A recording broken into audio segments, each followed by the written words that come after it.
If you're watching the replay, you can support the channel by sending a super thanks. That's the heart shape with the $sign in it. Thank you. It's about time to start the show. Spacey got the swords on.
Spacey got the swords on.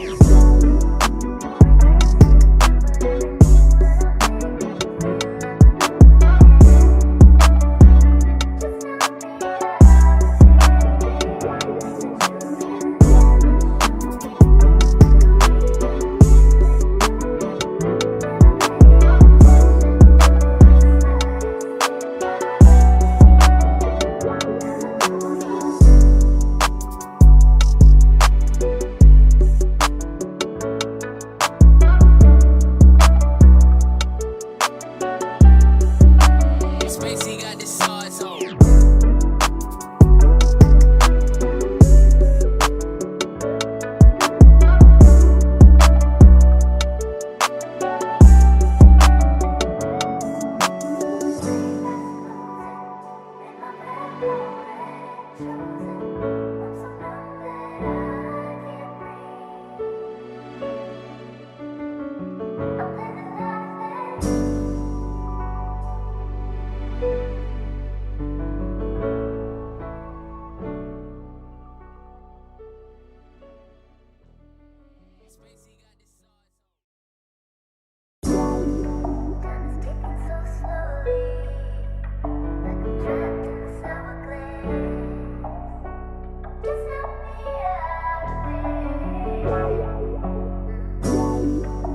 Video with your boy Tyrese. Join in tonight. No captivity. Only the boss motherfucking bitches fuck with motherfucking Tyrese. No captivity. It is.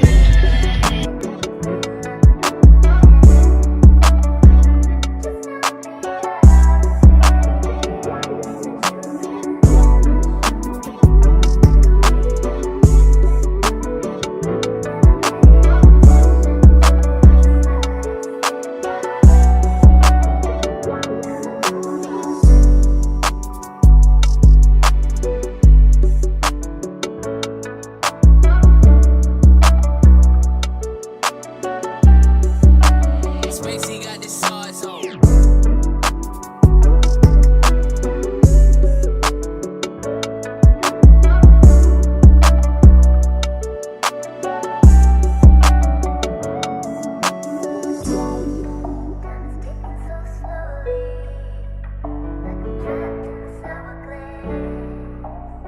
Why get into a relationship?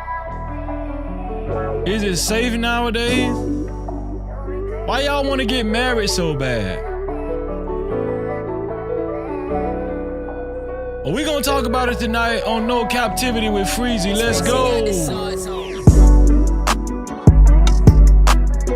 Make sure you hit that like button. Don't hesitate. Thank you to the 11 people that hit the like button so far. Thank you. I appreciate it. Thank you.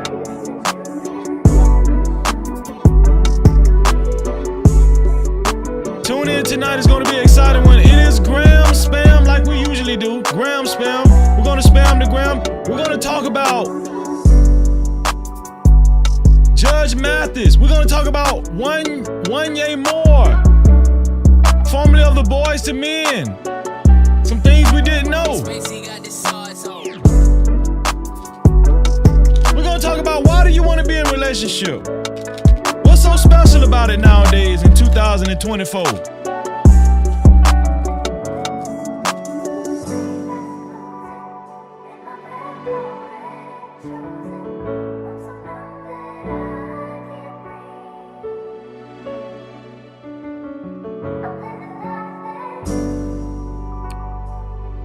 Video with your boy Freezy. Join in tonight. No captivity. Only the boss motherfucking bitches fuck with motherfucking Freezy. No captivity. Get into it.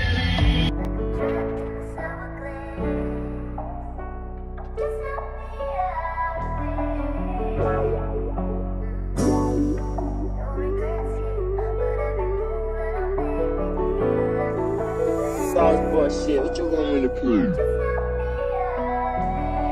Spacey got the sauce on.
Spacey got the sauce on.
Yo, make sure you hit that like button. Share this video. I appreciate it. Thank you. Thank you to the No Cap crew for being here. Till death do us part. Or whenever I get tired of your ass. Which is it? Is it till death do us part or whenever I get tired of you?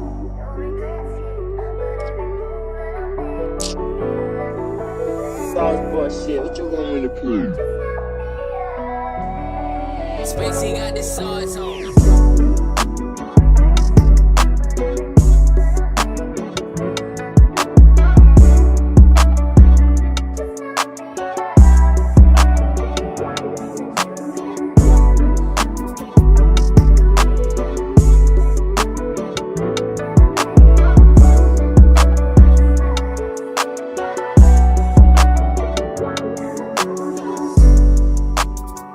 It's about that time. It's about that time. Times in our life, got time to sing on it. You sing. We all have pain. So man, you gonna sing. We all have sorrow. Then I look at Wayne and I know that he will be ugly tomorrow. Lean on me when you're my cousin and I'll be your friend. I help you carry on, for it won't be long till I'm gonna need my cousin to care.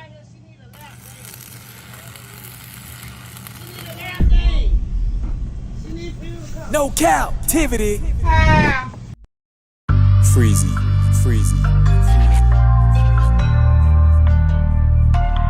What up? You are officially locked in to No Captivity with Freezy, where we tackle issues that sometimes have us trapped in this thing that we call life. But if you know me, you know my motto. To free yourself, you must heal yourself. And if you rock with your dog, please hit that like and subscribe button hard right now. And also comment and share this video. That is if you rock with your boy Freezy. No captivity. How y'all feeling tonight?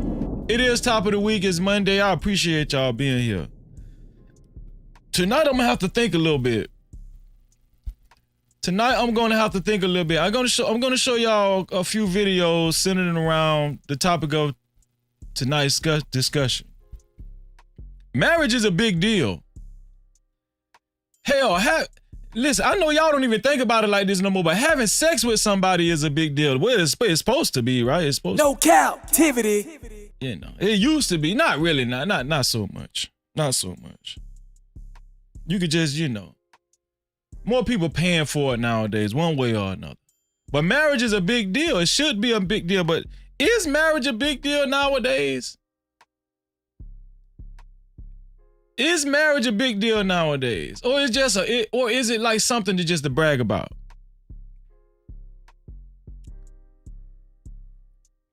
What do y'all think?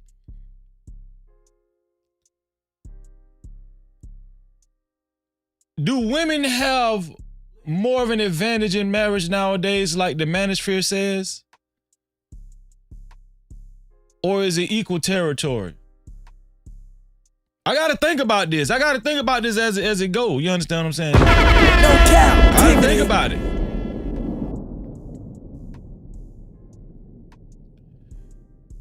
People still want to get married, right? People still want to get married, but I've been hearing more so nowadays, marriage is not such a big deal anymore. Like, people don't really care about getting married like they used to. I mean, they try it, they get into relationships. They value the relationship more than marriage. People want to get into relationships more than marriage now. They just want to have somebody to call theirs. They just want to say, hey, I got somebody, they want to call their boy, call their homeboys or call their homegirls and say, yeah, I'm with somebody and she fine too. Yeah, he fine too. That's what they want. That's all they want to say. Is that people just want to have some business. You know what I'm saying? The art of marriage is almost a lost art.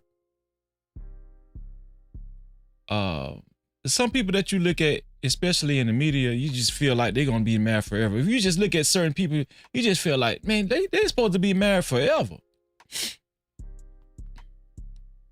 Is society breaking up marriages nowadays? It's becoming a fad just to have babies. Especially if you got money, right? If you got money, you can just have babies. You don't need to get married. Look at Nick Cannon. Nick Cannon has given a lot of guys excuses like, all you need is a little money and women will let you impregnate them. Come on. That's all you need is a little money. And I'm telling you, I know this for a fact because when people talk about Nick Cannon, I hear women say, well, you ain't got Nick Cannon money, so you don't need to be thinking about having no babies. That's what they say. Men say it too. You ain't got no Nick Cannon money. So as long as all you need is you don't need Nick Cannon money, but all you need is to be able to convince women that you are able enough to take care of their baby. without getting married. Do women care about marriage as much as they care about money nowadays? Marriage used to be a very sacred thing. Nowadays, not so much. This one here for the thug. Nowadays, not so much. When I was younger, they used to sell toys that kind of influenced marriage, like Barbie and Ken dolls and stuff. Then they started making black Barbie and Ken dolls. They used to sell the little doll houses and stuff, and they sell I don't know, the babies. They could have left the little toy babies and stuff, the little baby dolls. They could have left them out, when the little girls used to hold the baby dolls and walk around with them in the hood. They could have left that out because I believe, this is just my theory. I believe that the little baby dolls that created all the baby mamas. That's just me. No Cap-tivity. They should have sold dolls together, men and women together, like holding hands, and you can't break that shit apart unless you take a knife or some scissors. That's the kind of dolls they should have sold. Do they got dolls like that where they got, where the dolls are holding hands, and if you're gonna, both of them come with each other. If you're gonna buy one and you're gonna buy the other one, both of them come with it. Do they got dolls like that? Did they have dolls like that when we was younger? Them the kind of dolls. They shouldn't have been selling baby dolls. They shouldn't have been selling little babies and stuff, because I believe that's what created all y'all baby mamas, them babies. Because y'all wanted the baby. Y'all ain't want no husband. Y'all did not want no husband. Y'all wanted a baby. Because they sold baby dolls. That's what y'all wanted. Baby fever. Y'all had baby fever at age 4. No Cap-tivity. Y'all know I ain't lying. I ain't lying. Unless somebody take your baby doll away from you, you gonna go to crying. What's wrong with you, girl? He took my baby doll. Who that is? That's just my baby daddy. I'm sorry. Y'all know I had to do it. This one here for the thug. But the point that I'm trying to make is that, is marriage as significant as it used to be? To me, it's starting to be more scary than anything. Like, marriage is scary. I'm married. And when I look at the media and when I look at, YouTube and stuff, I be like, I have to go on my knees and stay prayed up. I have to go on my knees. I have to pray, and I gotta make sure I please my wife, if you know what I mean. Yeah. I stay on my knees now. I stay on my knees. Huh? Yeah, I stay on my knees now. Yeah. But in these days and times, you got to stay prayed up, because there's so many evil spirits. There's so many evil spirits lurking. Y'all be watching reality TV. Y'all be listening to these poisonous songs and stuff. And it's not just affecting young folks, it's affecting the older people, the people that's older than us, the people that you thought was gonna be married forever, right? Like Judge Mathis and his wife. Can somebody tell me something? What in the hell is Judge Mathis and his wife doing getting a divorce? Can somebody tell me why is Judge Mathis and his wife getting a divorce? They need to make a law. Some people need to be too old to get a divorce. It should be a law. If you 60 years old and you still married, you can't get no divorce. It's over with. Come on. Don't nobody want your old ass. You listen, if you want a divorce at 60 years old, there needs to be a criteria. we need to go to the gym. They need to have some type of inspector go with you to the gym to see if you can run for at least 15 minutes on the treadmill nonstop, and you can do 100 squats. If you can't run for 15 minutes on the treadmill and do 100 squats, you don't need to get no divorce. You need to stay married. Don't nobody want you.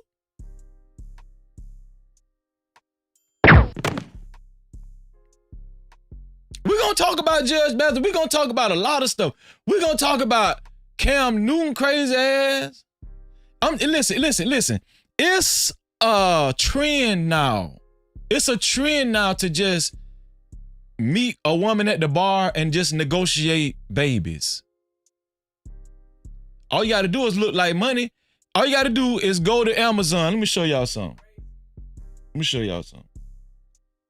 All you got to do is go to Amazon. This is for the men. Tyrese told y'all the game. Let me see. Men's, women's tennis bracelet.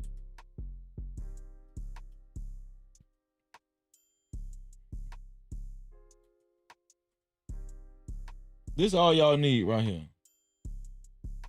Look, men, this is all y'all need right here. Tyrese showed y'all the game. All you need is a $16 tennis bracelet and just flash that bitch at the bar while you ordering drinks for you and her. She gonna look at that. She gonna look at your tennis bracelet and she gonna be down. She gonna be ready. Tyrese gave y'all the game and y'all don't even want to listen. Y'all ain't see that tennis bracelet that Tyrese took off at the Breakfast Club when he was crying, when Charlamagne the God asked him, man, how you feeling nowadays? That's all Charlamagne asked Tyrese. How you feeling nowadays, dog? Well, I'll tell you how I'm feeling, Charlamagne. You asked me the question. And then imagine, look at this. You see this bracelet? It don't cost nothing but $23. You think I care about this bracelet? We know you don't care about that bracelet. The bracelet cost $23. No Cap-tivity. What's wrong with these guys, man? Now, that was the funniest shit. Listen, that was the funniest shit about the whole interview when Tyrese said, you think I care about this bracelet? Tyrese, we know you don't care about the bracelet. The bracelet cost $16, man. God damn. You think I care about this? I should play that shit for y'all. Let me see if I still got it. No, I ain't got it. I'm sorry, y'all.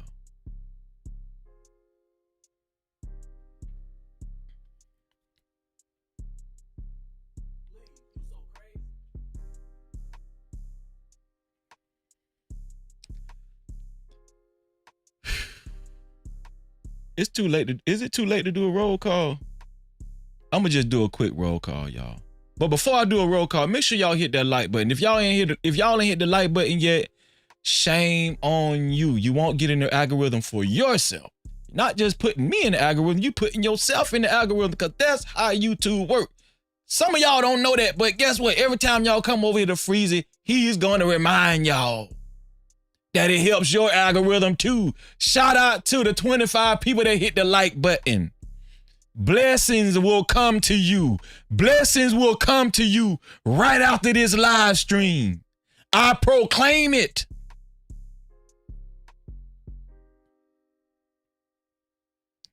And if you would like to support this channel and stories of this magnitude, especially if you would like your comments read and highlighted, right? If you would like your comments read and highlighted, you can either send a super cap, aka super chat, Or you can either send a cash cap, aka cash app to $Freezy 1976. That's $Freezy 1976. That's right. That's my Arsenio Hall finger. That's my Arsenio Hall finger.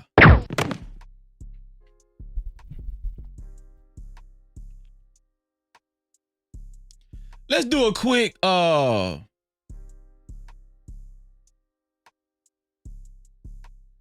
do a quick roll call. We're gonna do it quick, y'all. Shout out to Narratives and Dialogue in the building. Shout out to my sister, Cassandra B in the building. Shout out to Emperor Kojak 313 the Great in the building. Make sure y'all subscribe to this gaming channel. Make sure y'all subscribe to Narratives and Dialogues channel too. Shout out to El Cheapo, make sure y'all subscribe. Shout out to Dr. Frizzle Frost, make sure y'all subscribe. Shout out to PJ Austin in the building. Shout out to my beautiful sister Randy in the building. Shout out to Quantum Love in the building. That's how I know her. That's right. Shout out to, who else is in here? Shout out to my sister Impressive Vibe in the building. Shout out to, oh man, shout out to the Voice of Venus in the building. She said, Freezy, my brother. Make sure y'all subscribe to the Voice of Venus if you haven't already. Excellent content creator. Shout out to Living Humbly in the building. Shout out to Cassandra B, my sister in the building. Shout out to my sister Caramel Drip in the building. Who else is in the building? I told y'all we're gonna do it fast because we got to get on the road with this show. Shout out to my sister Travel One in the building. Shout out to my brother Chief Santana in the building. Shout out to Royce M in the building. I appreciate you, bro. Shout out to Smitty's Corner in the building. Shout out to my nephew in the building, RJ. Shout out to RJ, DJ, and Jacory. I appreciate y'all and I love y'all. Always remember that, nephew. Always remember that, nephew. That's my real nephew, y'all. Shout out to Cajun Dogfire in the building. You ready to talk about the myth of marriage, Cajun Dogfire? No Cap-tivity. Shout out to TB in the building. Has marriage become a myth? Has marriage become a myth? Shout out to 2 Glock Hot in the building. Sorry.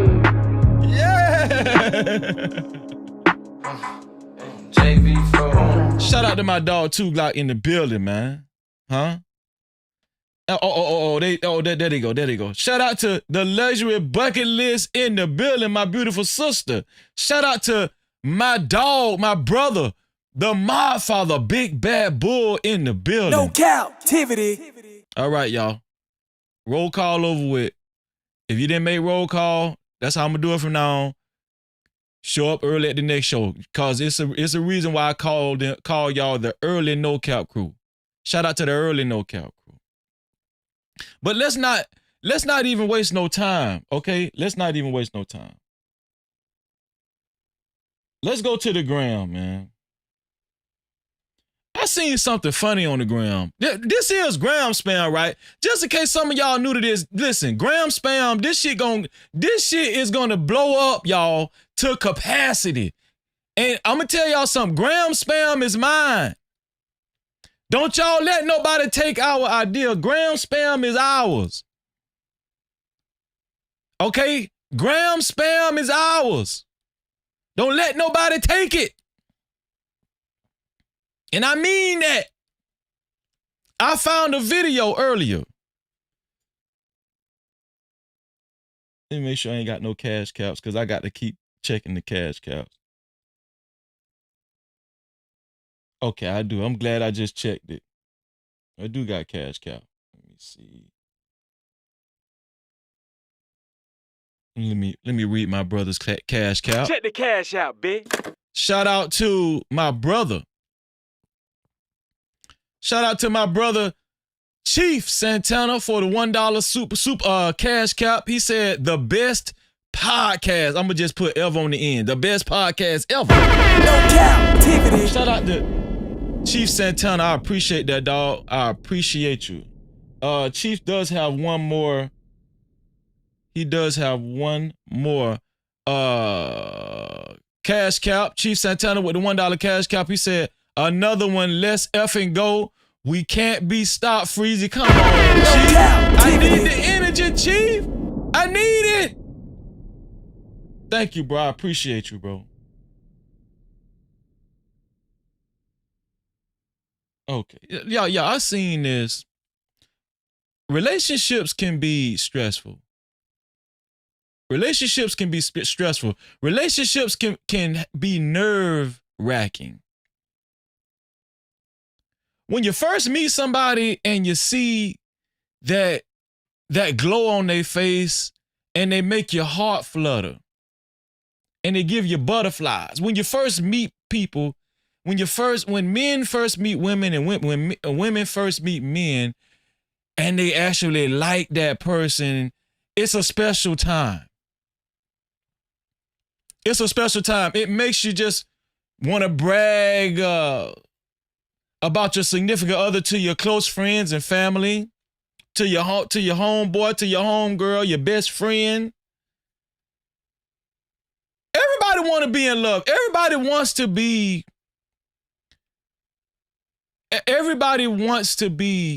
loved.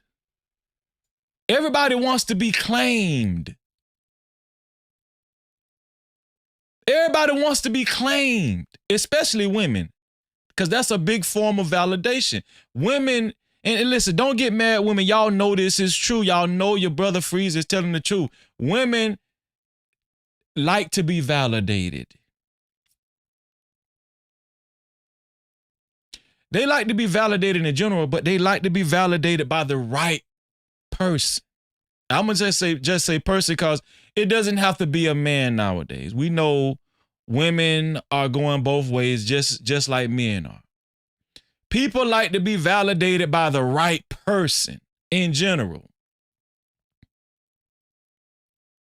But then, deep into the relationship, let's just say if y'all start getting serious and y'all commit yourselves to one another, right? Deep into the relationship, we know it's not the same as it was in the beginning. We know it's not the same as it was in the beginning. Things wear down, certain things get old. That's with anything. Cars, clothes, jewelry. And then after a while, people start looking like this. I'm gonna show y'all how people start acting. Then a lot of times when people can't make it through those tough times in the relationship, we know what they do. They break up. They get divorced. The person that was the most special in your life, they become the worst thing that ever happened to you.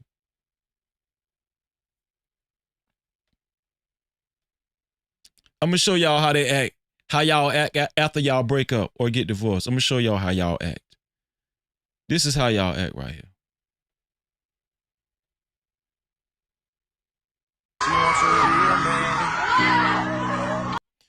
This is a camp where wives go to vent out their anger towards their husbands.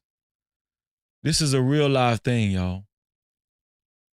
These women are out in the woods screaming, relieving anger and stress. This is after they've experienced either a divorce or they're just angry at their husbands.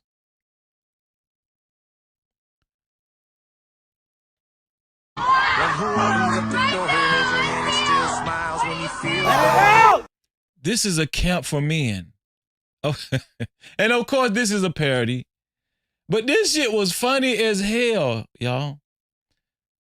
I think that we need to start attending stuff like this, especially if you're in a relationship. Just go out together in a retreat and just scream to the top of your lungs. Just release the anger. Watch these guys. How do you feel? This is the place for it. She can't cry. Just apologize. Just apologize. Be yourself. Be yourself. Your fucking mother. Only got one mother. She's so fucking ungrateful, man. Ah! Fuck Fuck you, you ain't my mother! You ain't my mother! This bitch keep cheating on me! I'm grateful, man! It's okay. I'm tired of using my okay. hair! It's okay. She ain't never say sorry! Let that shit out, my nigga. I'm fucking Let that shit out. Let that shit out, my nigga. Love yourself first. Love yourself first. Love yourself. It's okay. Fight them demons. Fight them demons, man. Tell her how you I feel. take out the garbage when I want. Tell her how you What I feel. want. Tell her how you feel. Yeah, she said she wants a real man. Oh my God.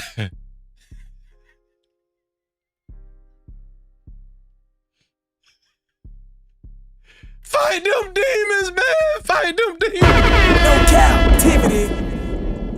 Y'all, when I first seen that shit was so damn funny. I was crying when I first seen it. Because really, let's just be honest. That's how you really feel. That's how you really want to scream sometimes when you're in relationships. Like, when I seen that, I felt it. I felt it. Like, even in my marriage, I be wanting to scream sometimes. Marriage is not perfect. I'll be lying to y'all, and just if I told y'all, my marriage perfect, Freeze it perfect, his wife perfect, we perfect. No, I'll be wanting to scream. I be wanting to cuss. That's why you got to stay prayed up. That's why you got to stay on your knees. Not just to pray, but you got to stay on your knees, huh? You feel me? Huh?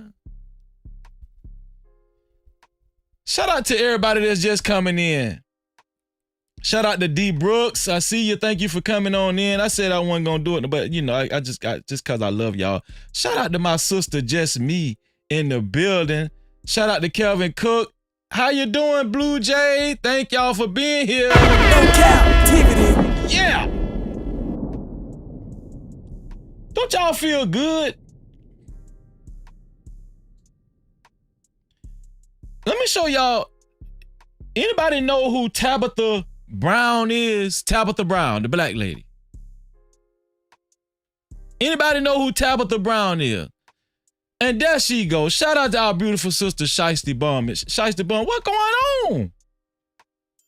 The temptation. Let me show y'all who, listen, Tabitha Brown and her husband. I don't know if y'all know who Tabitha Brown is. Tabitha Brown is the black lady who retired her husband. Do y'all remember Tabitha Brown?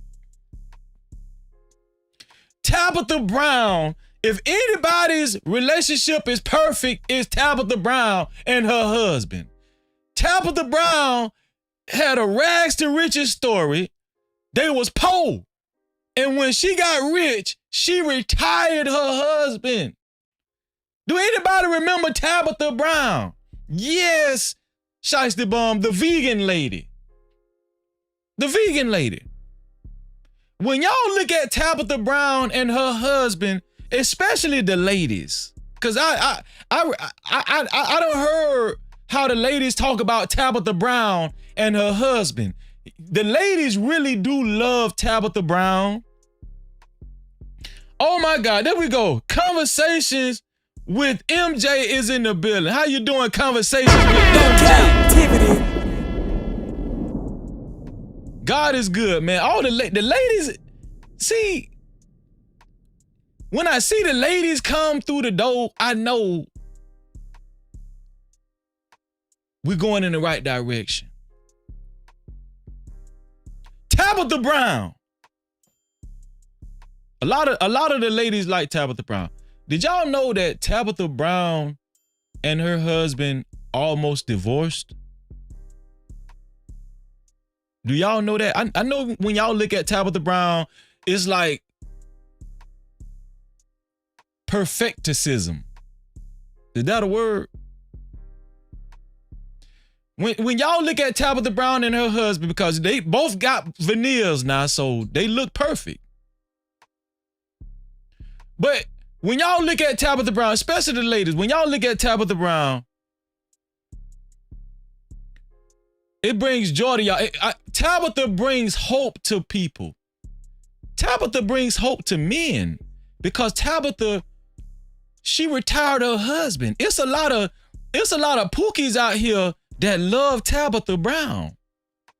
It's a lot of Ray-Rays that follow Tabitha Brown. It's a lot of pookies and Ray-Rays follow Tabitha Brown because she retired her husband.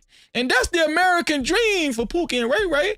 And I ain't just talking about black Pookie and Ray. I'm talking about white Pookies and Ray-Rays, Chinese Pookies and Ray-Rays, Indian Pookies. Well, it ain't too many Indian Pookies and Ray-Rays. They stay married at a 96%. I'm sorry, Indians. But there's a lot of people like to. But did y'all know even Tabitha Brown and her husband almost got a divorce? I'm finna show y'all when they almost got a divorce. Watch this. The temptation for me would have been, I'm more tempted to leave because I know I can survive on my own. Yeah. Right? There were times that we stayed together because we couldn't survive without each other. This is the truth. It won't love, it won't, it was like, dang, I can't afford to leave. We're gonna have to work it out. We stuck. And throughout that time, we just fell back in love. Yeah. But there were times when we absolutely were not in love with each other. Anybody ever been that broke to where you couldn't even afford a divorce? That's that. Listen, they was broke. That's not even struggling. They was broke. They was mad at each other for no reason when they woke up in the morning, just cause they was broke. That's how bad. Just being broke will make you not like somebody. Did anybody know that? Can I get a hallelujah? Just being broke will make you not like somebody. When you wake up in the morning, you still broke? Yeah, you will too. Shit. It's worse on the men. When women wake up and they man broke, they be like, bruh, you still broke? Yeah, I was broke yesterday. What the hell you talking about? Yeah, but you broke today too? Shit. Each other. We loved each other, but being in love is completely different. Yes. There were times we did not like each other. There was times that you wouldn't even know we was married. Yep, walking by each other. But we could not afford to leave each other. Mm-hmm. Listen, you couldn't even afford to be tempted. I'm gonna tell y'all something. Some people say if you don't have enough money, if you're not making enough, and shout out to my dog, the world class in the building. Shout out to the world class, and shout out to Ashton Weems. Ashton Weems in the building. How you feeling, bro? Shout out to F&M, Fear No Mortals in the building. Thank y'all. Let's explore serious relationships. Let's explore committing yourself. Should I put the link? Do ladies want to come up? Do y'all want to do this show with me? Should I put just put a thumbs up in the chat if you want to come up here and do this show with Freezy. Just put a thumbs up in the chat if you want to come up and do this. Listen, I don't bite. Just put a thumbs up in the chat if you want to come do this show with Freezy. You have to show your face though. I'm sorry. Right now, I'm talking about in this segment of the show. Maybe later on when we open up the whole show, you don't have to show you. But right now, if you want to come co-host the show with me, you got to show your face. It's all love. In the manosphere, everybody know Freezy not manosphere. I'm not no manosphere dude. I'm not team man. I'm team us. That's what I am. I'm a us-sphere. I'm a us-sphere. That's what I am. Oh, I got my sister. She got a thumbs up. Let me put the link in the chat for my sister. Let me bring MJ up right quick.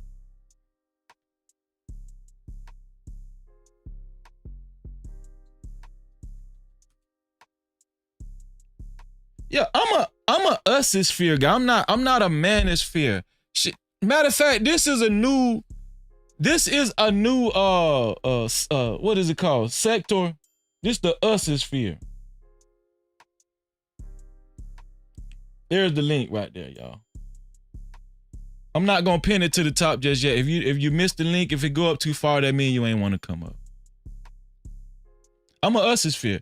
But so a lot of people say you shouldn't get married, you shouldn't get into serious relationships unless you got some real money. Because if you don't got no real money, ain't nobody gonna like you, ain't nobody gonna take you serious, and it ain't gonna last that long. It's not gonna last that long. Tabitha Brown and her husband, right? They was broke. They was broke. Let me bring my dog up here. Yo. And so, bring my sister up here. Oh, we got like a star-studded cast right now. Let me put us on the template. We got a star-studded cast. Let me see. Okay, I'll put MJ in the middle. MJ, you don't mind us sandwiching you right now, do you? Okay. I'm up. Breezy, what up? Man, I'm just chilling, man. I appreciate y'all. Sometimes, I mean, I could do the show, but I like my brothers and sisters to join me because 3 heads is better than 1. And world class, I'm gonna just give you the initials WC, TWC, okay? That's cool. Okay, I'll just do that. Yeah. This your house. This your house. Okay, let me bring MJ and then world class. Here we go. MJ, world class. Oh, well, that look good. Here we go. All right. Bam. Yeah. First off, ladies first, how you doing, MJ? You're looking lovely as usual. How you doing? Thank you. I'm well. How are you tonight? I'm doing good, and I'm really happy that you joined my show. I think this is the first time. It has. Before you say anything, listen, y'all. If y'all haven't subscribed to Conversations with MJ, she be cooking her ass off, and she's kind of on the same track that I'm on. She's trying to distance herself from this what we know to be this, the usual space. And so I'm pretty sure we're like-minded, especially in that sense. I'm not too far, right, MJ? I'm not. You're not. Okay. No, you're not. You're actually hitting on the nail. So yes. I don't even have to explain the world class. When y'all go to his channel, most of y'all should be subscribed to the world class. But if you go to the world class and you actually tune in, I'm talking about to when he actually cooking. He's on a whole nother level. In the intellect and all that kind of stuff. I'm a fan. Okay, I'm a fan. And make sure y'all go subscribe. Okay, these are the kind of people that Freeze be attracting over here. So don't y'all be jealous. All right, don't be jealous. Just do better. That's all I can tell you. I don't know what else to tell you, but what I'm talking about right now is I just showed Tabitha Brown. Tabitha Brown and her husband disclosed something that we didn't know. They look like the perfect couple. I mean, every time I see them, when they smile, they're showing their white veneers. They just look good. They just look perfect. Mm-hmm. And Tabitha Brown when she talks, she has a great attitude. Like, she's always jipper. And she retired her husband. Right? Mm-hmm. Like yeah. They might go down in history as one of the best black couples in entertainment. I'm just saying, like I love them together. If I'm not mistaken, I think her husband is some law-abiding citizen cop or something, or he retired. Did he used to be a cop? Yeah, I think he was a cop. Yeah. See how perfect they are. They just perfect. He fight crime and she eat vegetables. You know what I'm saying? Like it don't get no perfect in that. But we just seen that she just said, well, both of them agreed to tell the world when they was broke, they wanted to get a divorce because they was just miserable. They had fell out of love for one another and they just lost the mojo. And through time, just because they had to stay with each other and they couldn't afford a divorce, they said by default they fell in love with each other again. It's the ups and downs of relationships, right? Do you guys think the best time to get into a relationship is when you got some money? Or do you think it's okay to get into a relationship broke? You want to go first? I'm gonna let MJ go first. I'll let MJ go first, and then you can go. Ladies first. I will say it definitely depends on the individuals, right? Like, there's people in my family who didn't have anything. Like, I can literally talk about my grandparents on my mother's side, right? They started from absolutely nothing. And my grandfather was a fisherman.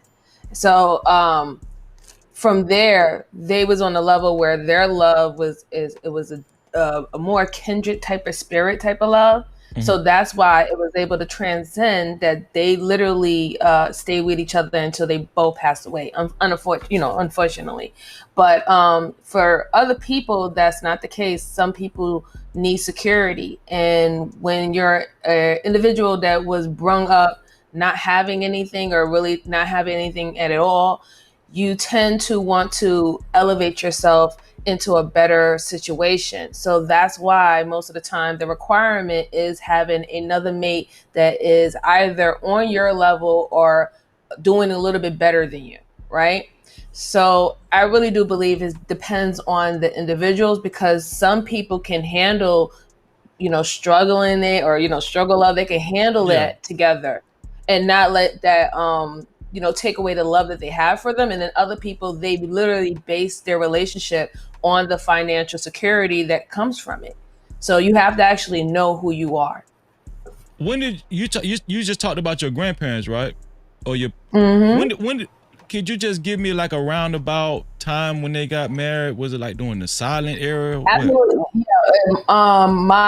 They're from the South. Like my grandfather on my mother's side is from Savannah, Georgia, and my grandmother is from Virginia. So when they met each other when they was very young, and my grandmother got married to my grandfather at the age of 16. And she was also sort of the parent to the rest of her siblings, due to the simple fact that her mother was unalived, unfortunately, on at that time on a Indian reservation. So.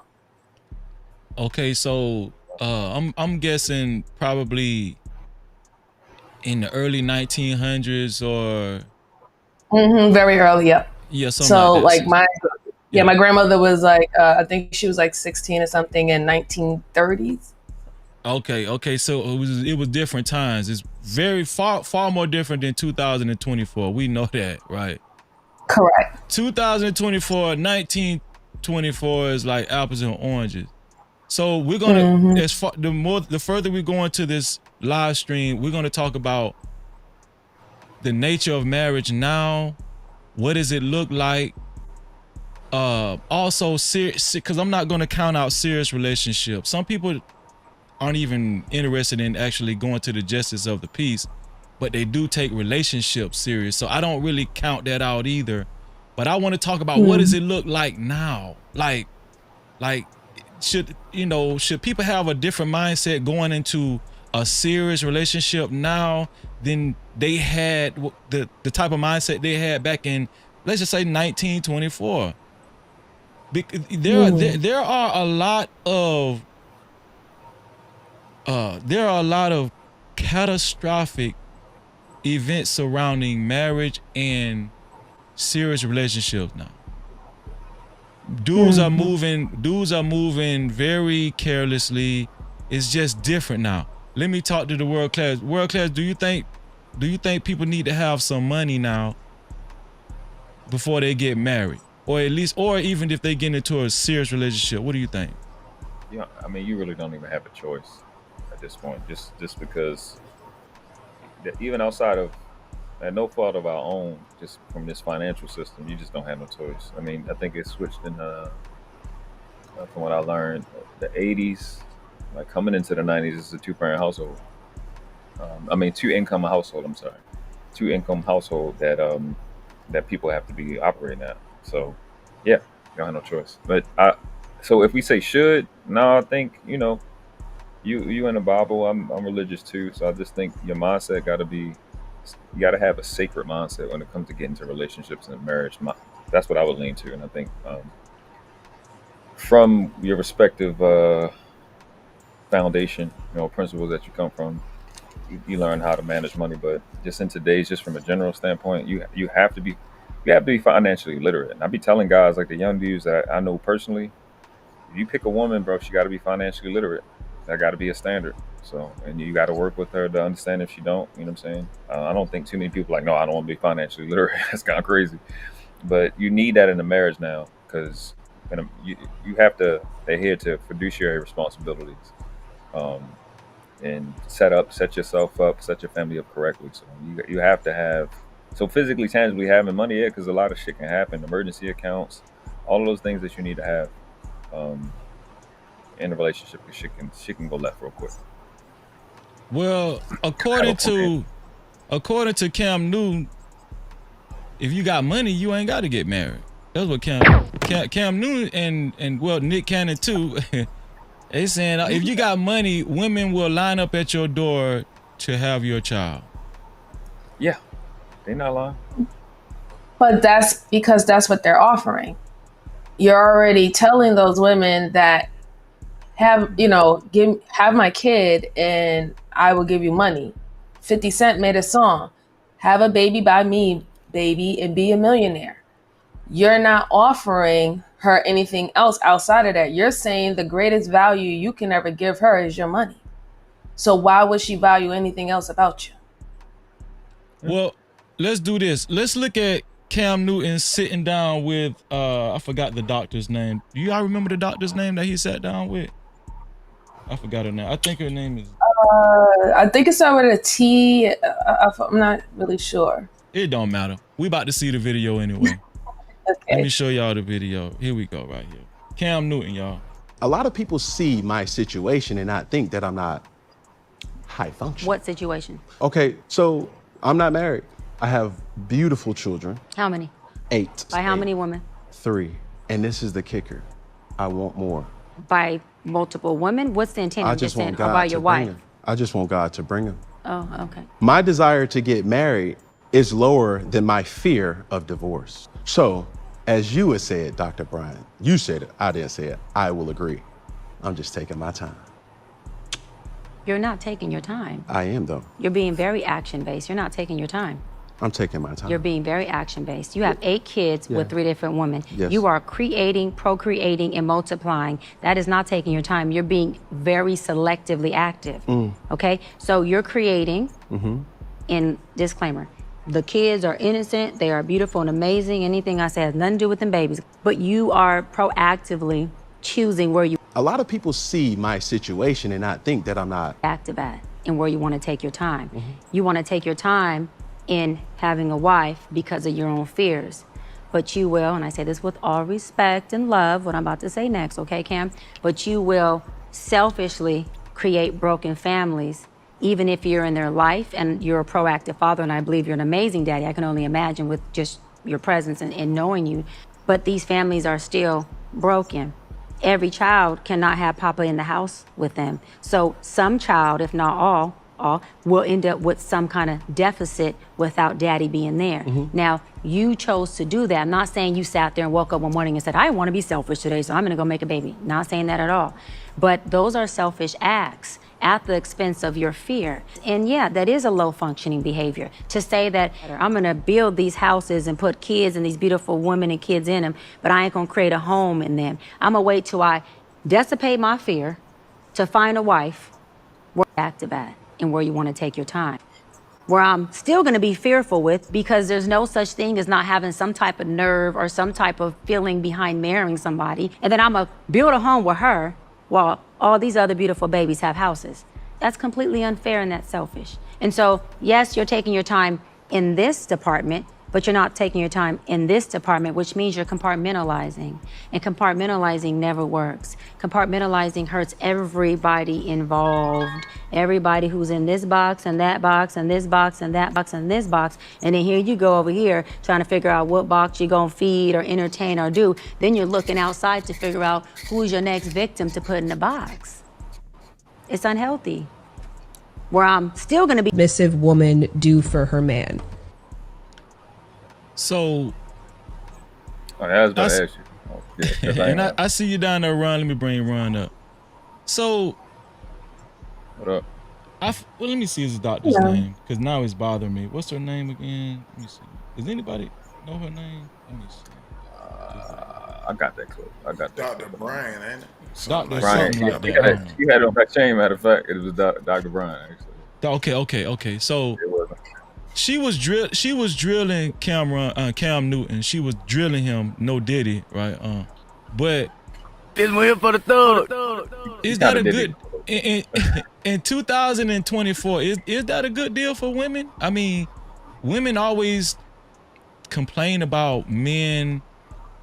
You know, they're not serious about relationships. They always get left with the baby, you know, broken homes and stuff like that. We don't have enough leaders, and, you know, we've heard it all.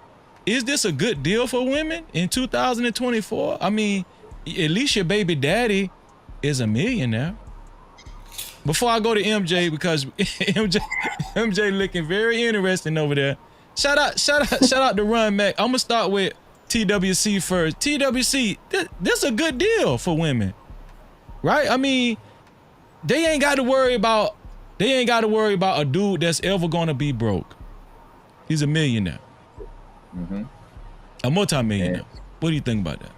And they don't have to worry about somebody making decisions for them because they like to make the decisions. But I don't know. I'm not gonna sit and say it is just because I want to say nana and a boo boo. Because at the end of the day, it doesn't, like, to her point, right? She's drilling him, right? She's holding him accountable. I 100% agree with something she said, which applies to a lot of different shit. Compartmentalizing never works. The problem, though, she's compartmentalizing.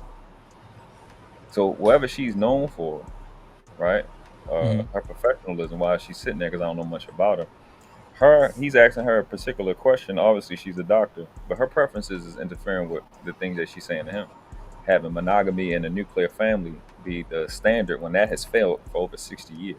So she's talking to him as if, like, what he's doing is way worse when that has produced these horrible people we see today. But I do appreciate her holding him accountable and being honest about the position, because she's right. When you see it that way, say something. And I bring that up because you ask, is this right deal for women? A lot of women are being fake and just saying shit that she see another chick say. Whereas you have this young lady, this is her value system and she's calling it out. So is what you've been asking for, which is why I said I don't want to do the nana and a boo boo shit, because we watch women ask for this. Now, is what you're asking for what you really want? Because you want a nigga that got $1 million or I think he made what? 300 million in his career? 3, 4, you know what I'm saying? He ain't running out no time this century, right? He not running out no time this century. Is that what you want, to be able to go anywhere, do the flights, be in a Rolls Royce, and then have nobody there with your child? Is that what you really want? So, to answer your question, I'm gonna say yeah, because they asked for it, but I don't think that's the right thing, because I don't think they were being as honest as this lady about where they want to be, because I don't think they have a goal. I think this lady, Dr. Bryant, has a goal and a foundation that she lives by, whereas the ones that Cam is picking up, like MJ said, this is what you offering pasta, lobster and pasta, to a type of chick that eat lobster and pasta, not a woman that's gonna make you a soul food. So you're getting the lobster and pasta chick. You're not getting the chick that's gonna make a soul food deal, and we know that. You know what I'm saying? For the house. So for them it works. So like I think even what MJ said, it just depends on who it is. But I don't generally speaking, I don't think it's the right deal for women. It's what they asked for. MJ, what do you think? I will definitely say that what I say is ideal for women. No, it's not ideal, right? Especially if you're the type of woman that has the mentality that you want the husband, you want the mate, you want the companionship, and you want that type of family unit. And to go off of what World Class said, the women that would be accepting of that type of situation, they're on the same code as the man who's offering that. So they're basically being equally yoked. You're giving me the money, I'm giving you the legacy, and we can go about our ways, because that most likely will be the woman who, like, well, you know what, I'm not really into you personality wise. You can't teach me anything, or I'm not interested in the things that you're interested in, and vice versa with the man. Whatever she got going on, he's probably not really interested in. He can't teach her anything.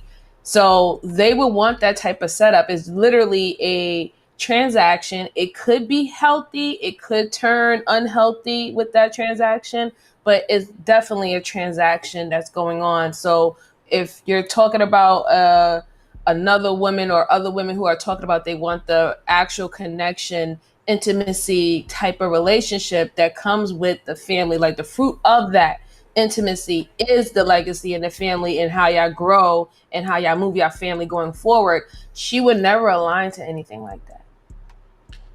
Money moves mountains. I didn't finish playing the whole video, but they showed his current girlfriend who he's with now. Obviously, Cam Newton is not married, but they showed his current girlfriend, and she talked about everything she does for him. Check this out. Everything. What does that mean? You know, like packing his bag, unpacking his bag, just making sure all the things that he wants. And like, I pretty much read his mind. So it's like, if I know you and I study you, like I know how you are in the morning, I know how you are about midday, I know when you're in this mood, what you need. Like before you can ever ask me for something, I'm already on it. I mean, he's spoiled. And you know, when I talk to my girlfriends about it, I was like, oh, how you guys doing? And I'm just like, girl, he's rotten.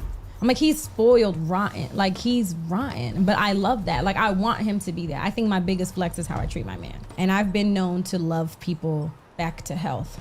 And sometimes it's very draining, but my love is my superpower. And I used to hate that about myself. But now it's like, I'm just embracing. Submissive woman do for her man? Everything.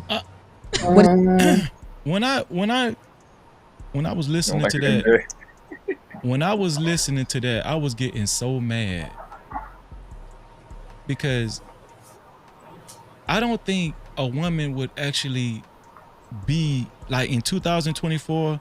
I don't think a woman, well, most women, not any woman, but there probably is a diamond in the rough out there, but I don't think most women would actually do all of that for a man if he ain't super rich.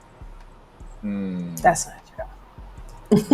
I just don't think so. I think she's that woman that we just seen, she was so gung-ho about pleasing Cam Newton because she know this dude is filthy rich. Right. So, excuse me, sir. So would you say that she's doing it for him truly, or is she doing it because of the resources that he has?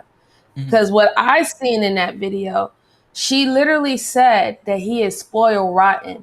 But then you said that your superpower is that you love him the way that he needs to be loved. Then why are you saying that he's spoiled rotten? You love him and caring for him the way that you want to because you actually feel that way inside to do it for him. That's not him being rotten. That's him getting what he does, getting what he deserved, not being a spoiled brat. So, like, again, how she talked about him as a spoiled brat that she has to take care of. What it came off to me, it was like she's in a situation that the requirement is that she has to spoil him like he's her child. And she's letting an interviewer know, hey, he is spoiled rotten, but I got this. Because my love that you paying for, I can handle it. That's what I got off. You think she lying? She's totally lying. No Cap-tivity. Ron Matt, what do you think, Ron Matt? And I like the honesty. Ron Matt, what do you think, bro? First off, answer the first question, Ron Matt. Do you think people need some money to get into a relationship? Like, you need to be kind of well off. And shout out to Lucky Marie in the building. Lucky, how you feeling, Lucky? No Cap-tivity. Ron Mac, do you think people, first off, do you think people need some money to be in a relationship? Or do you think they can be in a relationship broke nowadays in 2024? Is that still the move? Not the move, but can it happen? The move is crazy. I think people need to stop that shit. I think people need to really, really, really stop that shit. And what I'm saying is, people gotta really stop the fact of saying that you gotta be this and gotta be that in order to be this. A relationship ain't got nothing to do with money. Like a real relationship has zero to do with money. You know what I mean? At all. Is it a plus? Will you be able to do certain things because you have money? Yes. But that ain't got nothing to do with the relationship. I think people need to start going back to being in love again. Finding somebody that you really care about, that you want to spend the rest of your life with. Instead of trying to worry about chasing a bag. Because that's people starting to love money more than they love people. Cause I ain't gonna front, bro.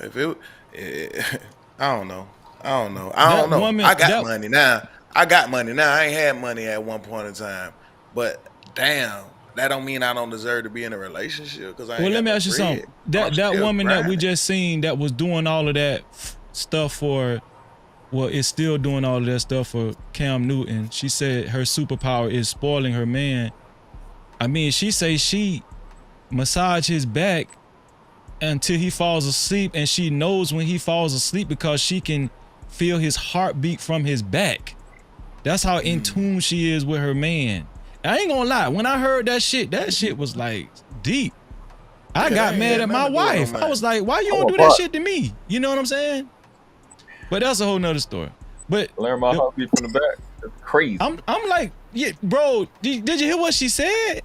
She said she spoils him so much every night before they go to bed. She spoons him and she massages his back, scratches his back, massages his back, and she knows when he falls asleep because he breathes different or he has a different heartbeat or something. I don't know. It was some deep shit. That it was some like movie love shit. To me. That sounds like love to me. I'm a part. You think that's love? Do you think that's love or do you think that's a job? Cause she that's a job and it's obsessive.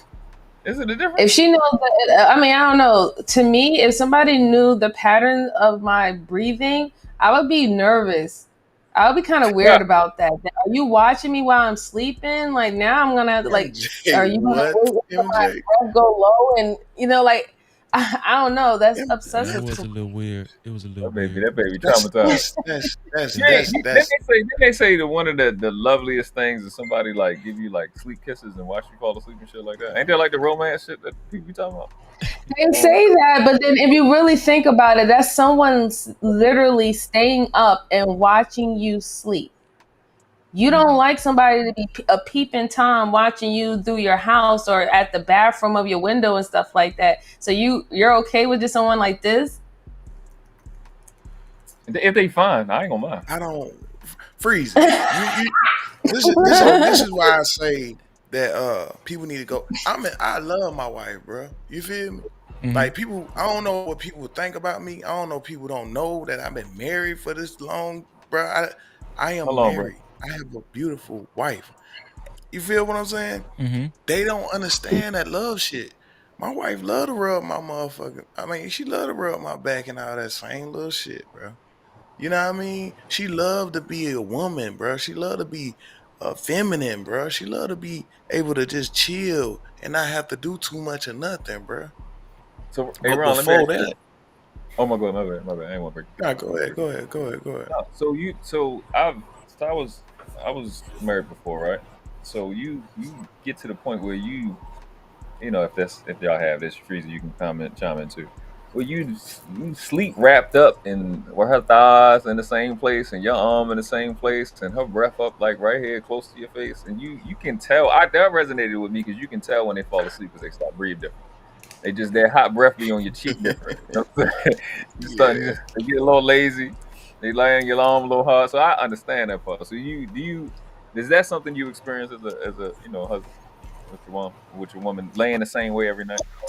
Oh man, let me tell you something. Me and my wife, we different. We a little bit different because she love to cuddle and shit, right? But I'm telling you right now, she only got 5 minutes, maybe 10, before I get hot and I'm moving out. I'm Me moving. too. Me too. It's over with. Listen, especially that spooning shit. Like I'll Oh, spoon you for like 10, 15 minutes, but my side go to hurting. See, that's the part that people don't want to talk about. They want to talk about that lovey-dovey shit. Yeah, but my side hurting right now. And you sleep, but I can't go to sleep. Yeah, nah. See, people talk about that fake love. That fake love. Yeah, When your let's arm talk go about that numb real in the love. beginning of the relationship because she laying on her head on your arm and you don't say nothing. You just let it just be numb the whole Let time. this shit die. No, You right. when you love somebody for real, you let them know. Oh, my arm about to I go don't need numb. that Chill. shit. I got Yeah. you, baby. Oh, yeah. I love her. And But I'm see, not talking about all that lovey-dovey, but people do need to start falling back in love again, bro. yeah. Now, what the question that you did ask me was, do you think we need money first before we get in a relationship? Mhm. Dang, that's so tough because if I say that we do need money, then that kind of really like, I don't know, shit just happens sometimes. The person that you really supposed to be with you might not even mean to even, you're not even trying to date nobody. This person just come along. Ain't there one of y'all got no money. But y'all got all the same common interests. Maybe not all, but some stuff. You know what I mean? Y'all teach each other things. Y'all do stuff with each other. And y'all grind and y'all build yourselves up to the top. I think that's an even better story sometimes, bro. If you can do it. If you can do it. What do you think? Mm. What do you think, MJ? What do you think about what Ron Mac said? Do you agree to him? I mean, do you agree with him to a certain degree? I do. Like, I do think that people should actually genuinely get into relationship with people that they actually love or have deep feelings and connections for. I do believe that. But we also do see the result of that because when we bring up the stats, when we talk about single parent households, that was a lot of loving going on. And look what happened.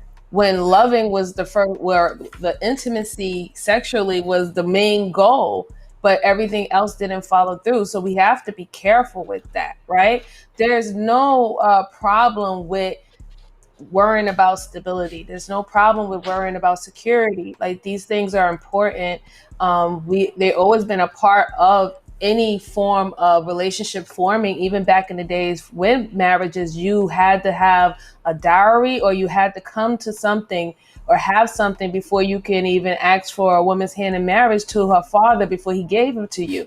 So there was reasons why we did that. I don't think that we should just like scrap that, altogether, but I'm definitely in agreement with him, really actually genuinely being with people or being with a person that you actually like. Because like I said, some days you're going to like them, some days you're not going to like them, but that love shouldn't just like disappear, right? It should be, if it's a natural energy, as we know, energy doesn't die, it just transfers. So Let me say this, MJ, because I do agree 100% with you what you're saying. I'm gonna be honest with you though. All the cats that I know or that I overheard talking and through passing or whatever, now I'm not gonna, because I definitely ain't gonna say all the people I know, because everybody. Nah, that's not. I don't hang around people like that. I don't even hang around people like that. But anyway, the men that I'm pretty sure Freeze the same way. Men that we and world class too. I don't want to take you out of it, just 'cause, you know what I mean. Just respect for the panel situation. But I don't think neither one of these dudes be like, man, I'm gonna mess with her. Why? Cause she got money. See, when the dude say that, that mean Weird. that he don't give a flying nothing about about her. When that money gone, she gone. That's why you don't want to be in a relationship, because you got some money and they got some money. But the women do that a lot. He got money. Woo, woo. That's not even a bad thing to even say about a man all the time, unless that's the only thing that you say, right? But if you like a dude, he ain't got no money like that, but he grinding, he work his job every day. He be on time for his job, whether he wherever he work at, you know what I mean? Whether he work at, since Freeze got all them shoes back there, where he work at Foot Locker or something. You feel me? But he go to work every day, free. He go to work every day. He on time. He don't never. You know what I mean? Like, is it gonna be hard financially? Maybe, right? But the whole thing about life is to get right here straight first before you get into any relationship. If you, no matter how much money you got, because that's gonna take you far. That's just gonna take you far. Being What's his name? healthy as a I person can't is see gonna his. take you far. I can't see his name. Oh, Ron The Mac. one, the That's his gentleman that was name. just speaking. What's Ron your name, Mac. sir? Ron Mac. Oh, Ron Mac. Oh, Okay, Ron Ron Mac. Mac. I'm sorry. So Ron Mac, I totally understand what you're saying. Just think about what you said, right? You said with the finances, you said, okay, what if he doesn't have like a high paying job? What if he's working at the sneaker shop and stuff like that? And then you correlated that to showing love. Not once when you was talking about what this man can do if it's not that quote unquote 666, right? 6 figures, 6 feet, and 6 inches. You know what? If they don't fit that, that criteria, you didn't mention anything that was in the basis of love. You just mentioned different forms of resources. So again, a lot of men don't understand that even their mind naturally is programmed to resources, and not even speaking about the love aspect that you're telling women that we need to get back to. Because you just stated something as, oh, take the man who's working at the sneaker shop, No, take the man who's working Miss as the MJ, janitor and stuff like I that. have to cut you. I have to Yeah, cut you go a ahead, little Chris. bit because No problem. I did say the number one thing that you want to get situated first before you get into any relationship is to try to be mentally healthy, because regardless if you don't got it or not, you know what I mean? If you mentally healthy, you will become a better person. You'll become more wealthy. People will see that in you. You glowing. People, I'll be at certain spots. I'll be like, man, I want to hire this dude right here. He got a good spirit on him. He show respect. He adamant. You know what I mean? I hire him. Now he can make more money with me because he's a healthy minded person, right? That's So I missed that part. So I apologize. people I need. didn't hear you say that. Nah, it's all No, good. I said I But people apologize. gotta. I didn't hear you hear that part. That's sorry. Nah, it's all good. You know, I'm from the South, so a lot of stuff nobody ain't gonna And I understand have a anyway. delay too, so I apologize. Nah, you good. You don't gotta MJ, apologize about would you that. I say feel it. that? But Okay, go ahead. but Go ahead. but let me complete this and I'm done. The number one thing is it ain't about the money. You know what I mean? And it ain't about the too much extra intimate love because you just think they just look good or whatever and all that good stuff and y'all just do this, y'all can do that in the bedroom and all that stuff. That it ain't about that at all either. It's all about how can we be able to be healthy people in a relationship as best way as we possibly can. Period. I think You know what I mean? if I'm oh, my bad, world class. Go ahead, cause you had a thought. I'll go after you. Well, I was just asking MJ, like in everybody obviously, but wouldn't you think that the resources will be more of a variable than your character? I think your character should be much more solid and predictable than your resources, because that's something you got to get up and earn every day. I mean, you got to get up and earn character every day, but you know who you are, you know what you went to sleep as. So I think as men, we focus on the variable to be able to nip that in the bud, versus what I was taught when I was young, versus, your word is your bond. I don't really got to think about that because I've lived it up to that time frame. So I think men kind of think about that for the woman, because I can tell you who I am, what I can do, and all that other stuff. But in terms of what's in it for you, I think men spend more energy on that to where when we're explaining it, we'll bring up resources. I would definitely agree that. I would definitely agree that men should be worrying about, their character and their mindset and how they're going to approach a relationship, how they're going to approach fatherhood, how they're going to approach a marriage. These are things that they should worry about, right? And being their best person for that.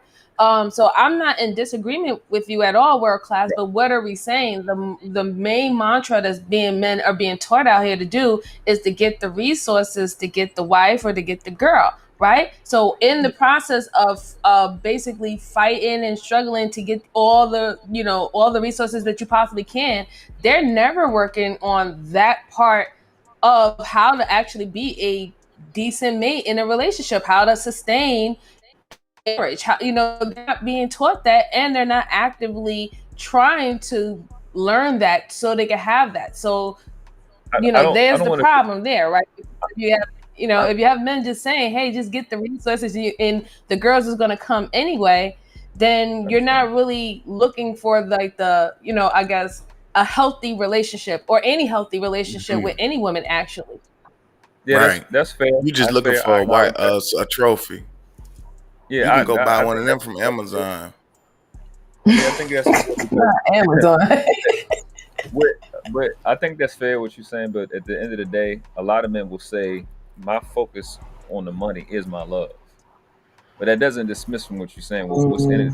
Love to men. I mean, what's love to women is more that intimate interaction, how to be in a relationship. But a lot of guys, generally speaking, is how I provide my resources. Because just because I talk about resources, that doesn't explain how he's going to bring the resources. They don't, he don't. That doesn't mean how he's going to present the car keys to you. How he going to pay the bill? You know what I'm saying? You don't know how he's going to do it. So, to a lot of men, right.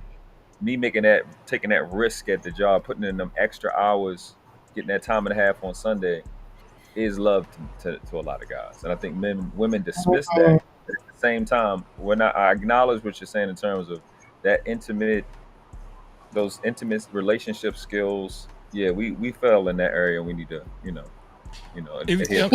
calling. Go ahead, MJ. Go ahead. I'm sorry.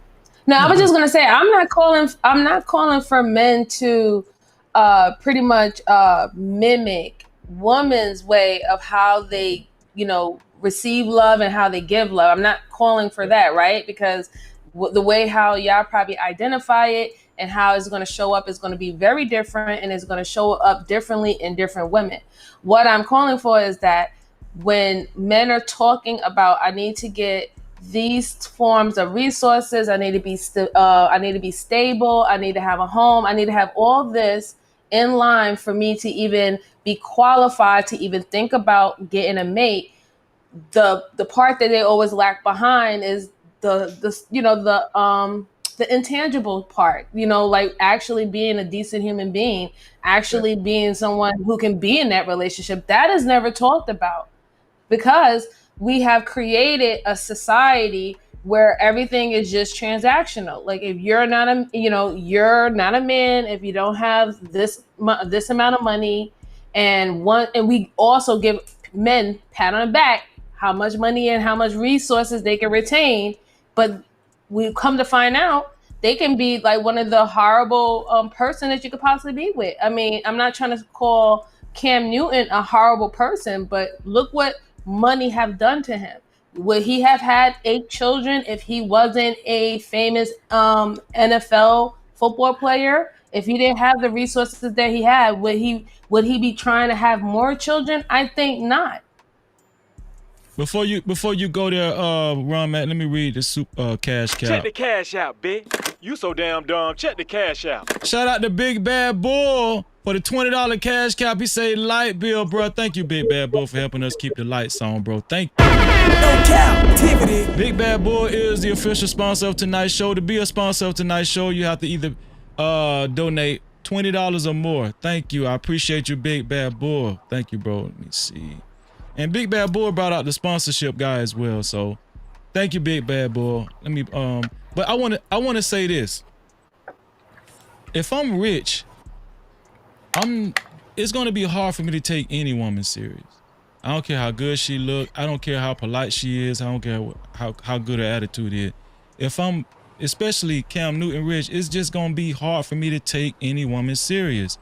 Hence, this is why I feel like the best time to actually get into a committed relationship and actually get serious about marriage is when you're like either you're broke or you're average working citizens. I that's just me.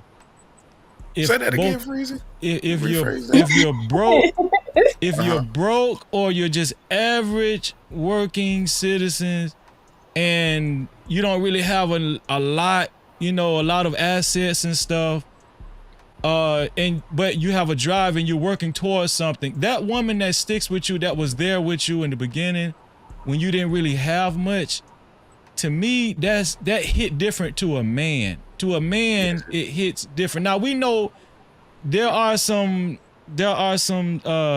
stories that ended bad. I get it. Some guys will switch up. I get it. Women will switch up too, but I get it, right? We've heard black women talk about it all the time. Black men, they make it and then they go get a white woman. We know all the stories, right? But if you can choose right in the beginning, if you can vent right in the beginning, like if you're really good at knowing someone's character and you can make it work in the beginning, just like Tabitha Brown and her husband, right? I love their story. Even though they was on the brink of a divorce, they was too broke to actually get a divorce. But the reason why they're so close now, and it's very hard for them to actually settle for somebody else or go to somebody else, they know what they went through together. I think we underestimate. Yes, I think we underestimate growing together. In this space that we're in, especially Kevin Samuels spoiled a lot of you niggas. You know what I'm saying? Because if you ain't got 6 figures and all that kind of stuff, if you ain't got a suit on, if you ain't looking, sophisticated, if you ain't got a network and a net worth, you don't need to get married. I've heard YouTubers say if you working at Walmart, you don't need to get married. You need to be focusing on your goals and all that kind of stuff. So basically, I'm gonna tell y'all something. If I was a woman, I would take that as an insult. You know why I would take that as an insult? Because those men are trying to say, if a dude is working at Walmart, a woman is not a woman. There's not a good enough woman out there that would see the good in you and the drive in you that will stay by your side until you actually leveled up. There's not a woman out there. Don't even take those chances. Right? But I'm going to show later on in the show how these men are full of shit. I'm going to show how these men are full of shit when they talk like that. Somebody was going to, Just Me, you haven't said anything. Go ahead, Just Me. What's going on, Just Me? Hello, everyone. Shout out to Just Me. MJ, World Class, and Ron. I love your hair too. I just want to say that. Thank you. Thank you. Natural. So, okay, let me okay, MJ, I'm trying to go in sequence, right? So MJ said, no, if you don't have no money, it's a lot of men laying these babies down, even though there ain't no money involved, right? And there's a YouTuber, I'm not gonna say any names, that they want babies. Some men, they just want their seed, they want babies, right? Whether they got money or not. And that's kind of sad because it's like, these kids have to be provided for. So some men, they don't even look at the money. And I get that Cam is like, oh, I can provide for my kids, right? Because I got this money. But I take care of kids as a nurse, right? Psychiatric nurse. And the last thing they ever complain about when they are, I don't want to say the wrong words, when they're wanting to self-delete or when they want to self-harm, money never comes up. Right, it's the time and attention that they get from their parents. A lot of that is behind that. So yeah, but they'll still want to do that. On the flip side, Freezy, I get really with marriages and stuff like that. Yeah, that guy at McDonald's, some people don't want to be ambitious. They don't want to be the CEO. They don't want to they tend with sustenance and covering, right? And so then they find that woman that's okay with sustenance and covering, and they get together, right? And they're fine. But if you feel like you not gonna get that from a woman, then they got this thing called a prenup. You get you an ironclad prenup. You present that to that person, whether it's a woman or a man, and you see if they tap into that prenup. If they don't want to tap into that prenup, then they're not there for what they should be there for. To me, that's what I say. Because they could say, well, why should I have to, sign this, or why should I have to do this? Well, If you understand that person's background and where they come from and how their mindset is, then you would say, you know what, this is what that person needs. This is what I don't need from that person. I want, like, literally, I just want this person. And you're gonna go ahead and you're gonna sign that prenup. You get what I'm saying? So I just think that a lot of times people put too much money into material things. When that's at the end of the day, a lot of times people, they didn't have that. Mama and Papa back in the day, it was not. They even slept in separate rooms. You know what I'm saying? It's some couples sleep in the rooms, man, and they still love and care about each other. It's just that, dude, you snore, and I'm a light sleeper, Okay. right? Okay. I had questions. You get what I'm saying? It's, it's not this perfect thing. Like I'm not a cuddler, dude. I'm not gonna look. I'm not a cuddler. So it's all about preference and why what you that not person why wants. aren't you a cuddler? You look like too a hot, cuddler. ain't it? Man, I get hot. Like I get hot, and I will get hot, right? I get hot, and then it's like I'm not that. Like I have a different type of personality, right? But my thing is, you show that person love the way they want to be shown love. That's why it's so important for people to get people's love language, right? Some people their love languages are so different. I'm not a material thing. My husband bought me a necklace that was very expensive. And when he gave it to me, I was sick to my stomach because, for one, I don't wear jewelry. I'm not a materialistic person. Like, he could have bought me shoes where, like, I needed shoes because I'm a nurse and my feet be hurting. And I'm like, man, I need some good shoes because these dogs be barking.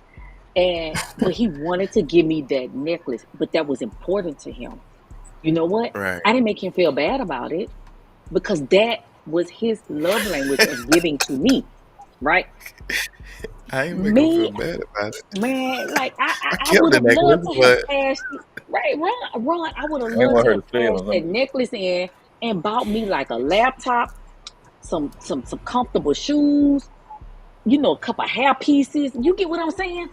I could have done a lot with the money he spent, but because that was my husband's love language, I accepted it. So we got to understand how each other function in this world and their love language. Mine is words of service.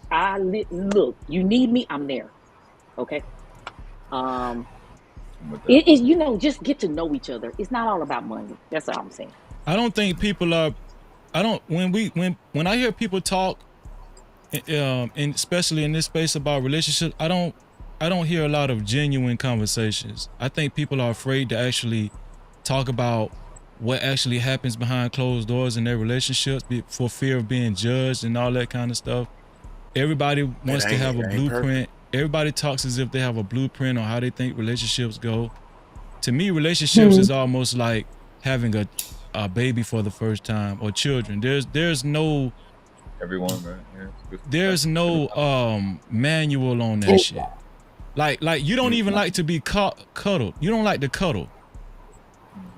Right? So you need a man that understands that and is not gonna feel funny when you push him off and give him that look, you know what I'm saying, in the bed. That's not gonna accuse you of talking to somebody else. Are you cheating on me or something? What's going on? Like everybody's different, right? Everybody's different. But where we go wrong, especially in these spaces, is we try to have these cookie cutter formulas for people in general. It's just not gonna cut it. That's why a lot of these conversations aren't real.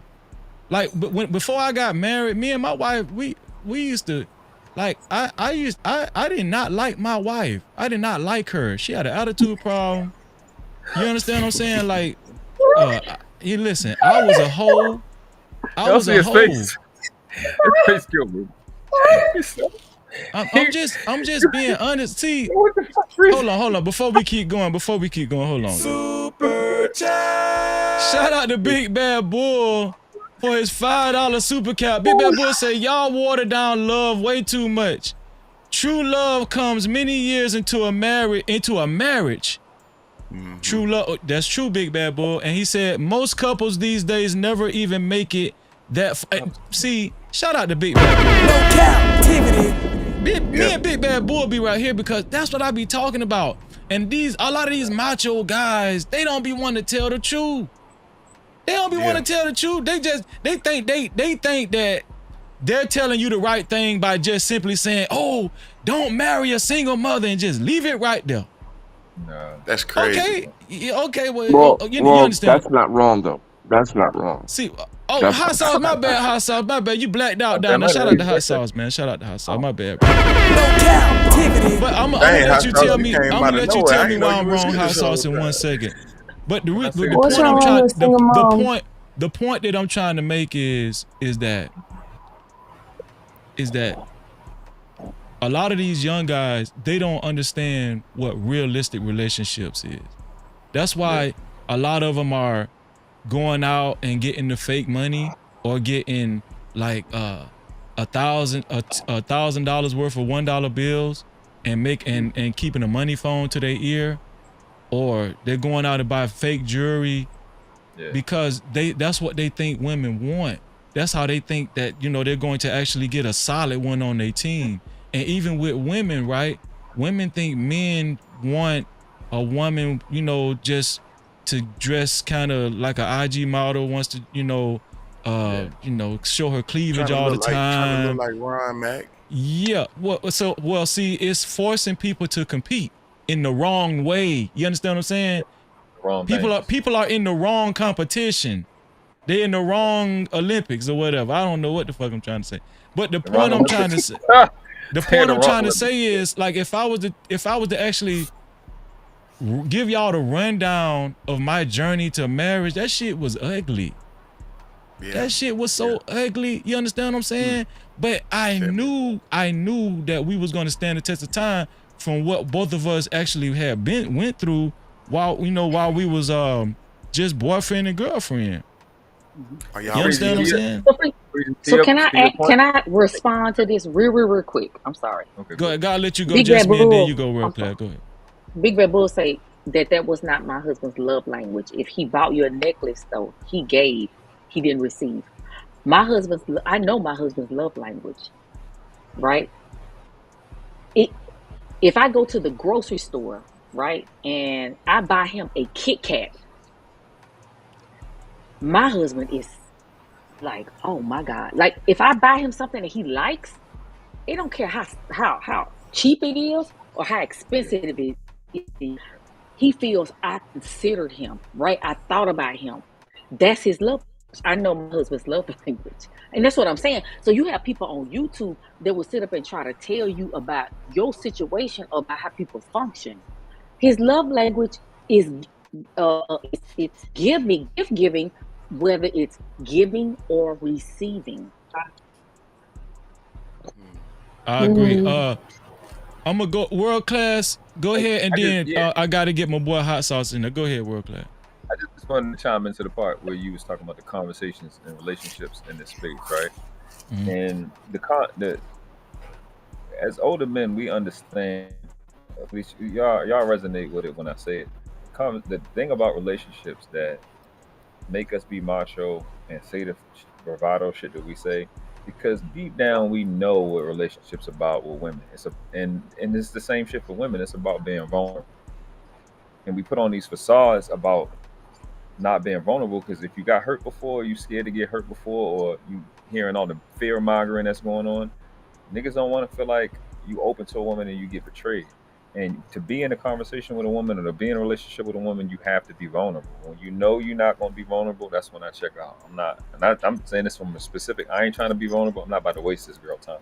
But other niggas will do it, be like, they'll think you can kind of interact with a woman and not be vulnerable, but she's going to pick up on your bullshit because she's doing something that you're not doing. And then that's really where the relationships start to break down. One person is being vulnerable and the other person stopped because that person is scared or whatever, they've been offended or whatever. And that's the actual part where you meet as a couple, is y'all got to be vulnerable at the same time. If you're not, one person is getting abused. That goes on day after day after day after day after day. And this person that told you that they love you, hate you. So, and that's a fact. That's a fact, man. No Cap-tivity. Shout out to Mo Love and Bolo TV in the building. I appreciate y'all. Hot sauce, go ahead. Lay it on us. No Diddy. This one here for the Hello, thug. Fiji, first of all. Shout out to the people on the panel in the chat. I just wanted to mention something earlier. You know, when we're talking about love languages and what men focus on, well, I mean, at the end of the day, you're trying to attract a person, and if that person keeps saying that, well, money's important, height's important, these things are important, then obviously, if you want that person, you're going to focus on those things, right? I just think now, especially this new type of age marriage, it's just tough all the way around, and I don't think anybody has the answer because things are just totally different. Requirements of what people want and look for are different. You know, marriage used to be a very structured thing of building a family. It used to be a mechanism of to getting out of poverty. It was a way of protection. But unfortunately, marriage just doesn't have that efficacy at now. So, you know, we went from marriage to partner, right? We went from surviving, working things out to happiness.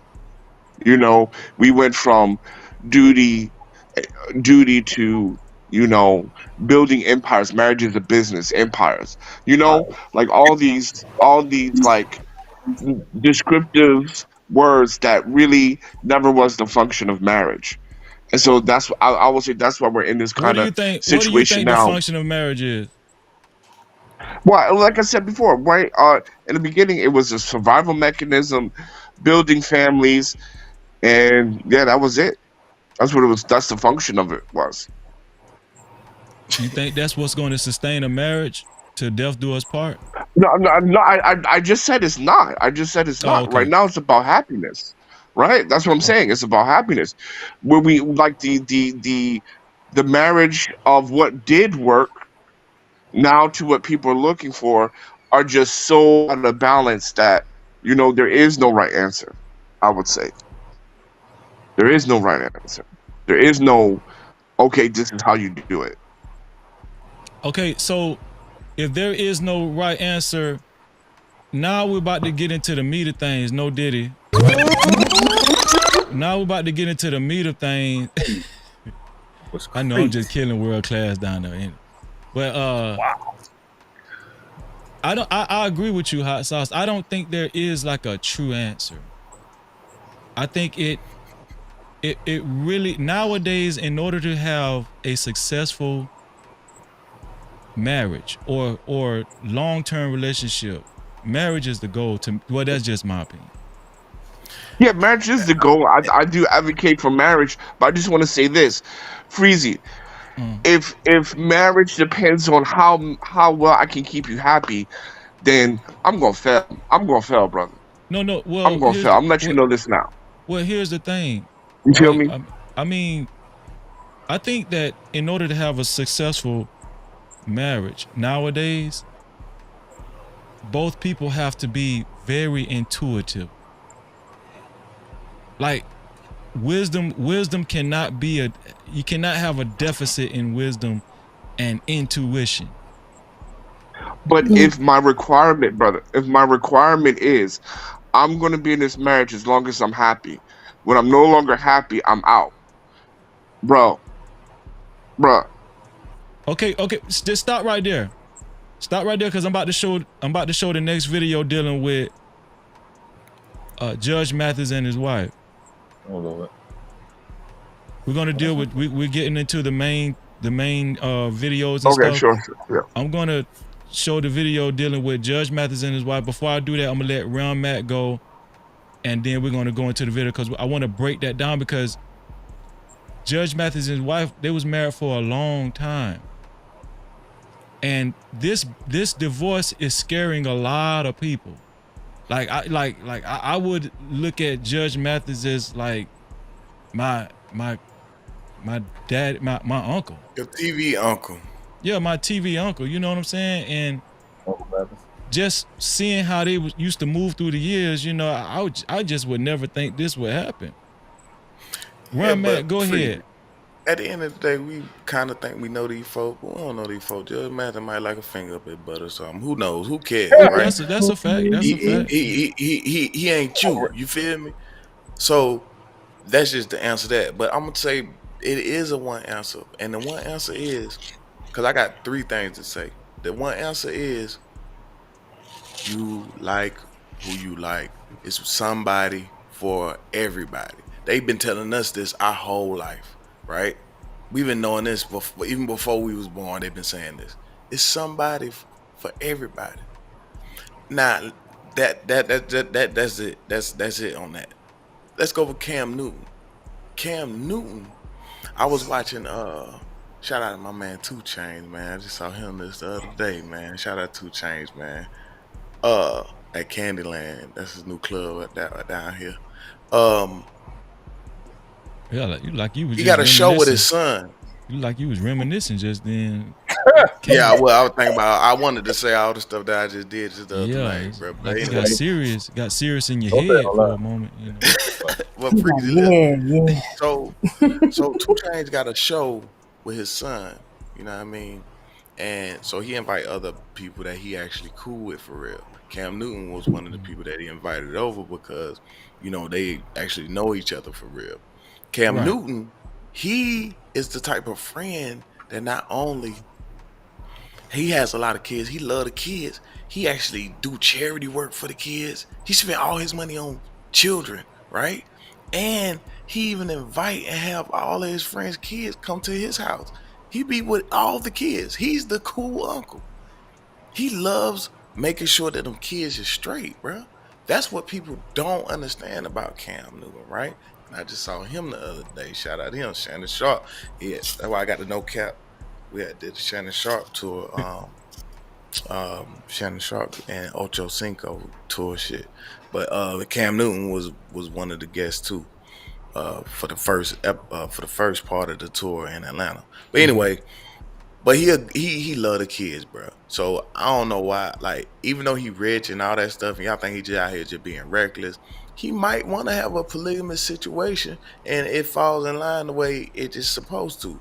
But we gotta stop saying that just because he rich that he even have a lot of kids. Because I got a cousin. This nigga ain't nowhere near rich. He got 17 kids. So he love all kids though. He take care. He try to take care. You know, he try to do what he can for all 17 of them. But I think guys that move like that, they reckless with their dick. I'm just be honest with you. Like, you think I'm so, Tyrese? I think so too.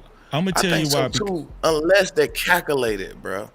Unless they calculated people. Well, here's the thing. Even if you got a lot of money, like, and everybody know, on this platform, I talk about kids a lot. Freezy love the kids. I really do. Like, everybody else spend their time talking about, you know, the well-being of husband and wives. No, I care about these kids and, you know, the predicament that these kids are being put in. There's no way possible that if you have 17 kids and you're an average worker, you're going to be able to spread equal love around to all these kids. You're just not going to do it. A lot of these kids are going to have horror stories. They're going to have disappointments and stuff. I just don't. I think we should kind of minimalize bringing kids into this world under those conditions. You know, like my dad used to brag that he had kids outside of, you know, my mom's marriage. Back in the day, it used to be this thing where people used to brag about having kids just for no reason. Shout out to Lucky Marie in the building. No Cap-tivity. Kids used to brag. My dad and my uncles, I don't know what it was. I don't know if it was a baby boomer thing, but they just used to brag. You know, I got a kid in New York. You ain't know that, did you? Oh yeah, I got a kid in Los Angeles. You ain't know that, did you? Yeah, I got kids everywhere. Yeah. They wouldn't even get tests done. Yeah, my nut work real good. You know, that's just how they talk. It wasn't right to say, oh, I have a stepbrother or I have a step sister that's like, we go to the same school. It wasn't, I agree. Yeah. And so I just feel like, see, people be afraid. I ain't with all that macho shit. Man, if you can't love your kids effectively, stop having kids. Stop doing that shit. Stop bragging that you got kids. Don't nobody give a damn that you got kids. That don't mean nothing. Okay, as a matter of fact, hold it. You know what? I was about to go into hold on. I'm gonna show y'all something. This shit gonna make We was y'all about to go cry. on that Judge Mathis thing, but you start. No, this watch this shit right here. Watch this shit. This how a lot of kids end up right here. Watch this. So my question was, why is he never there? So I asked him when I was of age or able to articulate, hey man, why weren't you there? For those of you who don't know, I got an interesting lifestyle that most people don't even know about. Grew up with no mother, no father. My mom was killed when I was 9 months old, was stabbed. My dad was never there, so my grandmother raised me. My grandmother died when I was 12. I was pretty much on my own at that point. So my dad was never there, and I got through life and did all the things and made the accomplishments that I needed to make. I got to a point where he and I could talk. I was 17, and I was able to articulate how I felt and wanted to know. I needed some answers. I needed some answers from him as to why he's absent. His explanation was he was on drugs, he was wild and doing his thing. I get that, cool. But at some point, you have to mature and say, okay, let me be a father to this guy. Because I played sports all my life. I was an outstanding athlete. I played everything. When I was young, it was baseball and it was basketball, and everybody in the city know me. I'm doing my thing in there. So my question was, why is he never there? Why aren't you there? So I asked him when I was of age or able to articulate, hey man, why weren't you there? And he gave me the explanation, you know, and I accepted it. He was on drugs. He was irresponsible. He should have been there after my mom was killed. He was sincere. So we're talking, and I'm like, okay, I get it. So let's try to find a way for us to have a relationship. So it was sketchy. Over the years, throughout the years, I would see him. I wouldn't see him. We would talk via text, or maybe he'd call me. So after a while, I realized this isn't really real, I don't think. Then I came to the conclusion, I said, I don't think I have the type of relationship with him if something happens to him, I would even show an emotion. I probably wouldn't even cry if my dad died. And this morning, my sister told me that, you know, he was planning out his funeral. He was writing out his will and what he wanted to leave us and it hit me. It hit me in that moment. I said, I'm not healed. I'm not done with this. I thought I was in a position where I could move on. He leaves and he's passed on, and I can say, oh, well, I got my sons and now I can teach them the things that my dad should have taught me. But I wasn't closed out yet. And I'm still not closed out. Through all this, I'm realizing, regardless of what you think, you feel, when his parents involved, there's a connection that has to be there. Especially if I can see you. If I see you, I know you're still living. I'm like, even if you're not there, even if it's somebody out there who has a father that's on crack, a mother that's on crack, and you feel disattached from them, there is still a connection. They had you. That never leaves. That connection never leaves. So it hit me, man. It hit me this morning when I replayed my sister saying, oh, he's planning out his funeral. He knows that there is an end point, and the end point is nearing, and he's planning out his future, and everything hit me. And I said, I'm not done. I'm not over this. There's still some shit unanswered. I have become who I am right now and going to elevate to more. You should have been there.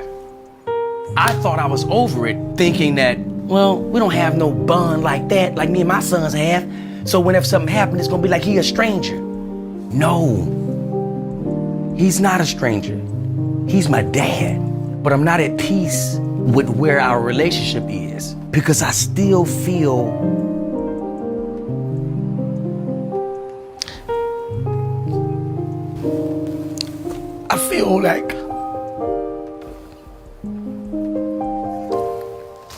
like he still owes Dee Dee an explanation. Because as an adult, I'm still feeling shit that I thought I was over as a kid. Look what I turned out to be. How could you not want to be a part of that? And the fact that I've become all of this without you. You can't give me the excuse with drugs. You can't give me that. I need to know what would make you want to abandon me. And I realize I'm just not at a point where I'm able to release him and let him go without him clarifying for me. Bruh, do you understand, bruh? Listen to me. I joke about it now, but there's a moment that will never leave me. I remember waiting on my dad to come, and he never showed up, bruh. He never showed up. And I waited on the steps for him to show up, and he never showed up. And I thought I had released that. But to this day, I still wonder. I remember he was supposed to take me to the Battle of the Bands. He was supposed to. Okay, I'm gonna stop because, listen, this my thing. It's a lot of older, grown people, adult people that's going through the same thing, is feeling the same way he feel. That shit stemmed from when they was kids. Like unanswered wounds and all that shit. And I'm gonna tell y'all something. It's as simple as fucking. Just fucking and not being responsible, with your fucking. You feel what I'm saying? And your seeds not understanding that your actions could affect a child for the rest of his life. It will. You understand what I'm saying? So when I see these filthy rich guys like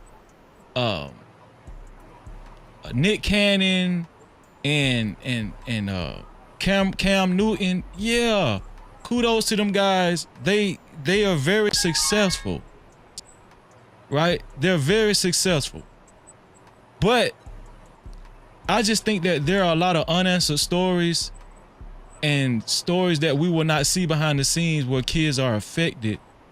Like what you call his son, Kirk Franklin's son, right? Kirk Franklin, his son just announced that, he's bisexual, right? Kirk tried to make it seem like, he didn't know what was going on and all that kind of stuff. And he did an interview saying that no matter what, I love my son. But, we know they've had a tumultuous past. We know that. I'm not saying that Kirk Franklin wasn't there for his son or not. I'm not judging Kirk Franklin. What I'm trying to say is that this is the type of shit I like to talk about. I like to talk about shit like this. All of this bullshit about these blueprints on relationships and women ain't shit, men ain't shit. Right. No, yeah, we could talk about that, but see, a lot of my content usually bleed into stuff like that. You understand what I'm saying? It bleeds into that. Cause I don't give a damn about you grown motherfuckers. I really don't. I don't care about y'all. Cap-tivity. Because you're grown. I mean, I care about you, but at the same time, like, go get some therapy like Freezy did. I'm in therapy now. You know what I'm saying? Like, but with the kids, yeah, your daddy rich. Your daddy rich, and your mama made a good decision by, I guess she made a good decision by at least making sure. No, she did it. No, she did Listen, let me finish my sentence. She made a good decision at least by knowing that y'all ain't gonna never be on food stamps. Fine. Nah. We know you ain't gonna never be on Section 8. That's fine. But isn't there more to the story, right? There's more to the story. The reason why I'm in therapy is because my mom and dad was married and my daddy was in the house. See, that's another part of the game that y'all people don't even talk about. My daddy was in the house, but he still wasn't there. You feel what I'm saying? He still wasn't there. My daddy was not concerned about my affections and my mind state. He didn't give a damn about me excelling in sports. He didn't give a damn about my grades. My daddy just needed to, make sure my mama didn't kick him out. And he could just keep doing his thing. You understand what I'm saying? My mom, she was always stressed. She always held low-end jobs and stuff like that. The biggest memories of my mama, she was always at the dinner table crying, looking at the bills. Always crying. They was together. They was married. So all of this shit, you know, is you married, you get a divorce, is you married. Listen, I like to mind this shit out with adults. I like to talk to adults, not this childish shit about, oh, you ain't got the answers. Oh, you ain't got the answers. All this narcissistic bullshit that we be going through that really don't solve nothing. Where have we gotten to? Can somebody tell me where have we gotten to up until this point? Has anything been solved up to this, all this bullshit that we've been talking? I mean, has anybody learned something? I learned that people are really stupid. That's what I really, really dumb. No, I mean, but the thing about it is, man, at the bottom, at the end of the day, right? At the end of the day, the truth is this.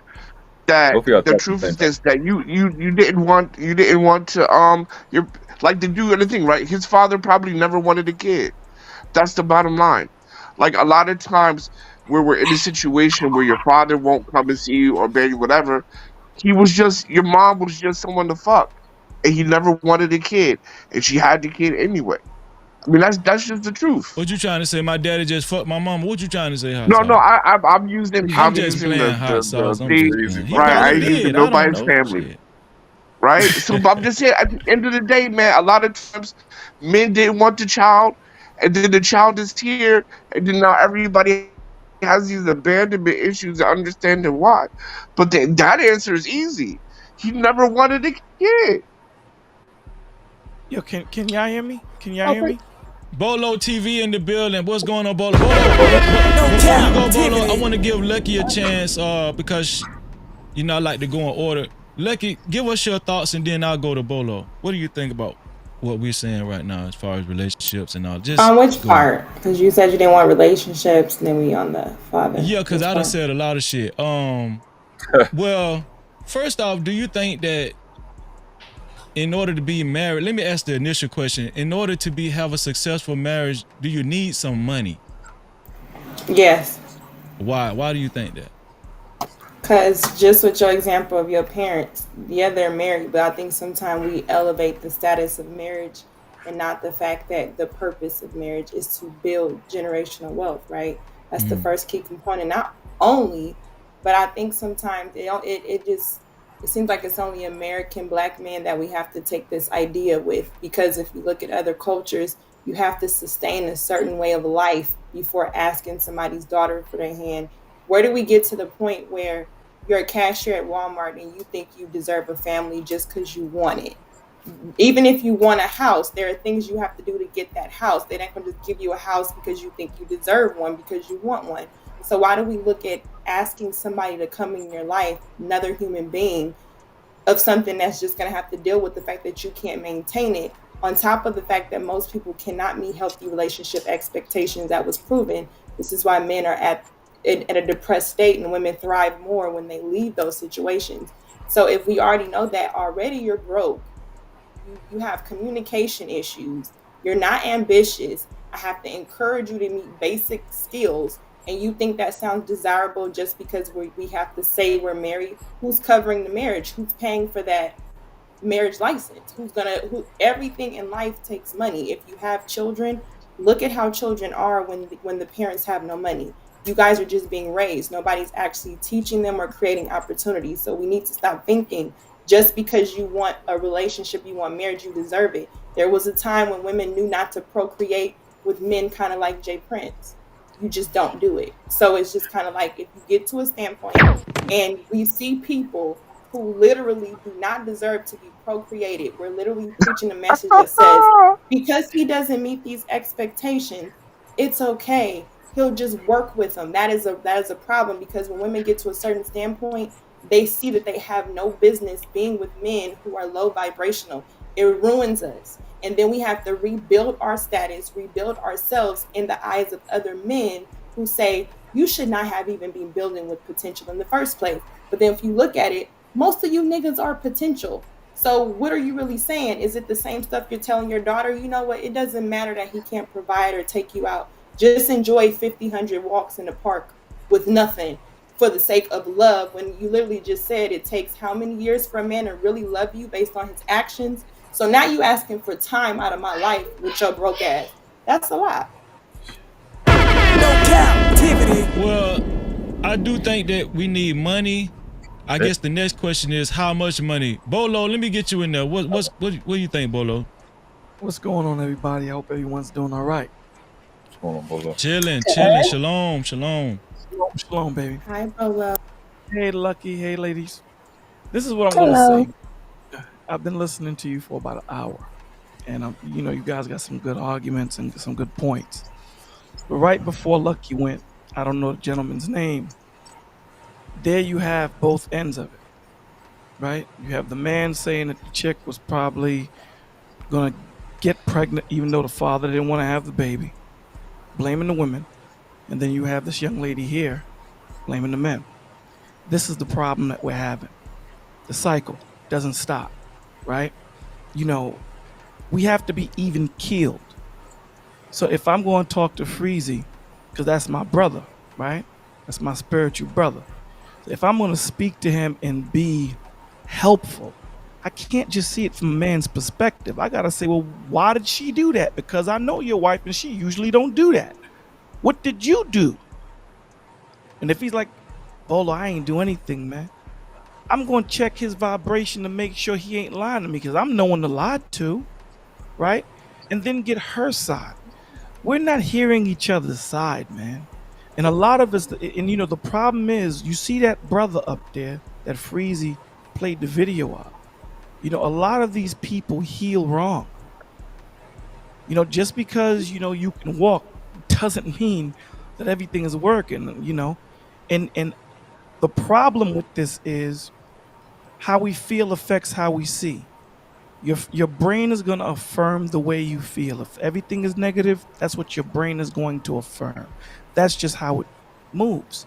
And we make decisions off of how we feel. I'm hearing people talk about love as if it's a feeling. I don't understand. I don't get it. This is why we have so many divorces. Hold on, sweetie. I promise you I won't be long. I'm sorry. I think I'm on a delay. Oh. No, I see you, Lucky. You good. Okay, so you good. Hey, can I respond after him? Freezy? Our problem is this. 1 second. Our problem is this, right?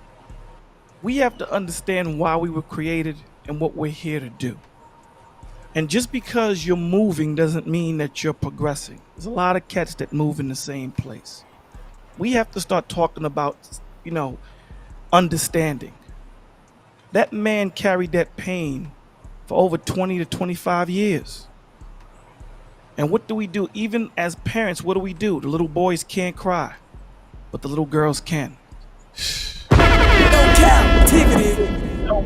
We have to stop this tradition. They're both children. So let the boy cry as much as he needs to cry to be able to articulate how he feels. A lot of people don't understand that when you're a child, your brain is creating neural pathways. And you stunt that child's growth when you don't allow them to be a child. You stunt that. My wife is a helpmate. I understand it takes money to make. You going in and out, Bolo. You might just went in and out for some reason. How do I know? How do I know that my brother loves me? By the things that he do. Because there's gonna be sometimes I don't like Freezy. There's gonna be sometimes I'm like the Freezy, I don't even want to hear you. But if Freezy pick up that phone and say, yo, Bolo, I need you. What you need, my G? Then I'll get back to not liking you. So the point of the matter is we have things of loyalty, time, trust, direction, all of these things that love is built on. And when you have those feelings, when you have those actions, it invokes a feeling of loyalty. Love for a man is different than love for a woman. And the problem is women are trying to get men to love them the way we want to be loved. The love that you show a man is respect. When you read Ephesians chapter 6, that's what the love is for a woman towards a man. Our love is sacrificing if need be.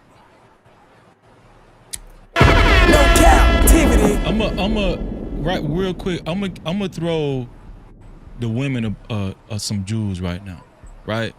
This coming from your big brother Freezy. Like, I don't think a man needs a substantial amount of money for him to show you that he's a good man, right? when I first met my wife, when we first started talking, I was broke. I was in the street. I was trying to re-up on some dope. I was a degenerate. Right? But one thing she said she liked about when we went out to eat, if we went to Applebee's, or I don't give a damn where we went. I don't know if it was pride or ego, but whenever she offered to pay, I used to be like, "Nah, I got it. I used to like feel funny with her paying, like when no, I got it. Maybe it was because of how I was raised or whatnot, you know what I'm saying? Until finally she had to say, "Listen, you need that money in your pocket." Like, I was kind of embarrassed with her. Listen, I got it. Don't worry about it. You done paid for enough dates. I got it, right? But I think what a lot of women don't, this is where a lot of women should use their intuition with men. If you out with him, if you with a dude and you offering to pay for stuff, and then he just quick to actually receive from you and say, "Yeah, okay, good, cool," right? Man, that's a red flag. Even if a dude ain't got a lot of money, if he just say, "No, I'm good, don't worry, I got both of us," you know what I'm saying? I got it. That means he was prepared for this date. He might go broke after the date, but he prepared for it, right? And he really cares about how you look at him. Lucky Shuggies, you can contest it, Lucky, but listen, he really cares about how you look at him, no. He wants you to understand he not a, listen, he wants you to understand he not a. That's the problem. Yes. Freeze, okay, no, go Freezy, ahead, you are go ahead, Lucky. absolutely What do you right. think? You What know do you why? think? Freezy, you're absolutely right, because I see Hispanic people, Hispanic women and men, guess what? They hold each other down. Look, I know, I'm in Texas. I see the Hispanic community. I see other communities, right? They be 10 toes down with their man, whether that man is making money or not. It may be hard in that household, but they are 10 toes down with them, right? Okay. I get that money, a lot of marriages fail because of, let's say, finances, right?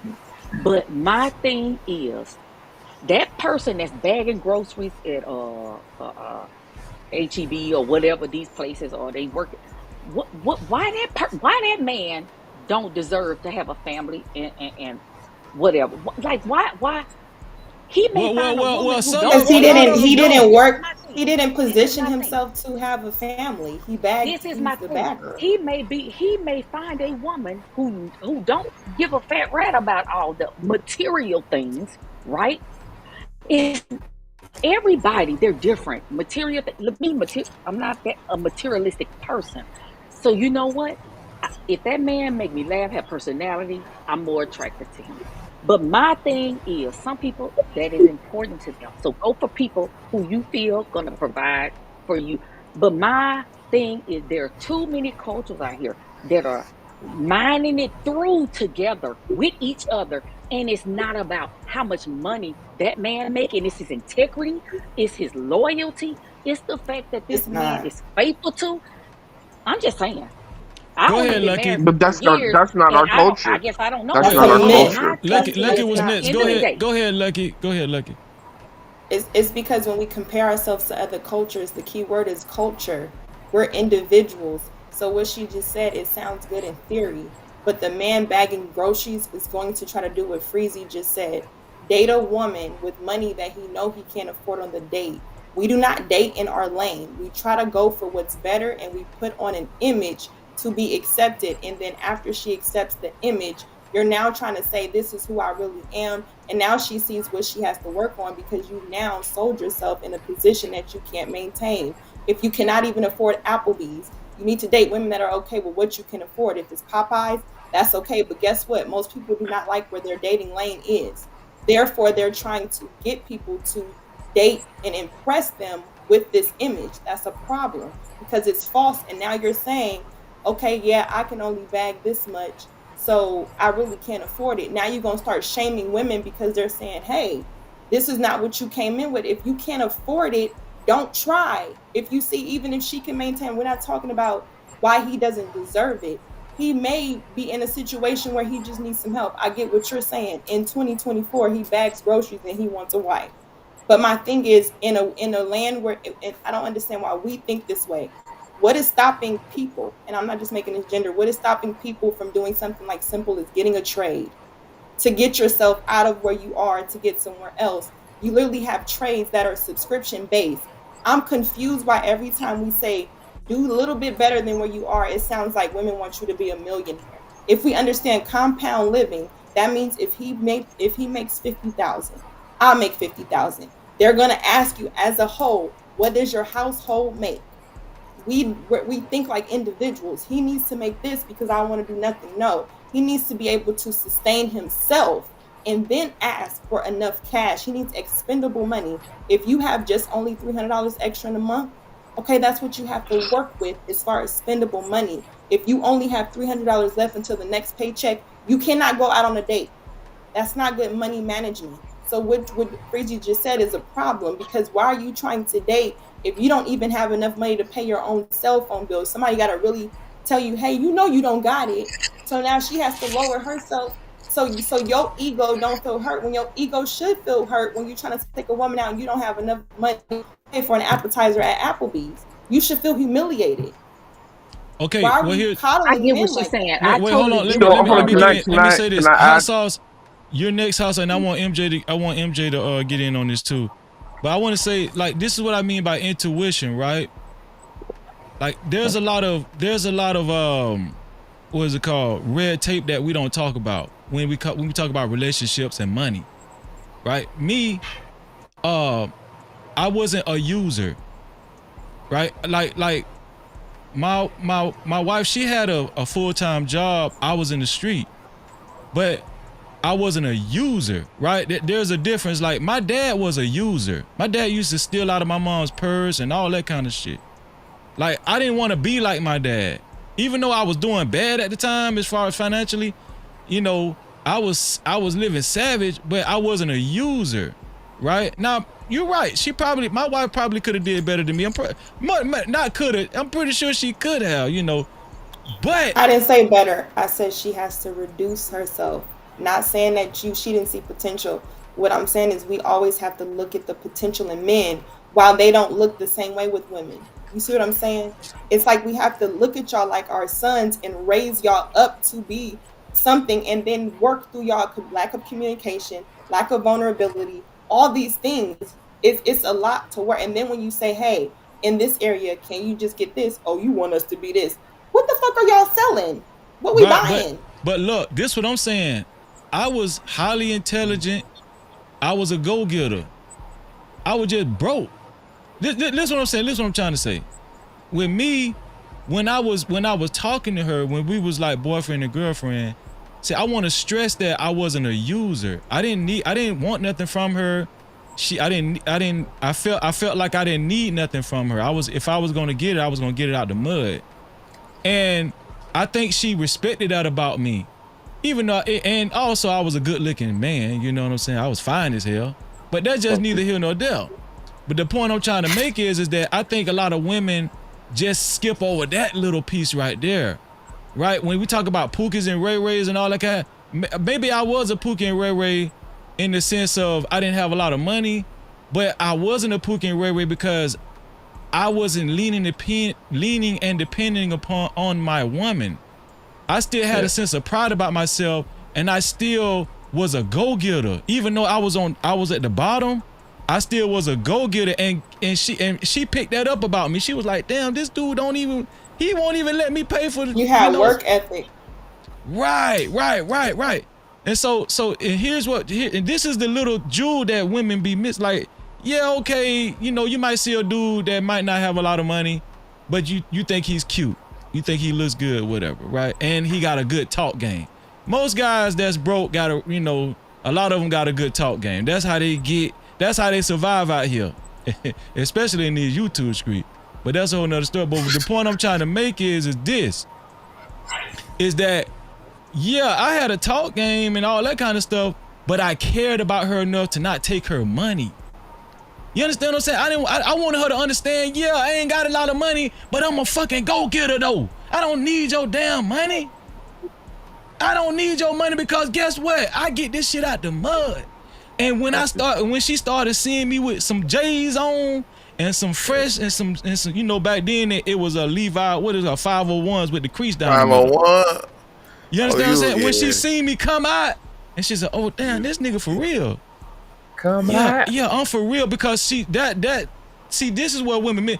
That shows you the heart of a man, what he really made of. Sometimes it's good to see where a dude that don't got a lot of money at the time, because now you get to see if you like him. I'm just saying, if you like him. If you like him and you wanna, you know, see what he working with, sometimes it's good to see what a dude working with and see how he operate. But as soon as test him and say, listen, you want to go out to eat, and then try to pay the bill, and if he don't hesitate taking your money, leave that nigga. Leave him. But go ahead, Hot Sauce, and then I want MJ to get in on this conversation. Go ahead, Hot Sauce. Yeah, I just wanted to address something that Bo said way back. I wasn't blaming the woman. I was just saying that the reason why his father wasn't around is because he just didn't want him. I thought that would be clear. I didn't even mention women at all. And then to the second point, I was actually agreeing with Lucky until she added the extra stuff. But like, with women should wait at the finish line, if we juxtapose to what we have now, absolutely, right? Absolutely, women should definitely wait at the finish line. And again, when it comes down to like having all these kids and things like that, regardless of your money, kids are going to feel abandoned. There's no way you can logistically manage 17 kids by 8 different people as one person. There's no way you can logistically manage that. Plus go to work, right? So, I mean, money will never ever replace you being there as a parent. It helps, but if you have like 18 kids by 8 women, Who's you're having going to have 18 the same. kids? Some Why of do y'all do those this? kids. No, my little cousin. No, I'm not. Because we're talking about My little Cam. We're cousin talking about actually Cam has Newton before you 17. came on. Yeah, Cam she got Yeah, has we're 8 talking about Cam Newton before you Cam came got on. 8 kids, not So 18 I'm kids. talking to that. Where the fuck did 18 Okay, kids come from? whatever it is, No, it logistically, ain't whatever. 10 how extra, can a you? lot extra. No, come on. 10 extra children is Well, great. That's a lot. One of them, one my extra one. point. I think the point is logistics, right? How are you going to manage to be in all those children's lives, whether it's 8 or 18, as one person, plus going to work and not have these kind of abandonment issues, right? I don't think money covers that, and I'll pass the mic on that. MJ, what do you think about what I said as far as did I make sense? I mean, okay. And before the trolls take off, I'm not encouraging women to date broke dudes. That's not what I'm doing, because I know how they'll try to flip it. But did you see where I was going with it though? Go ahead, MJ. I understand where you're going with it, but let me ask you a question before I give my statement, Freezy. Okay. If you was to have a daughter, I don't know if you have a daughter, but would you want your daughter to date a man who cannot take care of himself financially at that present time, and he was to come to you and say that he wants your daughter in hand in marriage? Are you okay with that? Not if he was selling dope, but yeah, not that. No, don't do that. Don't do that. I wouldn't recommend. I'm just saying that most fathers who have daughters, who love their daughters, will never advise them to date someone who cannot take care of them, because that's the whole point, that you're giving your daughter over to a man. So it's sometimes when we have the conversation with potential, right? I'm not saying that everybody who is potential might not grow to be something better, right? But there is a big risk. And right now, what we're seeing is women cannot take that risk. And this is why women are being more selective and actually having qualifiers for, most men on, at least you have to have this now that I'm entertaining you. Because we're going to continue to have the situations where you're going to have Mr. Potential, and Mr. Potential, not only can he cannot take care of your kids, he cannot take care of you, he cannot hold down a mortgage. Mr. Potential also wants to have Mr. Potential with someone else. This is what happens. So you can't take away that the security that women actually needs to start vetting someone that makes sure that they're reliable, that they're valuable, and that they want to stay with them and actually build what they have. You can't take that away from them. Certain situations works out that way, but really dating with potential when it comes into the woman's world is a big no-no. Well, okay, Mr. Potential, right? Most guys today, let's just be honest. Most guys, average working guys, most of these guys are Mr. Potential, right? I mean, let's like, I'm not advocating for women to date broke guys, right? But what I am saying is, I think that women should really pay more attention to men's characteristics and their personalities more so than how much money they make. That's the point that I'm trying to push. That's the point that I'm trying to push home. Right? I understand it, Mr. Freezy, but then think about it like this. If you're a man who make a certain good amount of money that you was able to take care of all your children and kids, would you advocate for your daughter to date someone who would not be able to give her the same type of lifestyle that she grew up with? She actually have to take 10 steps back to be with this individual. Would you still think that is a good idea for her? Do you think that that's still a good setup, that she is now getting less than what her father, was to provide for her? Well, it depends on how old they are, right?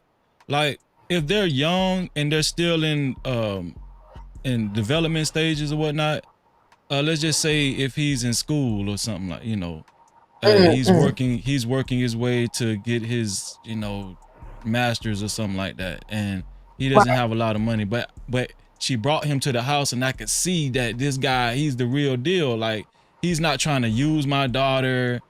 He really, he whatever loose money he get, whatever extra money he get, he tries to look out for her, and he really showing that, that he really loves her and respects her and how he treats her. Like me, I would be able, and this is why it's good for men to be in their kids' life, especially their daughter's life, because men can actually tell you whether, no matter how much money a guy got, if this guy is going to be good for your daughter.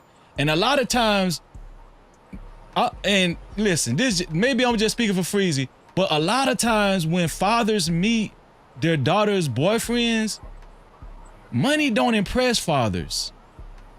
Like if a dude come up and he's all shabby and he acting like he the shit, that shit don't impress fathers, man. You know what I'm saying? Fathers really, I think mothers really care more about the financial aspect of, when it comes to a dude that the daughter is dating. But for fathers really care about how this guy is going to actually treat his daughter. Like what good hands his daughter is going to be in, his character. How does he talk? How does he carry himself? You understand what I'm saying? No. Go ahead. Freezy, you're Lucky. absolutely right. I'm Because gonna if let he Lucky has go character, first, and then Go Jess. Okay. Wait. Before you go, Jess.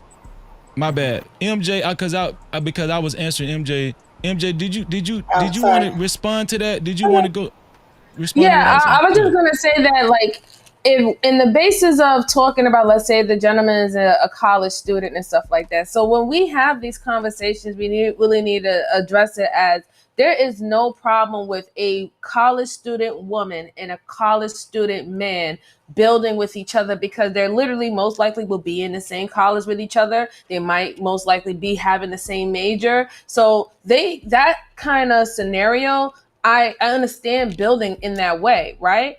But when we now have younger women who are a little bit older, 25, 30, whatever not, they're in a situation where actually security is important, especially when they're starting to get into the dating, mating, and relationship role. So there is going to be different requirements for a college student who's trying to get a degree, and a 25-year-old woman who got her degree and now she's in the workforce, and there's these other requirements that she's going to need for her lifestyle. So again, I understand what you're saying, the character, the mindset, whether they're whether he's a family man, whether he has the he has the ability to be a decent human being in a relationship.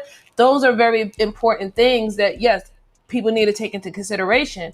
But that financial situation, being prepared to have a family, being prepared to take care of children, being prepared to pay that mortgage, being prepared to have that light not go off at the end of the month, those are things that adults, especially young adults, have to worry about.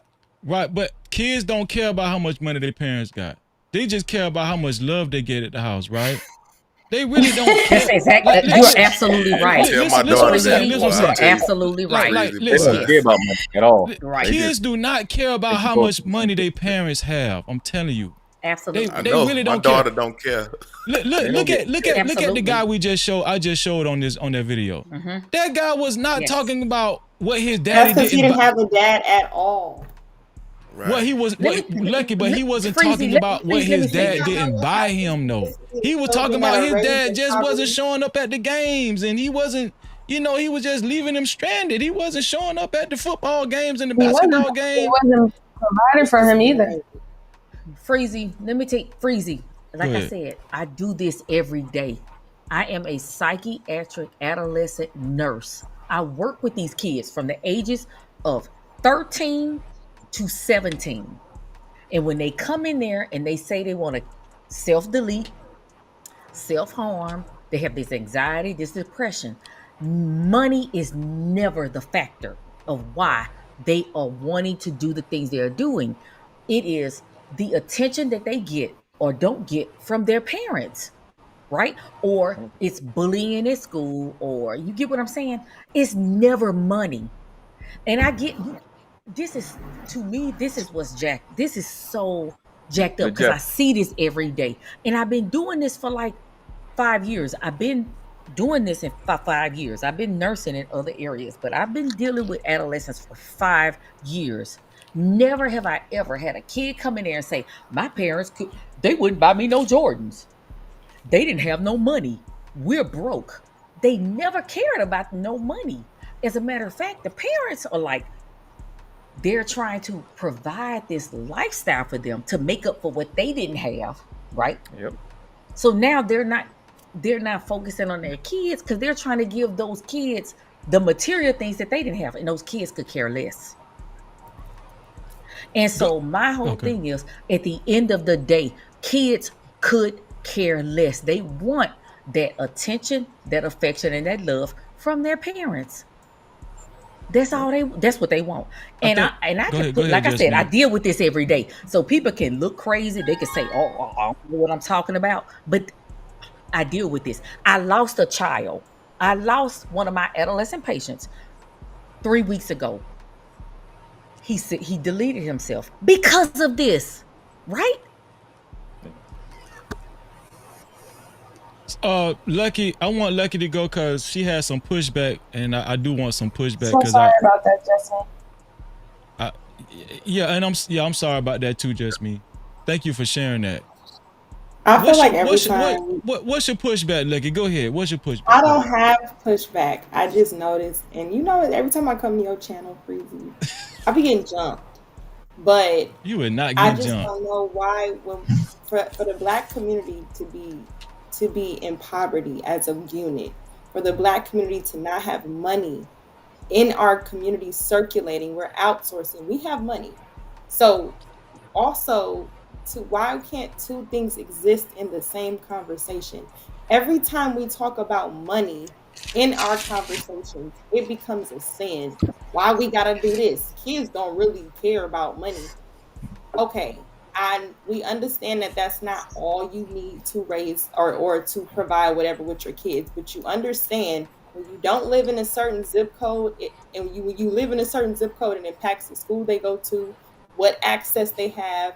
If they're gonna have, if certain kids, they don't even drive to be ambitious to go to college when they're raised in households knowing not to ask their parents because they don't have it. It's a lot of things that come from kids being raised in homes where the parents are paycheck to paycheck struggling, both parents. So my thing is, when in a community where most of us are not on the same track with our men, it doesn't look like we're going to be on that. We're really still talking about raising children or having children in broken homes. So that means that money is a problem. To keep it in home, we have a problem. So to act as though For kids to even get to a standpoint, yes, they have behavioral issues. We have a lot of issues. We have issues in our community with how we parent. I definitely agree with the fact that we tried to overcorrect with what our parents did. It's not necessarily a bad thing, because if you know that you were raised with no opportunity, it's not a bad thing to try to work to give your child opportunity. But what happens is the relationship loses when you don't have two people working together in the house. So there has been generations where the father wasn't so hands-on. That can cause things. I mean, everybody's going to be raised where something's going to happen. I get that. I don't know why in conversations two things can't exist. Can we talk about couples actually reaching a standpoint to work together? When we say we want to build, we want a woman to build with us. What do you want her to build? Let's answer that, because if her asking you to make more money is a problem for the household, what is she helping to build? Do you have a vision? What does this vision entail? Do you read to your kids? We know most fathers don't read to their children, because most of adult males can't read or communicate or articulate anything. So we know you're not pouring into your children. Most people don't have or acknowledge emotional intelligence. So these are things that she's speaking to that we need as adults to be able to pour into children before we even get to money. Most of us know how to just get money to fix problems. My thing is, how come it becomes a sin to say we also need to focus on keeping our money in-house as a people, and also building economic structures with our family in togetherness? Why are we even talking about building relationship if nobody gives a fuck about being ambitious and money? Why is that a sin? But every single 4 years we go vote for Democrats who saying, you niggas are broke, y'all need our help. I don't understand. And then we don't want to be Republican because we're going to take my benefits away. It maybe change your mindset to say, you know what, let me work with somebody. Maybe men need to focus on, what is it about me that makes somebody want to work with me? Are you a work-wittable type of person? Or are you just a person that had a problem with anything that seems like change? That's most of us. We like to talk about change, but the actual steps to take to change before we even start fucking each other, it becomes a problem. So I don't even know why we're even still trying to date, let alone have children.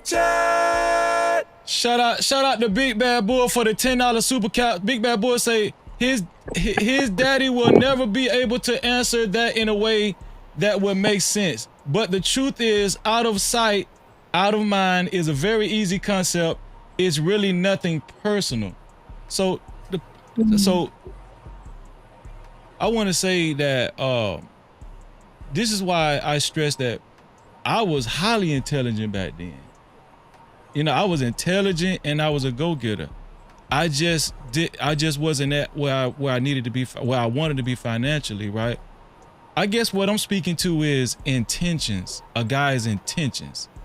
Like, today, the goal that I'm trying, what I think the goal is, if you're going to get married, because the title of the show is "Till Death Do Us Part" or "Whenever I Get Tired of You."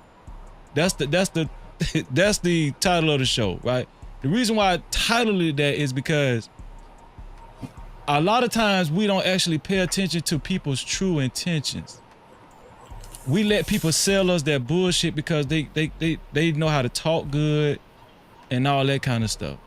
My wife knew my true intentions just by dealing with me. She knew when she had conversations with me, oh, this dude is not a dummy. This dude is very intelligent. He's very well spoken. What is your, like, she used to ask me, what is your problem? What's wrong? How did you get here? You understand what I'm saying? Well, it's the thing is that everybody doesn't arrive at a certain level of success at the same time. Everybody just doesn't arrive there. Everybody got their own story, right? All I'm saying is that when you meet somebody, I think the biggest trait towards marriage is a person's intentions and their character, not the money. Now, I do think money is important. That's why I didn't get married until I got me some goddamn money, right? But at the same time, is that I think she stuck in there, she hung in there with me because she was like, she felt like I was a special dude because, you know, like she seen my drive and she seen my intentions, and I was very intentional. I was very intentional with how I was moving. You know, even on the negative side, I don't want to promote that. I'm just saying, like, I was very intentional, no matter what I was doing. Do you think that Do you think that your situation and what happened with you and your wife and how y'all got together is the norm? No, it's not. Exactly. Because And most. so. Go ahead. I'm sorry. Oh, but I was gonna say, so like your situation is beautiful. It actually worked out, and her investment in you gave her the fruits later on. That is not happening for many women today. Women are investing and not getting anything in return in the end. In fact, they're getting a big F you, ha ha, I finessed you, have a good life. Take, like this is what they're But getting. here's the big question though. Why would a woman stay in there that long with a dude like that? If you understand But see, what I'm that's the saying? thing. You can't really judge, right? Because if she really loves them, all she's gonna think about in the back of her head is that I invested all this. I also care and love about this person, and now I'm in too deep. So now if I get out, I'm gonna be too embarrassed. I'm what people are gonna say. The relation, So there's many reasons why women don't leave when they're supposed to leave, right? So even though your situation is very admirable, I'm glad, obviously she made a perfect decision, and you showed more than what you just said about the intentions. You showed a little bit more that made her know that she made the right choice to invest in you earlier. But that is something that women today cannot rely on. You just did the same thing to her that What you I just did. said. What I did. She just expressed how she was with a bum ass nigga that she was trying to help potential.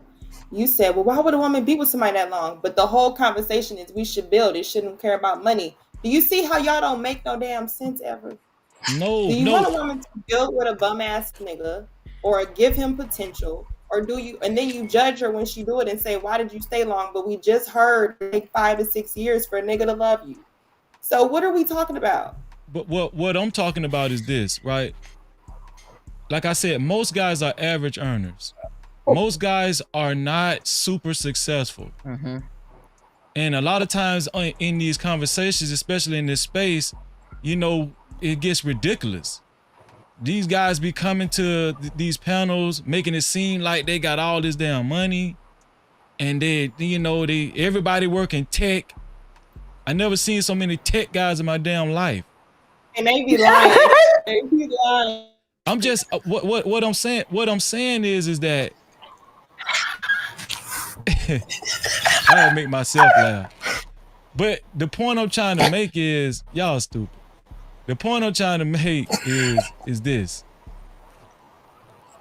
The point that I'm trying to make is that when you're dealing with a guy, even if he's an average earner, even if he's a little bit below average, to me, and this is just my opinion, to me the most important aspect of a man is not how much money he got.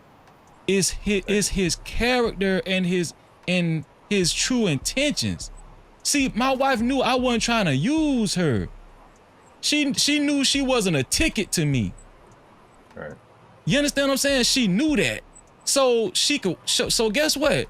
She felt safe. She wasn't sleeping with one eye open. She wasn't second guessing like, what is his true intention? No, I let it be known. I don't need your money. Don't do that.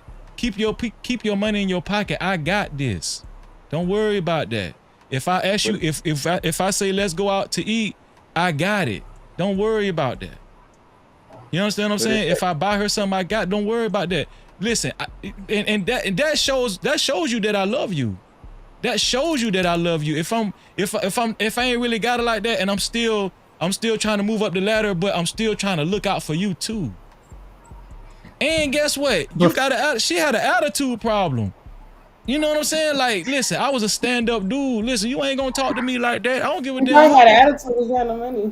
No. She had an attitude. Listen, you so silly. I'm just saying we love you, but we didn't fucking. But here's the thing. No, she had an attitude problem because, she had a big ass and a small waist, and niggas want to look at her. She knew. But I'm just saying she knew that she could get a lot of attention. You understand what I'm saying? But she knew me, right? Me, I wasn't going for that shit. I don't give a damn about your big ass and your small waist. I'm a stand up dude. No. What I'm saying. I did just a little bit. But the point I'm trying to make. The point I'm trying to make, because I'm trying to help me and Lucky tie the knot, connect the dots, right? I'm not saying get with a broke dude just to experiment. No, I'm saying there are some stand-up dudes out there that have great character, that are go-getters, and that are relentless, and that will not use you for, for your finances or even for your looks. A lot of these guys use women just for trophies, just to say, "Oh, look what I got on my side." She's a trophy just for braggadocious, right? Some of these dudes out here moving like chicks. You understand what I'm saying? Just they fucking with you cause you look good. I didn't give a damn that. Listen. My wife was not the. Hey, Smitty, do me a favor, Smitty. I can't bring you up because it's something. You still in the green room. Could you drop down and come right back up? You still in the green room for some reason. But just to land my plane, the point I'm trying to make is that know a guy's true intentions. That's all I'm saying. Know a guy's true intentions. Whether no matter how much. Now, I'm not saying go out there and just intentionally get with a dude that ain't got a lot of money. Me and my wife, we met in the court. She met me coming out of the courtroom. She was dropping off a friend. Yeah, it's ghetto. But I'm just saying. What I'm saying is that. What I'm saying is that. That's what's up. What I'm saying is that when she talked to me, right? I'm about to get real with y'all. When she actually talked to me for the first time, when she talked to me and the way I was talking, and the way, like, she knew my aspirations, she knew what I was about, and she knew I wasn't trying to use her.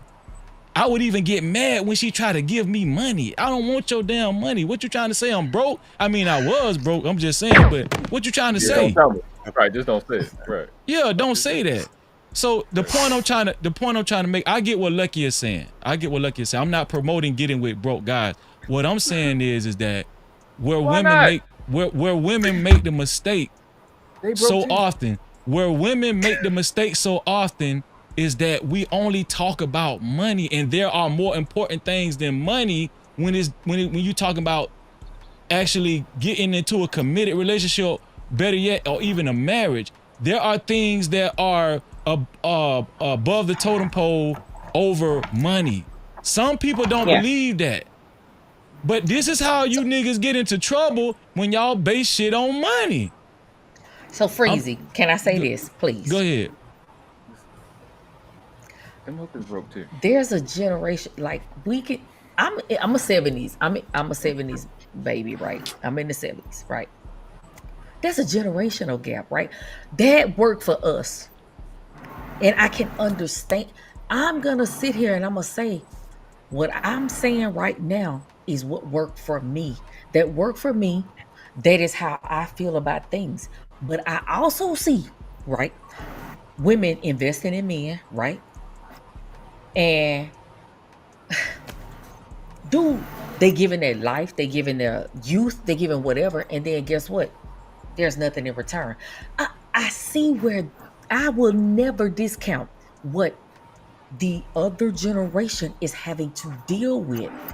I'm saying this because this is what I can speak on, and this is what has worked for me, and this is why my marriage worked. But we are in a totally different generation, and so these women, like, so, and I'm like, literally, look, I can literally be objective. That's just me. That's my personality. It's not like it was Freezy with us. We at the skating rink and we meet this dude, and he may be working at Popeyes, or he may be working at whatever, and we like his vibe and whatever, and we dealing with whatever we going through. No, what's happening with these women is that they don't want to meet that dude at Popeyes, right? He may have personality, but guess what? If they get with that dude, they're gonna get labeled by, you should have vetted better, right? If they get with that dude, let's say he don't have that much money, and they get with him, and let's say they have a baby by him or they marry him and he ain't handling things the way they should. And guess what? Things fall apart. You know what they're going to be told? You should have betted better. You get what I'm The saying? same thing You he know just did what? to You should her. have had somebody else bet for you. So I get it. I understand that there is a different mindset. It's if it's like, dude, okay, it ain't just personality no more. That's how it worked for us. I know with me. Girl, they I ain't might got have, I no might have would have personality. it's not even about that. It's about the These fact niggas that, ain't got dude, no you darn personality. right now, you darned if you do, you darned if you don't. In this era on YouTube. Yes, You darned yes, if you that's do, yes. you darned if you don't. If you get with a man, Freezy, Left, it just y'all. let's just pause. If you get with a man that don't really have that much money and you trying to help build them up, you're gonna be told you should have betted better. And you know what? You got with a Pookie or you got with a Ray Ray. Okay. If you get with a man who got money and you want more, you're told you're a gold digger or you about his money. So it's like right now, that's why I'm glad. Look, buy a dog, die alone. That's all I gotta say. Get you look, I got me a miniature Australian Girl, Shepherd. dogs is more loyal. He down Yes, there. they got. Look, my husband, I done put some food in the microwave. He good. Let me tell y'all something. Look, That's you funny. can't do right for doing wrong. I'm just gonna keep it real. And I mean, Well, it's that's what definitely I'm a trying to tell double-ended you, sword. Jess. Oh, go ahead, go ahead. No, I was just gonna say it's just definitely a double-ended sword for most women, right? Because like again, we give the one who is potential doesn't really match what's supposed to be on paper as a resume, and if it doesn't work out, that's where the shame, blame, and explain comes in.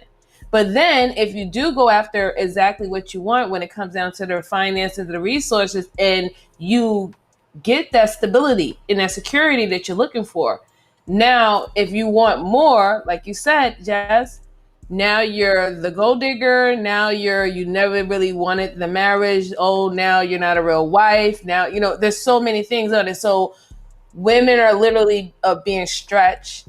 And it's like, at the end of the day, you can only make one side happy. So women to decide, do I really want to risk the potential or do I actually want to make sure I get the security?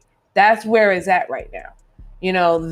That's how they're looking at the situation. And also we know, like, when it comes down to love or actually the relationship working out, it's not guaranteed. It's really not guaranteed. I'm about to I show just you. gotta ask Go something. ahead, Lucky. I have a You gotta go question ahead. for the man, and then I let them talk. Okay. Listen to this, and just I didn't want to interrupt, but it's different talking to people who are married versus now. The men do not have a personality. They can't carry a conversation. They're not articulate. They are dumb. Not all. Even the women, it's hard to make my women friends. They are dumb. I don't know. I'm saying we start to realize as you elevate yourself, not too many people are on that same road. So therefore, the proper thing to do is understand that it's the conversations I have. You only need one person. So my question for men who say, vet properly, he has to be this. Freezy's talking about trajectory. What are the characteristics women should pay attention to, or that we should see in men that can sustain a long-term relationship? Just the characteristics men hold, not the ones that don't tell me, oh, if a woman do this, I could do. Tell me, you as a man, what does effort look like? What does communication look like with you? How are you patient? Do you have emotional intelligence? Do you understand what a woman is to add to your life? Do you respect challenges that she gives you? Like, can men start speaking in spaces about them when women come instead of just highlighting us? Because it kind of seemed like y'all know how to talk about us more than y'all know how to identify y'all own issues. Y'all make a lot of excuses for y'all issues while giving us a more hierarchy responsibility. And I'm for it. If women are supposed to be leaders, like Prince Ella say, then I think y'all should be better followers. But if y'all are leaders, tell me where y'all leading a woman with no trajectory. What does those qualities look like? I'm gonna let World Class go first, and then I'll go down the line. Go ahead, World Class. Well, integrity. Hold up, before you do that, World Class, let me do this. Check the cash out, bitch. Shout out to Blaze for the $30 cash cap. Blaze said, drive by support, LOL. Gotta catch the playback. Man, I appreciate you, Blaze. Thank you so much, man. No Cap-tivity. Thank you. Go ahead, World Class. integrity, honesty, discipline. Men that are worth listening to, we bring that up. Worthiness, uh, honoring your elders, like the people that you come from. That's what we talk about. That's universal. That's all races of men. This is what we talk about: being disciplined. Niggas that brag about like the value of them, they talk about how they control themselves, not what they have. So you can take that. You can't take a man's integrity. You got to get that up. So, then integrity is is an important thing for men that you're talking about, and being a leader, making the sacrifices for other young dudes. That's pretty much the typical thing that you'll see. A guy that is putting in the extra hours with the team he coaches, church a little more often. Those are the guys that are putting in the extra hours, getting up early, staying late. That's the characteristics that you can find consistently to find the men that you're talking about. Discipline, and they make the sacrifice for men and younger other men, their peers, and young dudes. And that's we in these young people's lives. Women, little girls as well. Yeah, that's what you can find. That's what you'll be able to see them doing. For not looking for pension, not looking for praise, just doing it because it's the right thing to do for whatever reason they have to doing it, because they may have lost their sister or their little brother, or they lost a child, or that's just how their grandmother treated them, or whatever their story may be. That's what men that you're talking about actually do. And to your point, yeah, these are the things we can talk about on these panels and focusing on us. No Cap-tivity. Ron Matt, what do you think, Ron Matt? As far as Lucky's question. I agree with Lucky, man. Don't be broke, fellas. Go get you some money. I actually started a little bit more. The more and more I hear her talk about it, like this.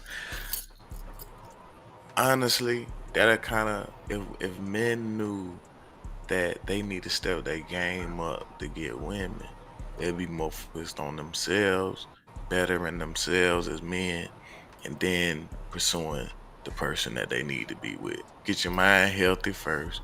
Get your pockets wealthy. You ain't gotta be rich. You could just have a couple of 100,000. Like, that's straight. You know what I'm saying? And you got motion. You said that like you got like motion. I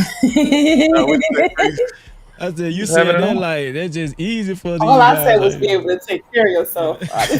Thank you. Exactly. God damn. You said you gotta be big.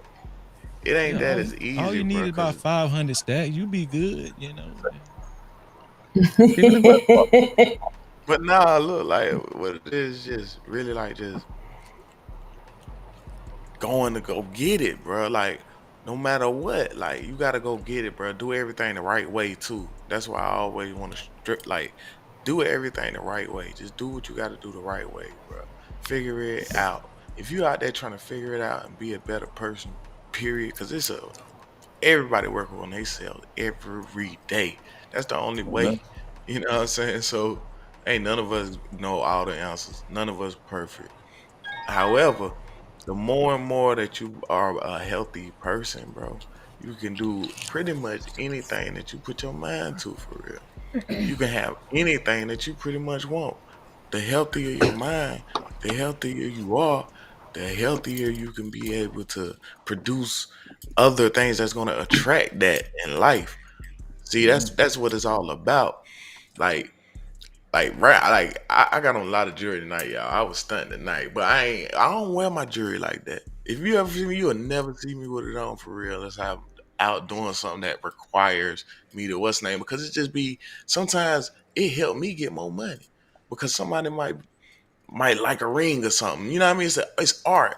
So they might like, yo, I like that ring right there. Where you get that from? You think your ring? You think help him get that same thing? You know what I mean? And now we doing other business too, though. You know what I mean? He got but can that situation. sustain? Is that what's needed to sustain a long-term relationship, though? What? Because when y'all both broke, what's keeping it there? When the money is not keeping her happy, what like? I'm looking for answers that tells women or the listeners that you guys are aware of how to be likable, even when we don't like you. You get what I'm saying? It's like, I don't expect the right answer. I just need us as women to tell, when you ask men these questions, they have a hard time understanding what it is. And it's okay. But then when we hear messages that sound like women don't appreciate us and what we do, what would do that she's not appreciating? Where is the effort? It's crazy how men can't even describe what that looks like that they're giving. So now it's like, if you can't describe the effort you're putting in, if you can't describe what it looks like to create an environment to make her vulnerable, to be comfortable with you, that's the key components in a relationship. It's not how many dates we go on, because even on the date, we have to communicate. We got to actually connect mind, body, and soul. Nobody even cares what their soul is doing. So all we know how to do is just the body part. And now we wonder why we have a breakdown in connection, because the key components to connections never change. It's us trying to change the way we connect. It does not go, it don't matter how submissive she is and how much money you have. That's important because we're building, but the key components necessary to build is not the other stuff. It's what's there when we don't have nothing. What's going to keep me broke with you? It's you as a person. Are you likable? Are you lovable? Do somebody care to do something with? Are you a stubborn person when you get sick? Do you know how to keep up to date on your business and your affair? Are you responsible? Do your kids love you, or do they feel like you just go in your room and close the door? A lot of things that we have to learn about ourselves. Nobody talks about that. We're so obsessed with the image being obsessed. It's a narcissistic way to think, to highlight your image opposed to who you are. We are a narcissistic people because it comes from people who have abandonment issues, and we come from fatherless or motherless homes. Is it too far-fetched to think that most of us are narcissistic? Well, like I said, the men that y'all want, they talk about other things. They talk about the sacrifices they want. Like I said, integrity on a consistent basis and the principles that he lived by. I mean, you know, the Christian guys that talk about the religion a lot, that's their version of doing it. Maybe some Israelites, but men that are of substance don't talk about what they have. They talk about what they are. That's what they promote. And Weak men don't even bring up discipline. Well, what Lucky is actually tapping into is what I was tapping into earlier. Money is not enough. Like even money get old. Like it's only so many things you can buy a woman. Like it's like if you got enough money, right? It's only so many things. Like it's only so many things a man can buy. Like money gets old. What sustains a relationship through the test of time? Right? Like me, this is what I'm saying. Like, and what I was trying to tell, I actually was talking about the type of men that women need to actually look out for and look for, right? I was talking about the men, but see, here it is, it's a two-edged sword. In order for a woman to actually identify a man like that, she has to be a certain type of woman too. You can't be a woman that's just out there, you got your eyes wide open for a dude that look just being materialistic.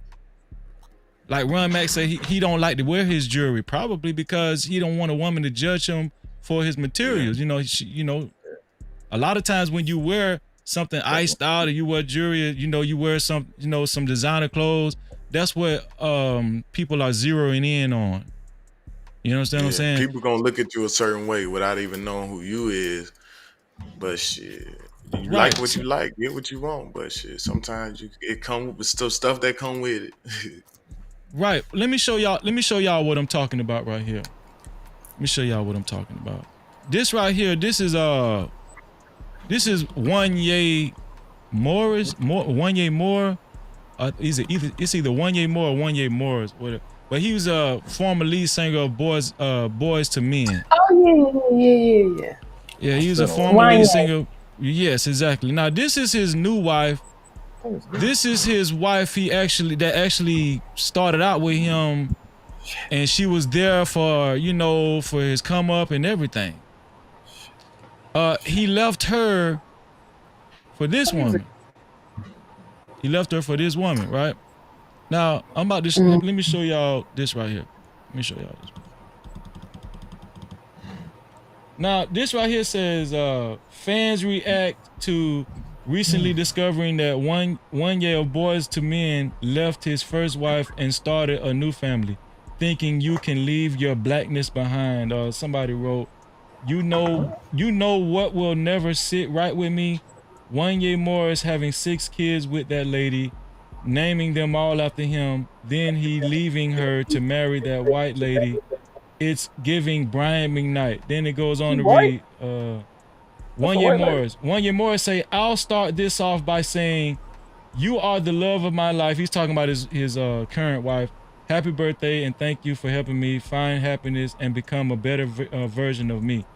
Somebody wrote a better version of me. Okay, somebody wrote up under that.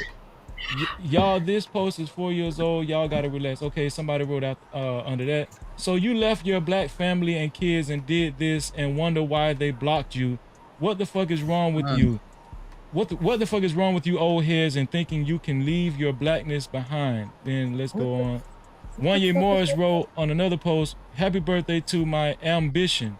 This is just the beginning of growing old together. Right here, One year Morris. I am beyond proud. Now this is his these are his boys. They just signed to Mary J. Blige not too long ago. They're an up-and-coming R&B group, and they sound pretty good too. I don't know if y'all heard them, but they sound really good. So he's saying, congratulations. I am beyond proud of my children and all of their success. They are destined for great things. I love them all. And special thanks to you, Queen, the real Mary J. Blige, for your support and guidance to my offspring. Somebody wrote up under him, why didn't you tag one more though? That's the boy group. That's his sons. He said, why didn't you tag him? One year Morris said, because I can't. I'm blocked. One year Morris also wrote, I had to post from someone else's post. This is my only way to show how proud I am. Since you have an opinion, maybe request that their mom unblock me. So One year Morris got a lot of drama going on. This is his son.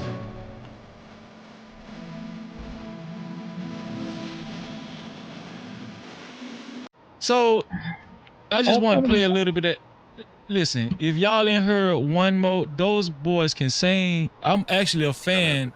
I have their music downloaded on my computer. I be listening to those boys. They can blow, right? They're signed to Mary J. Blige and they're experiencing a newfound success.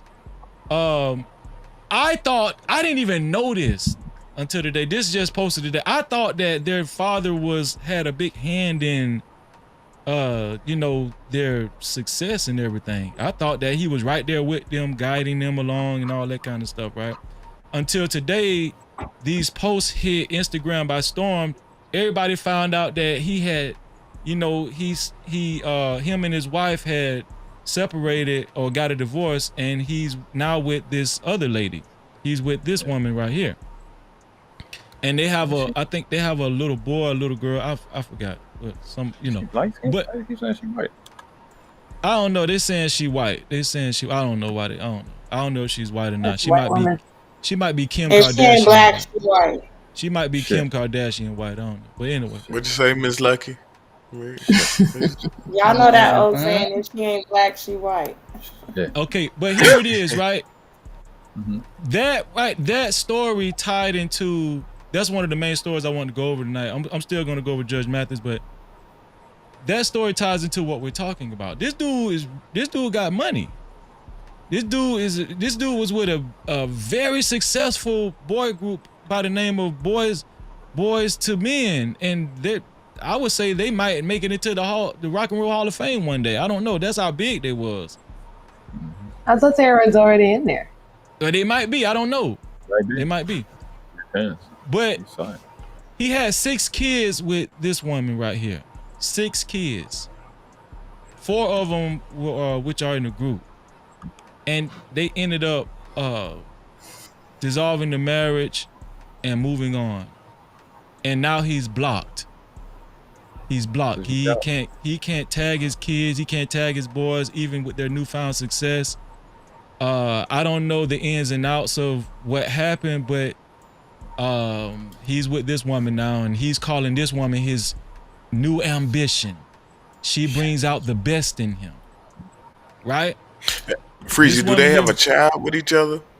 Yes, these he has one child with this woman right here.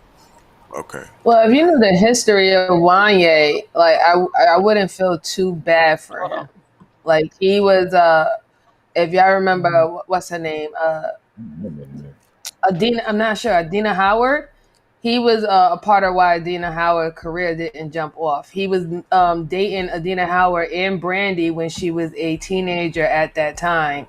So yeah, like he has a history in the music industry of, not being like a very stand up man. So I'm not surprised that now he gets into a new relationship after he solidified himself and he has all the legacy that he wants, that now he's going to this new pot of gold for him, or this new rainbow for him.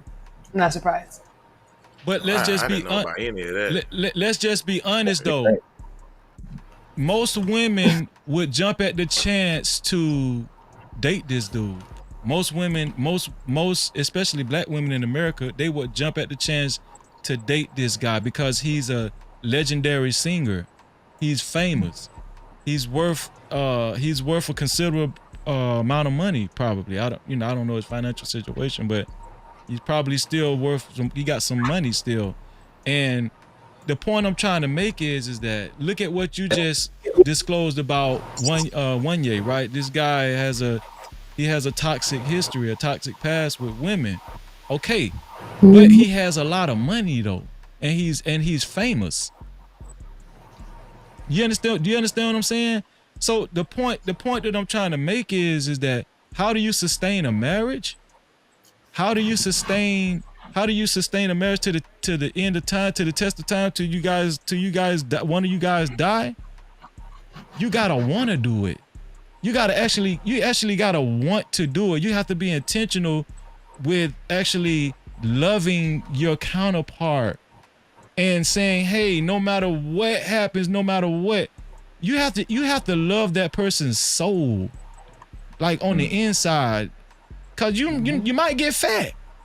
You know what I'm saying? You might start looking a little weird. You might, you might get into an accident. Your leg might have to get amputated. We don't know. So would that put pressure on?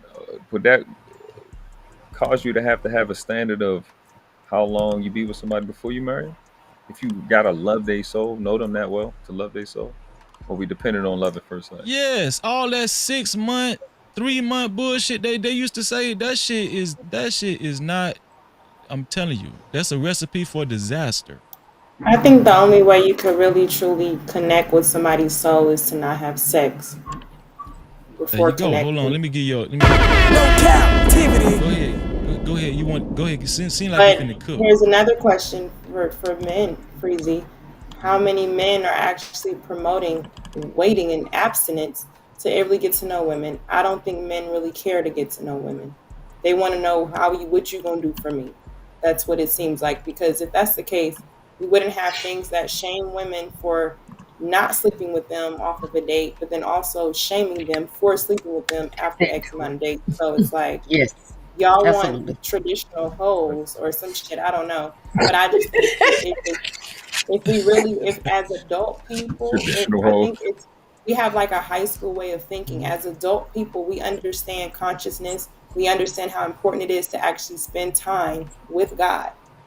However you want to describe him to you, when you spend time with God, and I don't want to just say him because I understand most people Christian, but what that looks like, most people don't meditate, they don't understand fasting, which has a large impacts on how you connect, how you incline, how do you feed your soul.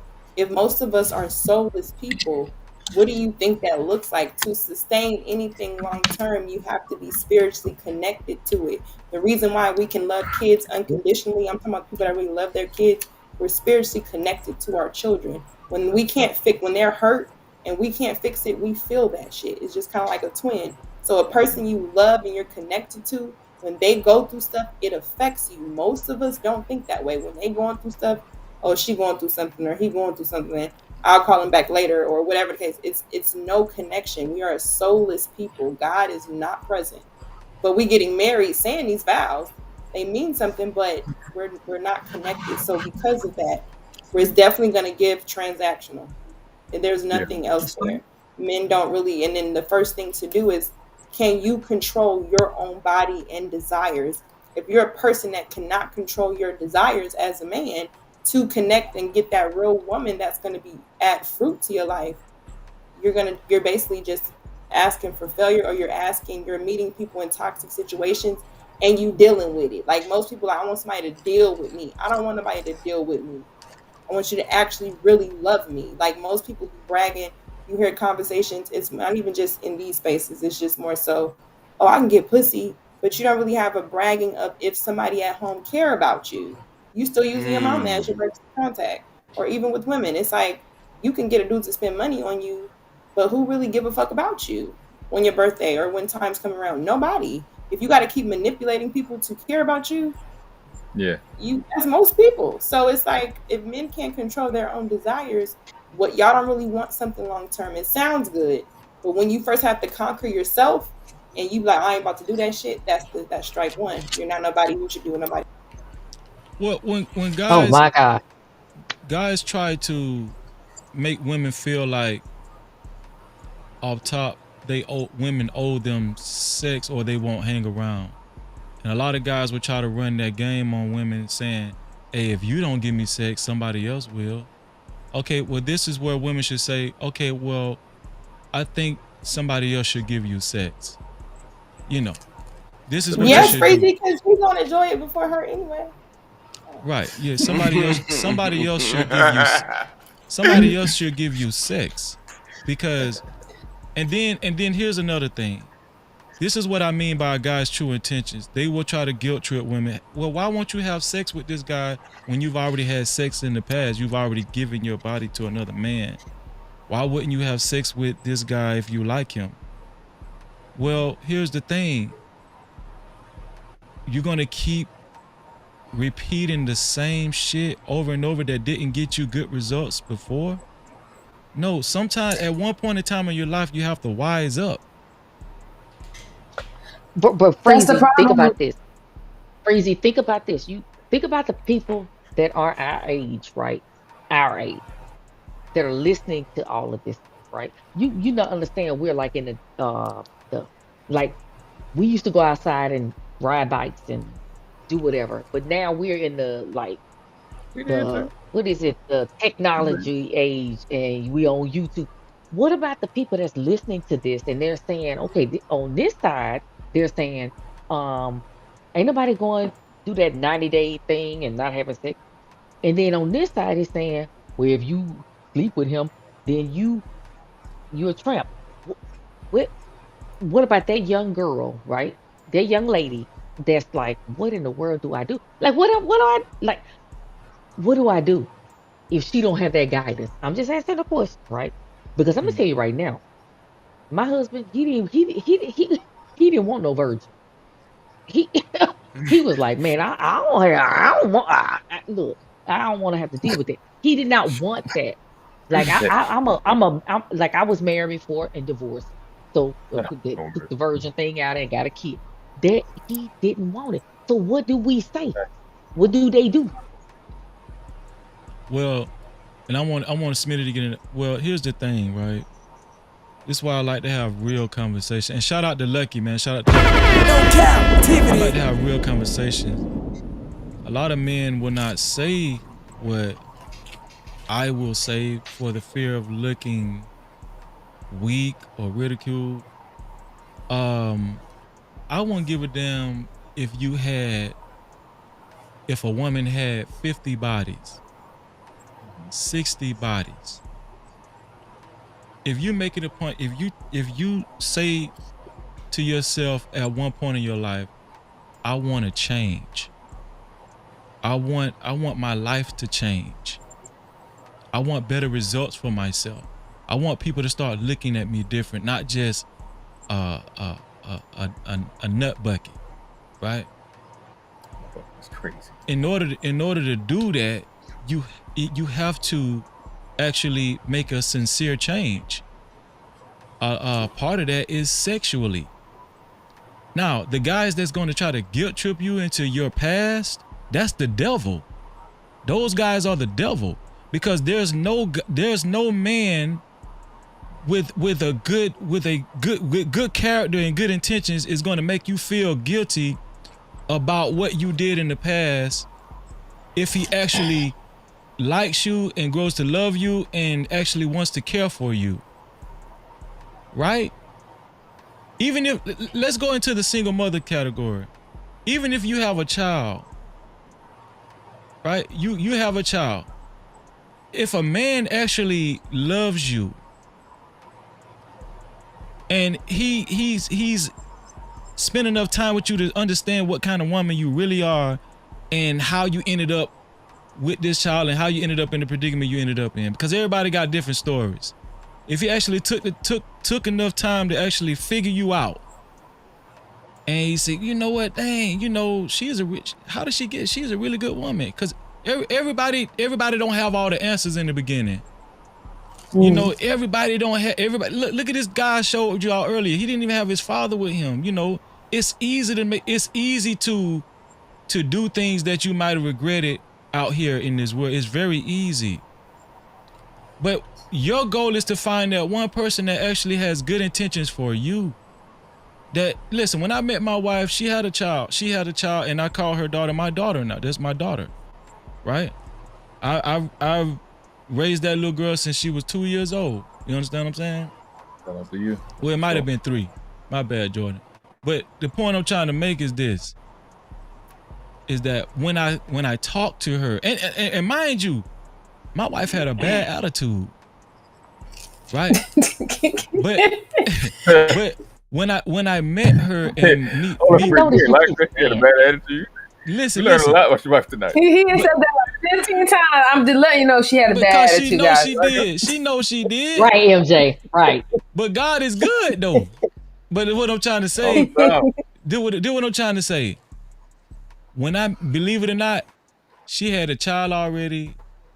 She didn't have a lot of bodies, but she had one child, right? I wasn't even trying to have sex with her.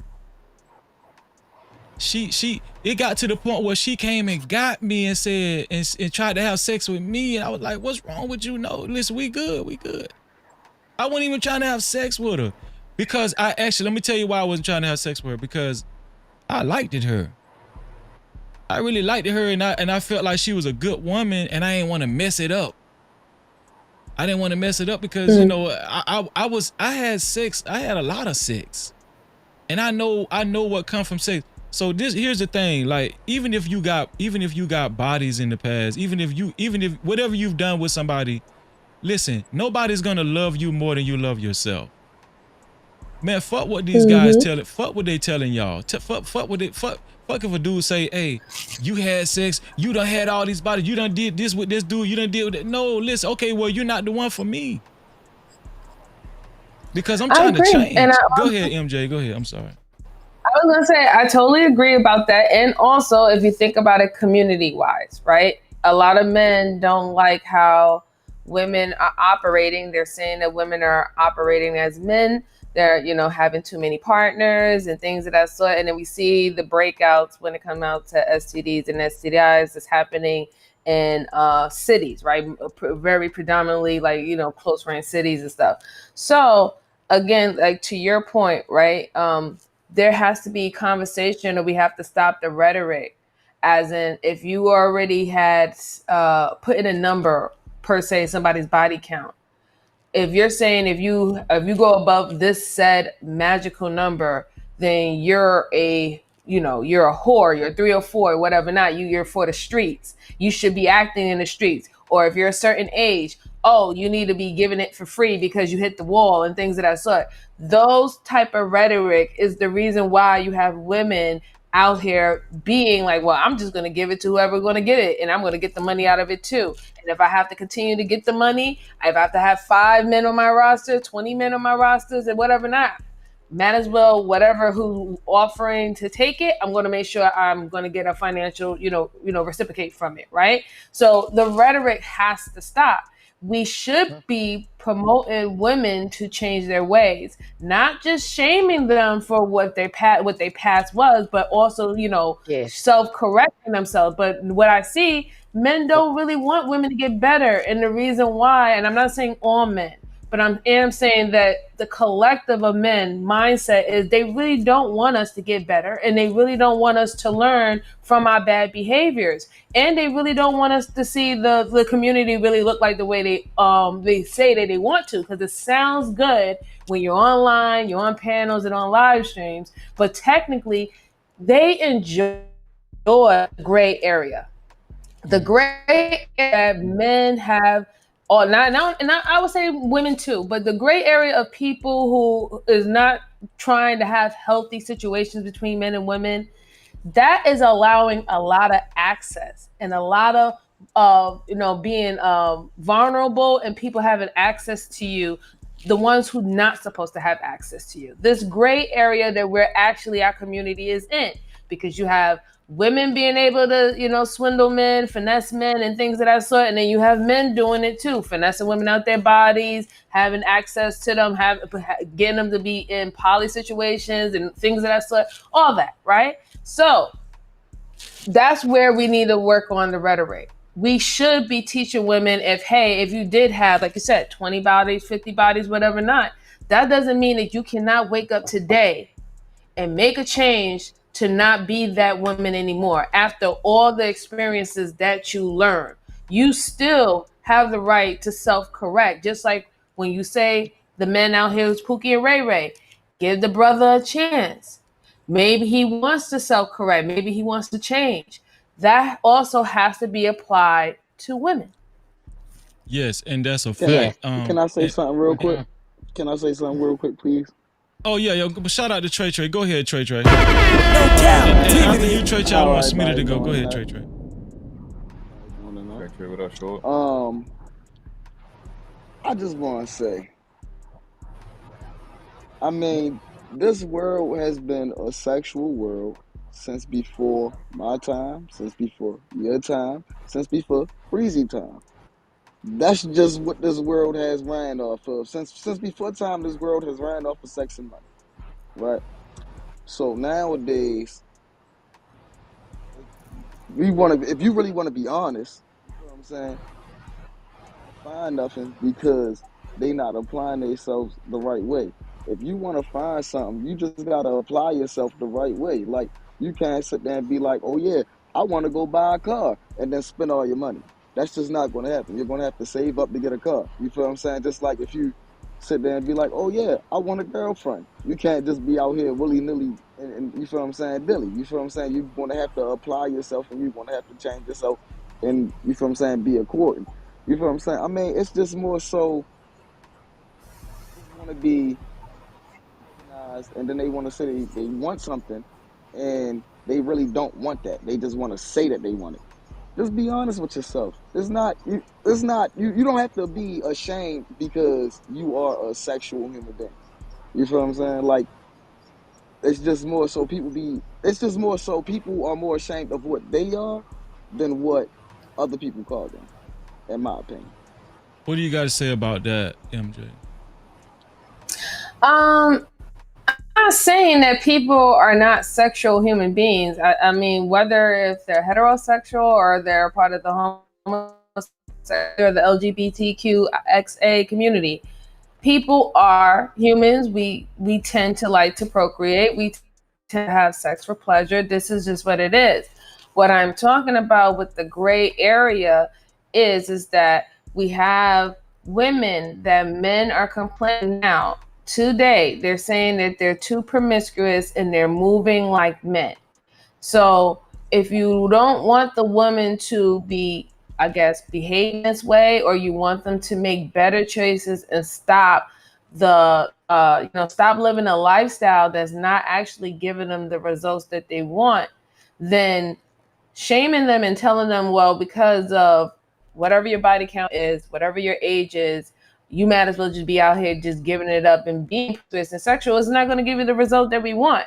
So again, I'm speaking as a collective for the community. What do you want to see? Do you want women to change their ways? Do you want them to, take more value of themselves? That doesn't, we're not hearing that with the rhetoric. We're only hearing that if you didn't make that mistake from the beginning, you're the only thing that's valuable.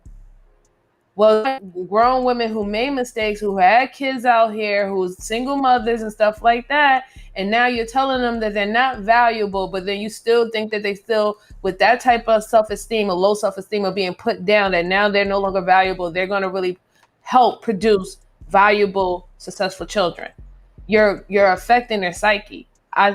When you invest in someone, and that doesn't mean, like I said, going back from the beginning, Freezy.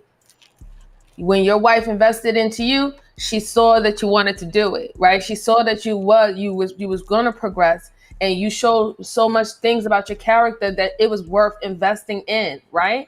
And then you also invested in her too, right? So when it comes down to the situations with relationships and the community and all this promiscuous and sex and all the stuff like that, I think that as a collective, that will help our community more. If we're telling people, yes, you made a mistake, we're not telling you that you're not supposed to know that you didn't make a mistake. Tell them that they make a mistake, but tell them what the solution is. Not say, oh, you made a mistake and now there's no help for you. You're shit out of luck, buttercup. You might as well just stay in the streets because you was in the streets 2 or 3 years ago. That's why we're not having productive situations.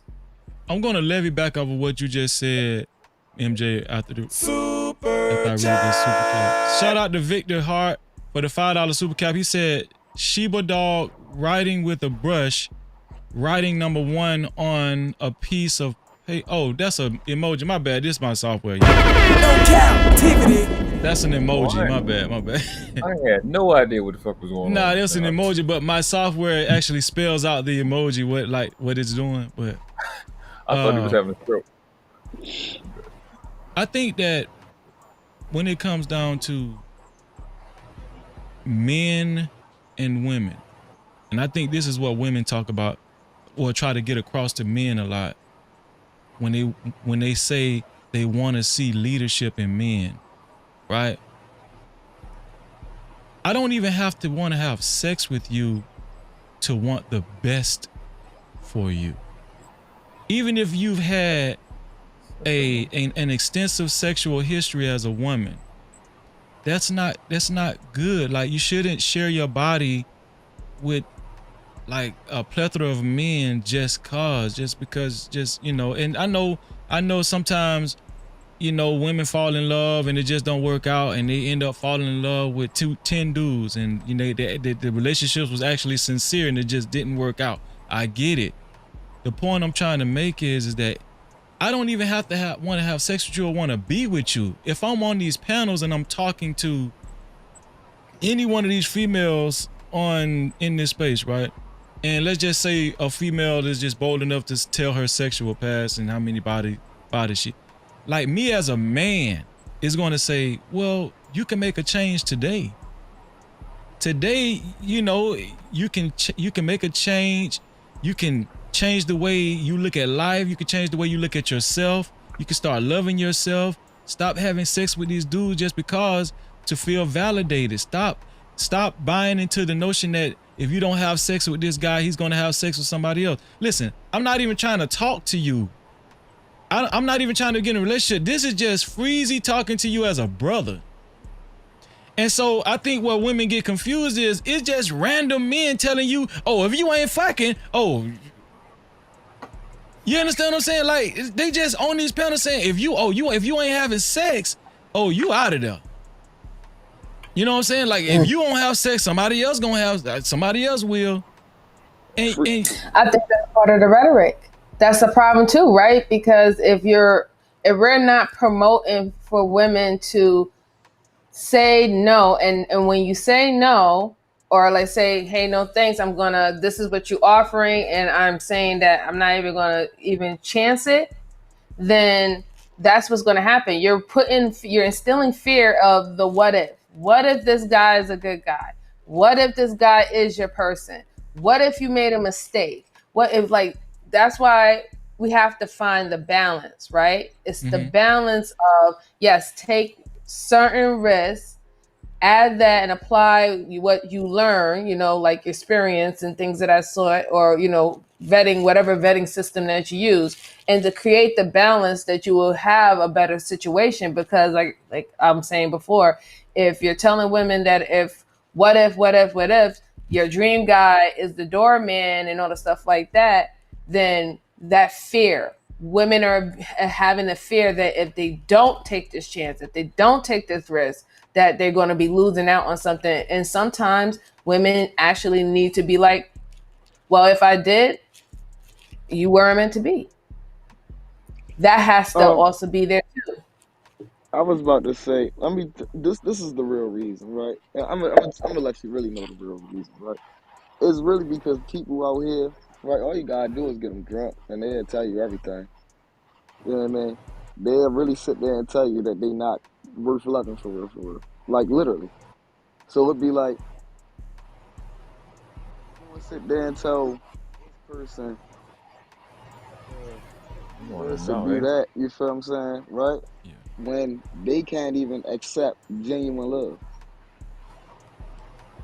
Right, and so this is what I'm talking about, leadership. But I want Smitty. What do you got to say as far as like if a woman does have, if she's has a large experience in sex and she sees that it hasn't been getting her anywhere and she wants to kind of clean up her act as far as when she meets a dude and she wants to hold out and see what this guy really is and what's his intentions for her. What do you think about? Do you think sex? How do you? What do you think about that? Do you agree with guys that say, "Hey, listen, you done already had sex with 30 guys, 40 guys. If you like me, why can't you have sex with me?" But she's trying to change. She's trying to change the way she moved now because she felt like it wasn't right. What do you think about that, Smith? In my honest opinion, I mean, is I don't think there's nothing wrong with that, but at the same time, too, in that situation, if we're talking about that instance, be able to communicate that effectively to the other person, and then B, I think one thing that you spoke on earlier was like prime example, like when people go on dates, or like how you and your wife was going on dates or whatever, and you offered to pay, but you and your wife was just like, no, like you know what I'm saying. I think it's one of those things in today's time where, prime example, people need to be able to effectively communicate with each other and kind of be what's the word I'm looking for?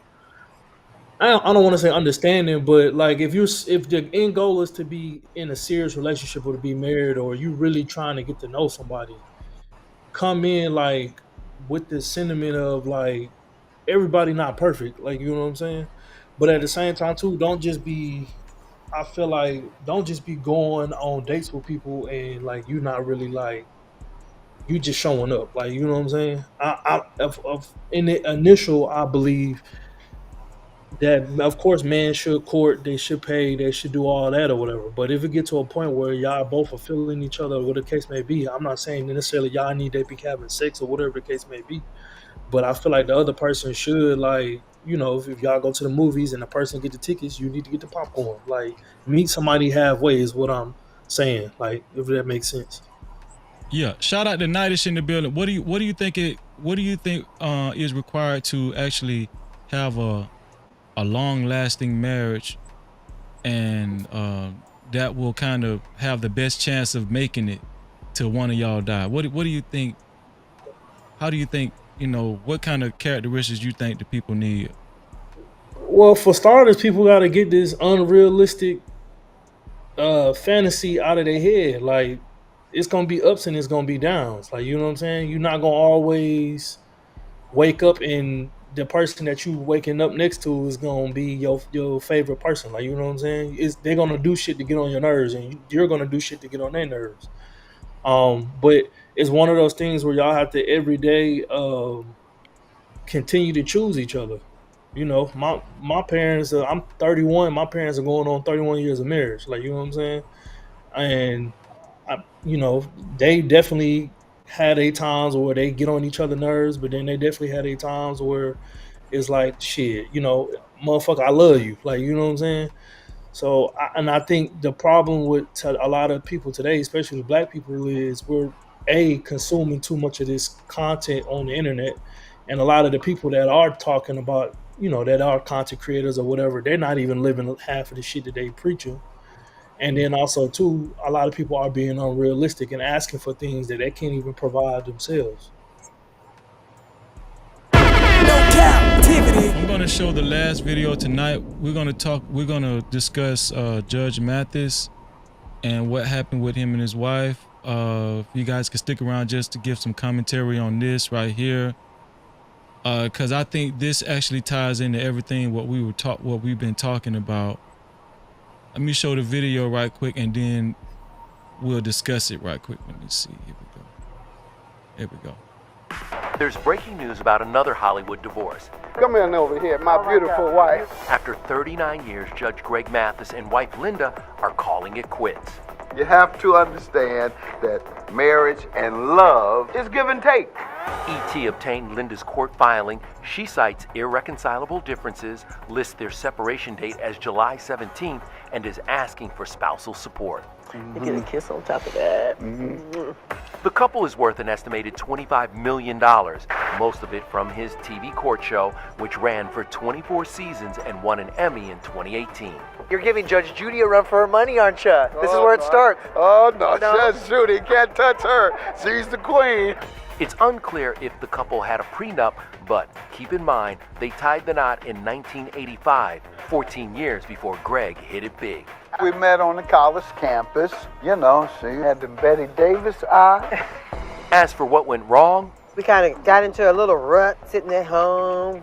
the couple, who have 4 adult children, talked about the issues of an empty nest on their 2022 docuseries. Do you feel the romance died down any? I'll say this, after you get the kids out the house, it goes way up. You kind of level off for a little while. You might hit a dip here and there. Like anything else, marriage is not easy. Now to another breakup. Rumor Willis just confirmed that she and her longtime boyfriend, musician Derek Richard Thomas, have split 16 months. So, Judge Mathis and his wife going through a divorce after 39 years. I was shocked to find she was the one that filed for divorce.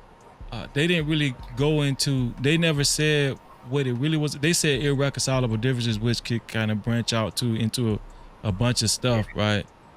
But from what she was saying, it seemed like she was just like unhappy in the marriage. He wasn't doing it for her the way he used to do it for her.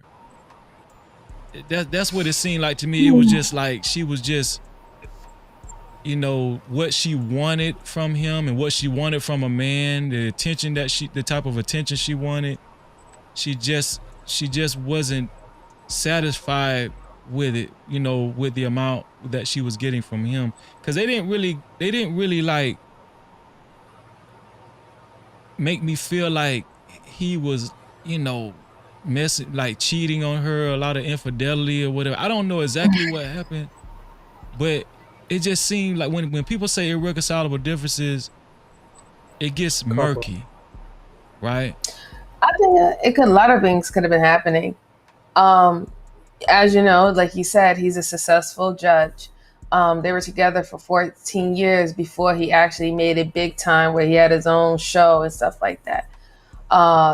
They was married for how long? 36, 39 years? 39 years. Just think about the time, right? So just think about all the time he's on the show, he's doing the show. They have to do retakes and things of that sort. And she's staying home. She's being the mother, she's being the stay-at-home traditional wife, taking care of the kids and stuff like that. At one point, that little snippet or clip that they showed, she was saying how when they thought that the kids was grown and they, now they're empty nest or empty nest in the home, she thought that now that reconnection of yourselves, him outside being a provider and her just being a mom, now they can rekindle themselves back as the partner and the couple that they were 14 years ago before he hit it big. And when she realized that it didn't skyrocket up, they didn't find that connection that they had before. And now they don't have nothing else because the kids is not in the house anymore. They don't have nothing else really actually holding them together after they was doing what they were supposed to do as very good, decent parents, right? And him playing his role as the provider and the leader of the house, and her being the wife. So now they don't know each other as an intimate couple like that anymore. Now they're spending more time with each other than they was before, and now they kind of realize that there's things about each other that they didn't really like, and that all the other obstacles and things that they had in the way of their relationship was that separation that they needed to make them think that they was actually in a good relationship. And that's what I think, that's what led to her being like, you know what, obviously we're really not connected the way that we are anymore. We actually have kind of grown apart. I don't think that it's like any hatred or anything against them, but they're not on the level that they thought that it was going to go with each other. What do you think, World Class? What do you think about the dynamic between Judge Mathis and his wife? What's going on right now? I think it's similar to like the C-19 situation, where you just all of a sudden you're really forced to be y'all, and then you found out y'all, and then it may not be that they're not compatible. It's just like when you raise big old children, that's who you become, your habits, your routines, and then once they are gone, then it's like almost a new discovery in your 60s. I think they like in their 60s, late 50s. Mm-hmm. You don't got the energy anymore. This is you just it's like going to sleep for 30 years and waking up, and I gotta get to know this person. Right. That's what I mean. They was doing a whole routine for almost like 30 years of being parents, making sure the house is taken care of, kids are taken care of, kids are going to school, kids get married, him a provider, her a traditional wife of doing the wife duties. They had all these jobs that we have in our life, right? Our daily habits and jobs and stuff that they were doing, where they have 30 years of knowing how to be in their marriage with less time and making it work with that. Now, when you have more time and let's say he's not creative, or she's not creative, they're not like at that part anymore, or she wants to be creative, want to go out, want to go to dinner, want to go dancing, want to go to salsa, want to go on more trips. And he wants to stay back and sit home. Like that's what he wants to do now in his seldom part of his life, his calm part of his life. That's the disconnect. You get when you have that type of routine for that long, you start to find little selfish things that you enjoy. A little donut you may eat by yourself, or the thing you may go to a massage and stuff by yourself. And then when you have really no reason to leave the house, you just leaving the house, you start to look like you just don't want to be around. You know what I'm saying? Like you trying to get away from me, and it becomes more and more clear to where, all right, we'll just go to bed. It'll start that one day where you go to bed without talking to each other.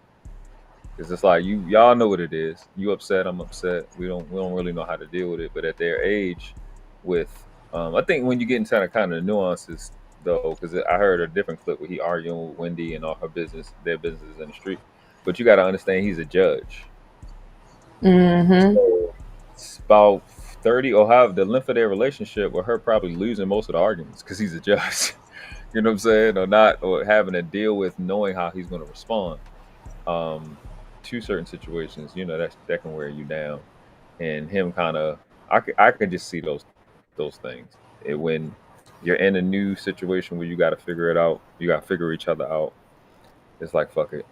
I don't want to put nothing on them because they're adults. They're my elders. I don't want to say that they like children and want to get the new thing. But I just think that's a serious factor when you got the empty nest stuff. You really put in a C-19 situation where you gotta forced to like this motherfucker that I was only exposed to. I like a football player explained. Actually, no, a basketball player explained that he barely be seeing his wife, and then he see him every once in a while. Like the hours be taken up. He got to do practice. He got to do recovery. When you are in TV that long, then you don't have that routine. That's gone. So the TV routine is gone. The children routine is gone.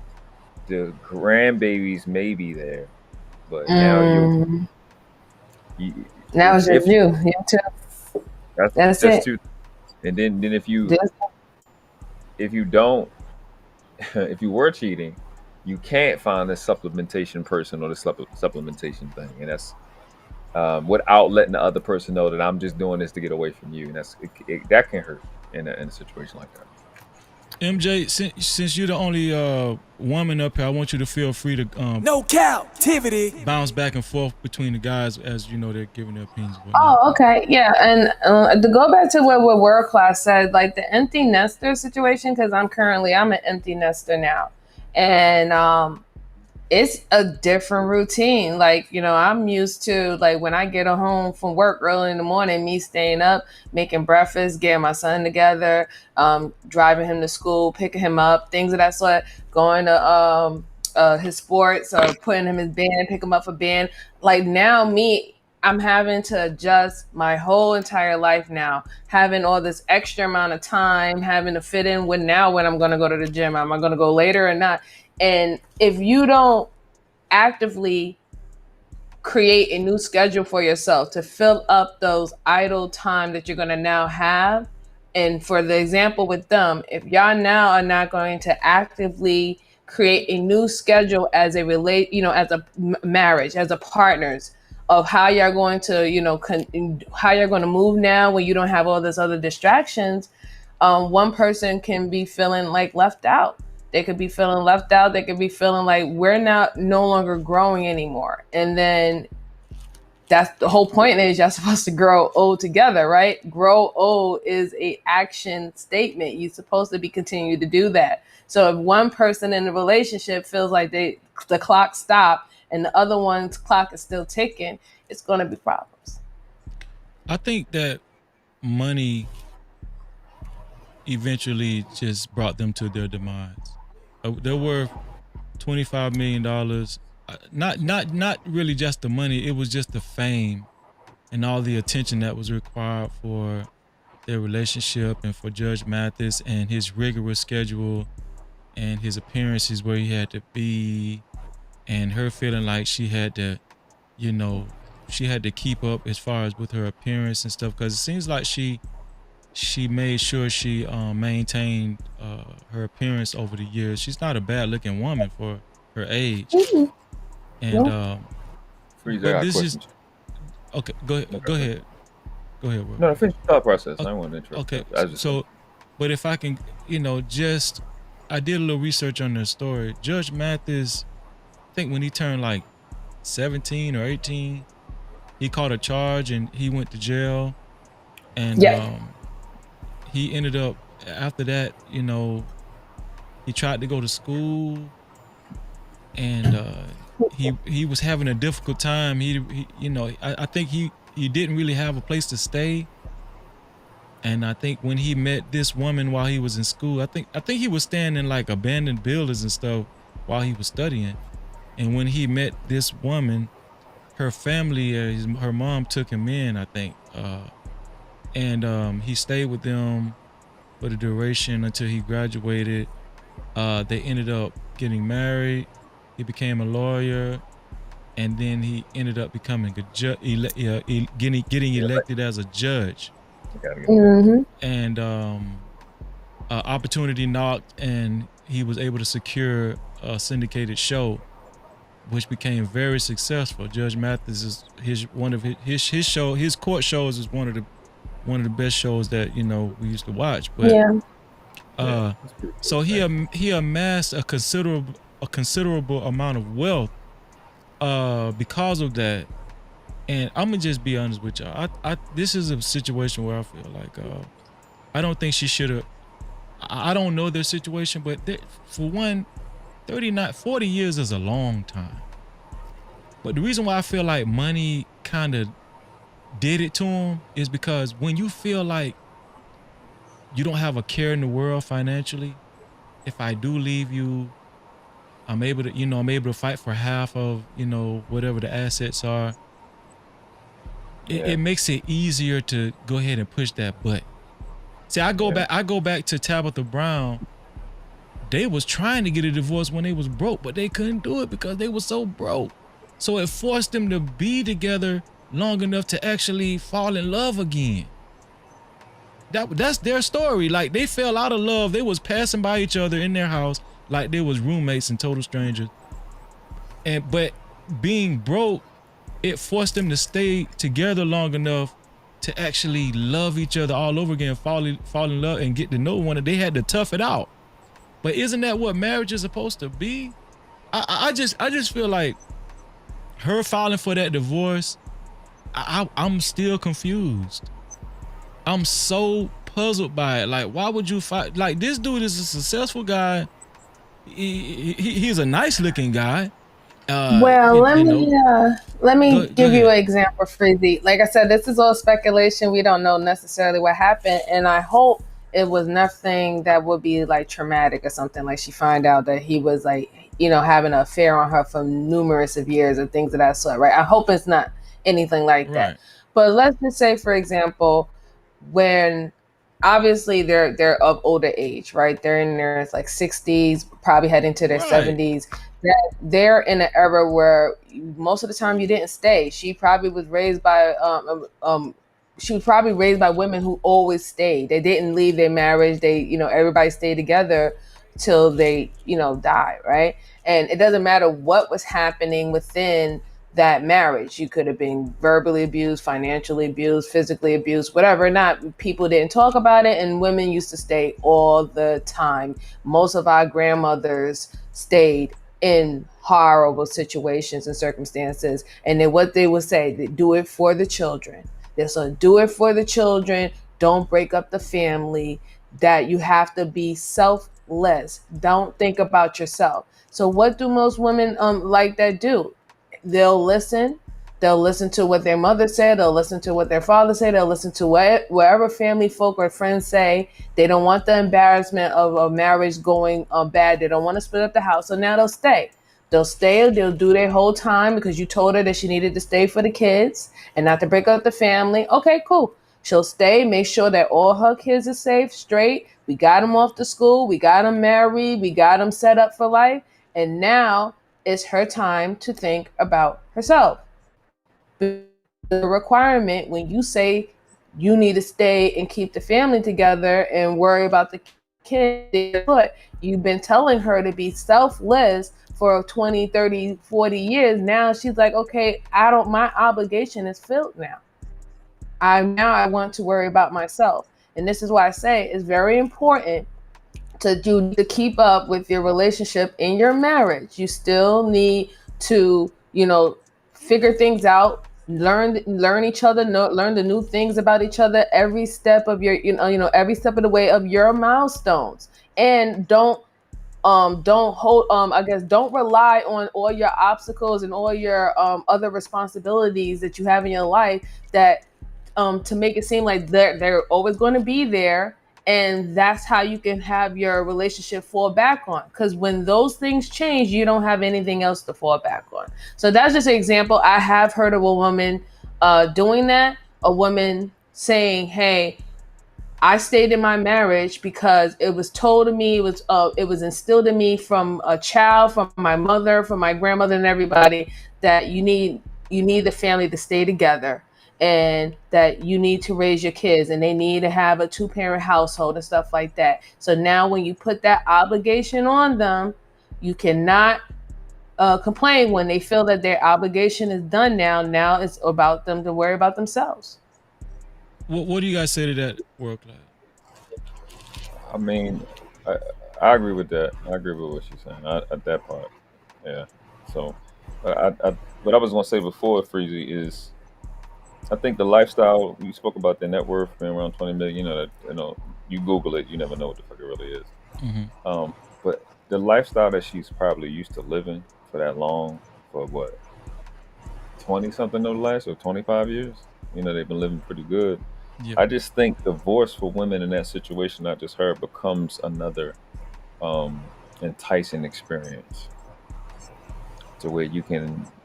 You don't have to go through that man or something or whatever, and you can, I don't always got to be out of anger, but it just become another enticing experience. What's that's like? Because what else have you come to? You've done everything you want to do. You go everywhere you want to go. That's the only thing that's left. It's a new experience. It becomes addictive.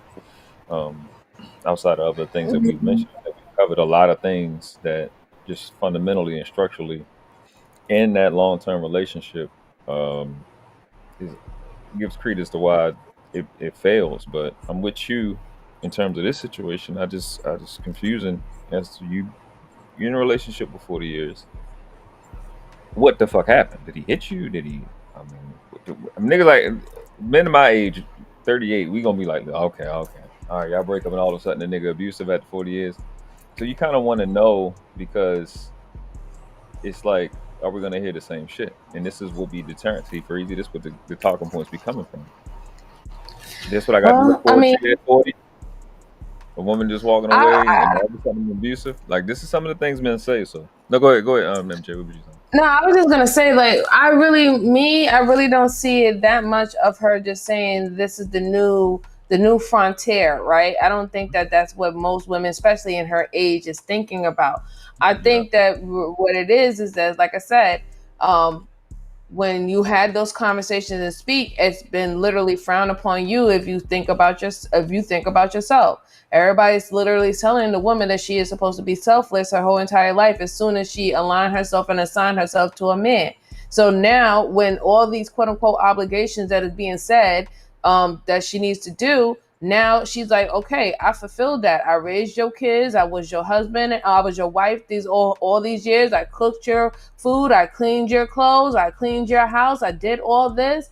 And now it's time for me to take care of myself, especially if the relationship wasn't solidified where she was getting the emotional need that she needed, the compassion and the relationship that she, or the marriage that she wanted in there. So why would she stay after that obligation? She's not going to stay. Nobody. I think men really need to realize that one of the reasons why you have women who cook and clean and stuff like that, because they want to cook and clean for you, and that's a part of their act of service to you. But women are not, outside of what we do when we clean our homes and stuff like that, and how we clean and keep our house up and cook for our kids. We're not really trying to really do that. Unless that's our profession or everything like that. We do it because we know that it must be done. So again, I just think that she got to the point where she decided that I want to take care of myself. I've been taking care of everybody else my whole entire life, and now I want to take care of myself. And that journey looked more appetizing than remaining in the one that she was in. I think I don't have no. Again, I said I agree to that, but I think the one thing is that sticks out with this particular thing in marriage is that the deal that she agreed to, the word that she gave, was for life, for marriage. That's the only issue with it. Cool, I get it, but the aspect of when women get in a relationship, they told to be selfless. Well, you had all that time to be a little girl, all that time to make it about you before you got married. Now, if you got married early, I can understand. Whatever, arranged marriage, 13, 14, 16, 20, whatever else. But you had time to be selfish. You made this decision, and we all know. I have a 23-year-old God. Being a parent is for the rest of your life. As soon as you become a parent, you're there for eternity. So it's never going to be about you ever again, right? So does that mean no, you can't have your little preferences? Of course not. But that's the one pushback to that specific deal of being in a marriage is that you committed for the rest of your life, and because you found the new you, or you wanted to, you just wanted to be selfish for once. Is that okay to break your word and not have integrity, and then let your big children see that? I don't know if it's worth it, but I do acknowledge what you're saying. It's fair. At the end of the day, a part of her being able to do the things for the family and do the things for the kids and do the things for her husband, she also have to do things for herself.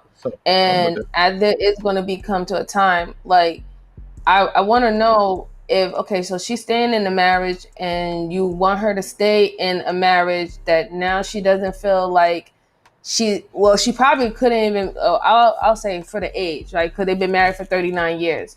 So let's say, we don't know, for 39 years, she probably wasn't even getting what she really expected out of the marriage, but she sucked it up and she stayed committed to that marriage. And now it's like she's being crucified when she's like, okay, you know what? I really need to think about myself. But then what if the husband, and we don't know, but what if the husband was thinking about himself the whole 39 years of the marriage? Right? He wasn't catering to her. He wasn't doing anything to her. We assume that because they're millionaires, but you don't know exactly what her life was in that household. What if he was a millionaire and he said, no, I want my wife to be the ones down on her knees cleaning and stuff like that. I'm not going to go give you help and assistance. No, I'm not going to go get a babysitter so you can watch the kids so we can go out and actually go on a date and stuff like that. You have to watch these kids. There's so many things that could have happened within those 30 years. And she did what she felt that she did her part.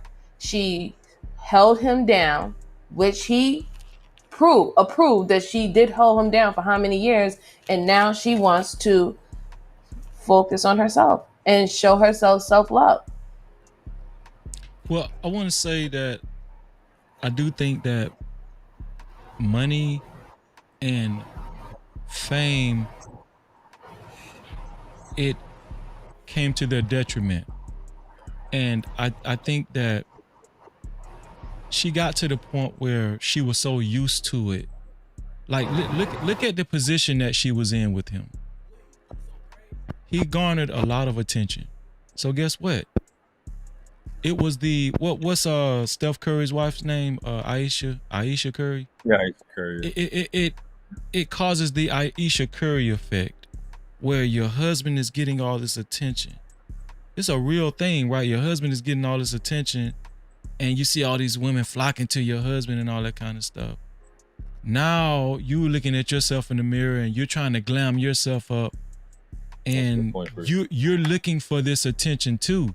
You want to be validated not just by your husband but by other men too, right?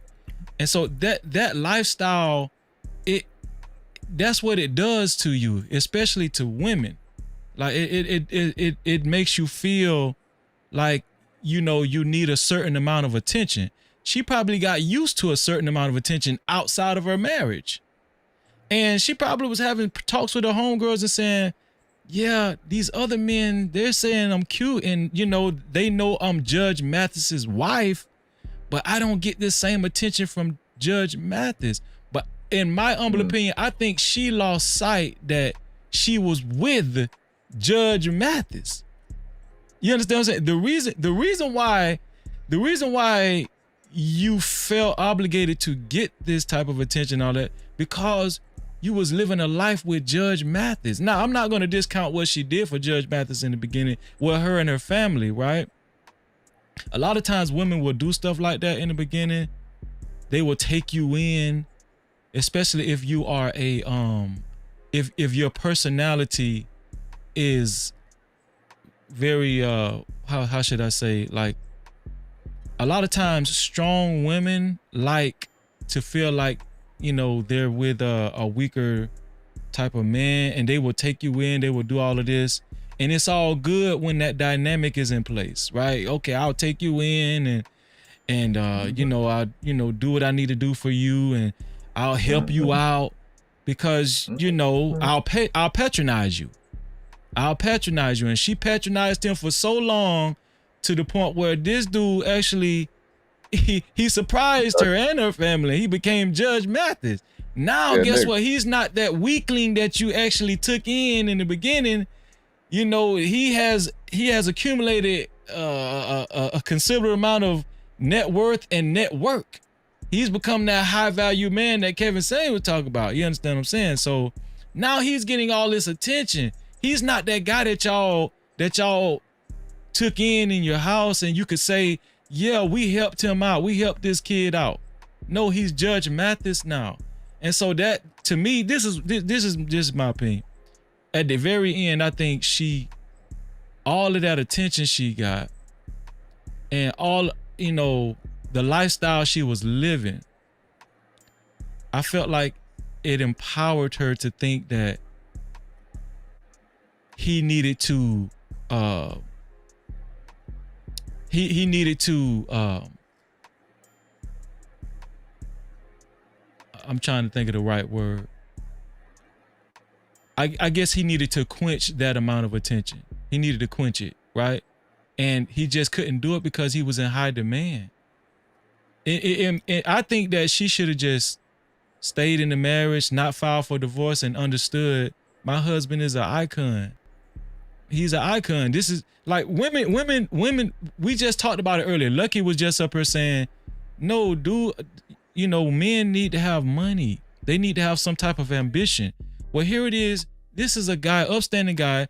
Not only is he not a thug or a degenerate, he represents law and order. This is a black man that represents law and order, and he's very successful, and that just proves that that's not what women really want. That's not what women really want at the end of the day. They want to be validated. They want go ahead, world class. But I think the thing, I have to say this. I think men, our problem is when we think about women, we think entirely too long. It's much more temporary than what we want it to be. We think too much of a permanent, long-term mindset when it comes to women, and that shit is way shorter, way more temporary than we want to accept. And I'm not speaking for myself because that's how I think, but it'll work until or underscore. That's it, and just let the shit go, because that's just what they're showing. They have like a short course, short cycle, short attention span. Well, I don't know if you call 10 years short, but 10 years, 20 years. I think Oh, you talking MJ? Is your mic on, MJ? It's just making noise. We hear some buzzing or whatever. Yeah, I hear buzzing. Literally what I hear, buzzing. Yeah. No, we can't hear you now. I'm reading lips at this point. At all. Could you drop down 1 second and come right back up? Okay. But go ahead, finish your thought, world class. I just think we think entirely too permanent when it comes to what women want. Say something, MJ. Oh no. Did your mic die or something? Your mic got a battery or something? Yeah, your mic just went out for some reason. I don't know. It's got to be your microphone. Maybe if she's using like a mixer or whatever, digital mixer. I mean, yeah, but I think that's what it is, though. World class. This is a very peculiar situation. I mean, yeah. Say something. Can you hear me now? Yes. Perfect. Yes. What did you do different for future, Richard? What did you do? Oh no, that my mic died. Oh, I had my mic on my. It had to be. Computer one. Go ahead and respond to world class, MJ. I just from what the experiences that I have seen and me speaking to older women, even older women today who husband died, and you ask them if they want to get married again, they say absolutely not. They say that they finally get a chance to worry about themselves and do for themselves, do the things that they never did before, go on the trips that they didn't go to, get the degree that they never got a chance to get because they had to have children first. So this is what's happening, right? And also we have to take into consideration, we don't know if he was a cheater and she could have found out. Well, actually, there was a rumor that he was a big cheater, right? So what if now that information came out that, hey, he had a whole other woman and a whole other family 10 years later and all that stuff like that, and now she doesn't no longer want to be in a marriage that it seemed like it was a facade because you wasn't being honest, you wasn't being real, you was cheating on her, and she was doing everything and fulfilling her duties. One of your duties as the husband is not to cheat on your wife. So again, there's so many situations as into why now 39 years she doesn't want to be with her husband anymore. But MJ, right? But why would you automatically go there? Why couldn't it be she found a boo and she fell in love with this guy because he was showing her a lot of attention?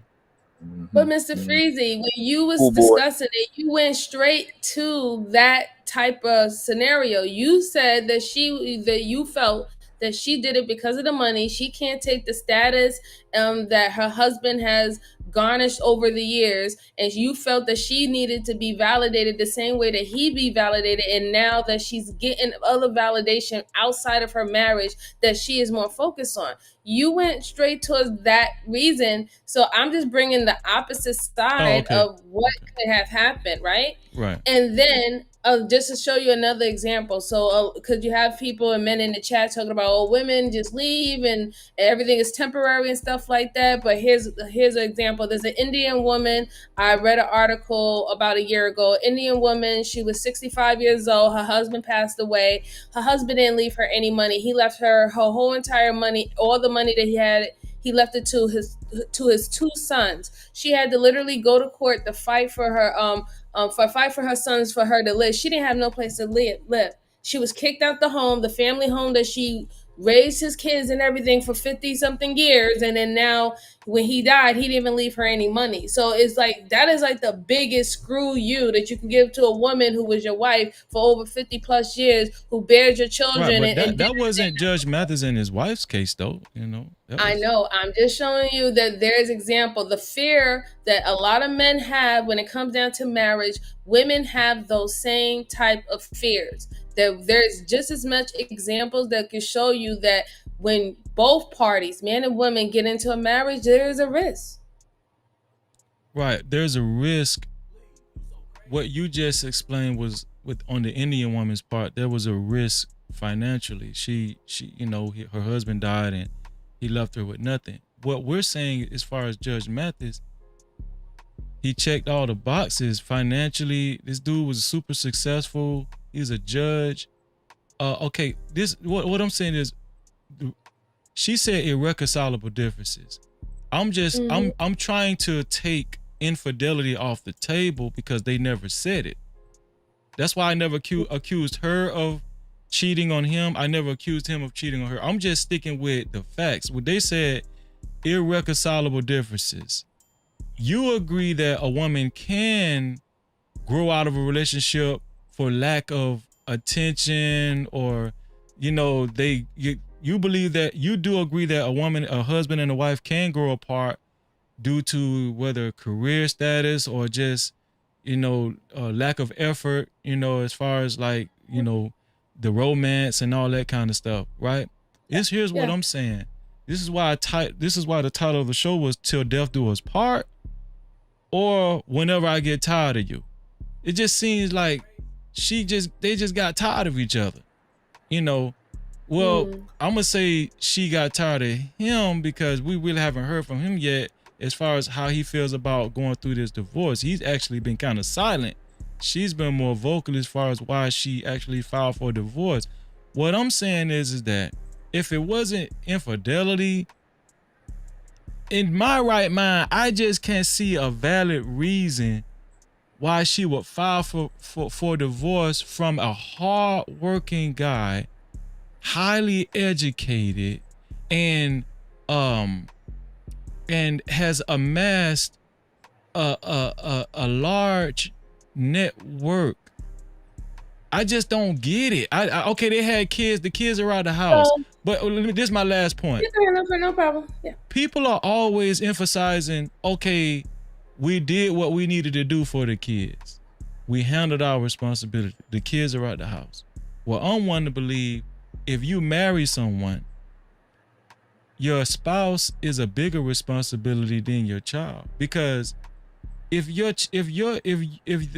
husband and the wife isn't healthy, if they don't have a healthy relationship, if they're not actually attending to each other the way they should, it's going to hurt the kids' care. And so, but that goes back to my point. Go ahead. What if he was not attending to her for what she needed in her relationship? What if she's been going literally on autopilot for 30 years as a mother and a caretaker, and she dealt with the fact that he couldn't be home. She dealt with the fact that he had to travel. She dealt with the fact that he had to spend hours on doing the show and doing retakes and stuff like that. what if that happened? She wasn't getting what she needed to be in a relationship or a marriage with him. And then I got now, when she felt that all she fulfilled it, all the obligations, the kids are grown, the kids are healthy, the kids are safe, the grandkids are healthy. You know them, they're safe, birthdays and all the stuff like that. And she wasn't able to connect back with her mate outside of all those other distractions. I would It's say just so. Oh, one more thing. World class. So go I'm ahead. just trying to say, like, sometimes I understand what a lot of the gentleman is talking about. That can be a very scary thing. But do you also understand how do you hear yourself? You're telling someone because that she married you, and even though she knows that she's not getting what she needs, she's not getting the love, she's not getting the emotional connection, she's not getting the intimacy and all stuff like that, and she's not happy. You're literally sitting up here telling women that forget about you being happy, forget about you being miserable. You just literally just need to just stay because that makes me happy. That doesn't make me miserable. And you're on a contract, lady. Yeah, I'm telling women they should stay if that's your husband. If he first of all, you're not going to always be happy. But what if they're not happy for many times? Like you're saying that you're only saying it that is that like when you say you're not going to be happy all the time, that is a temporary feeling, yes. But what if they can actually tell you that they have been unhappy, they have been miserable for like 10, 20, 30 plus years? Right, but This here's the whole concept of enduring is not but here's the thing. He's Judge Mathis, right? Listen, just hear me out. Hear me out. He's Judge Mathis. There are a lot of women throwing panties at this dude. There's a lot of women trying to get this guy's attention. Now, women might feel like I'm wrong, but I think it was her responsibility to make sure she stayed in his face and stayed on his mind. It's her responsibility.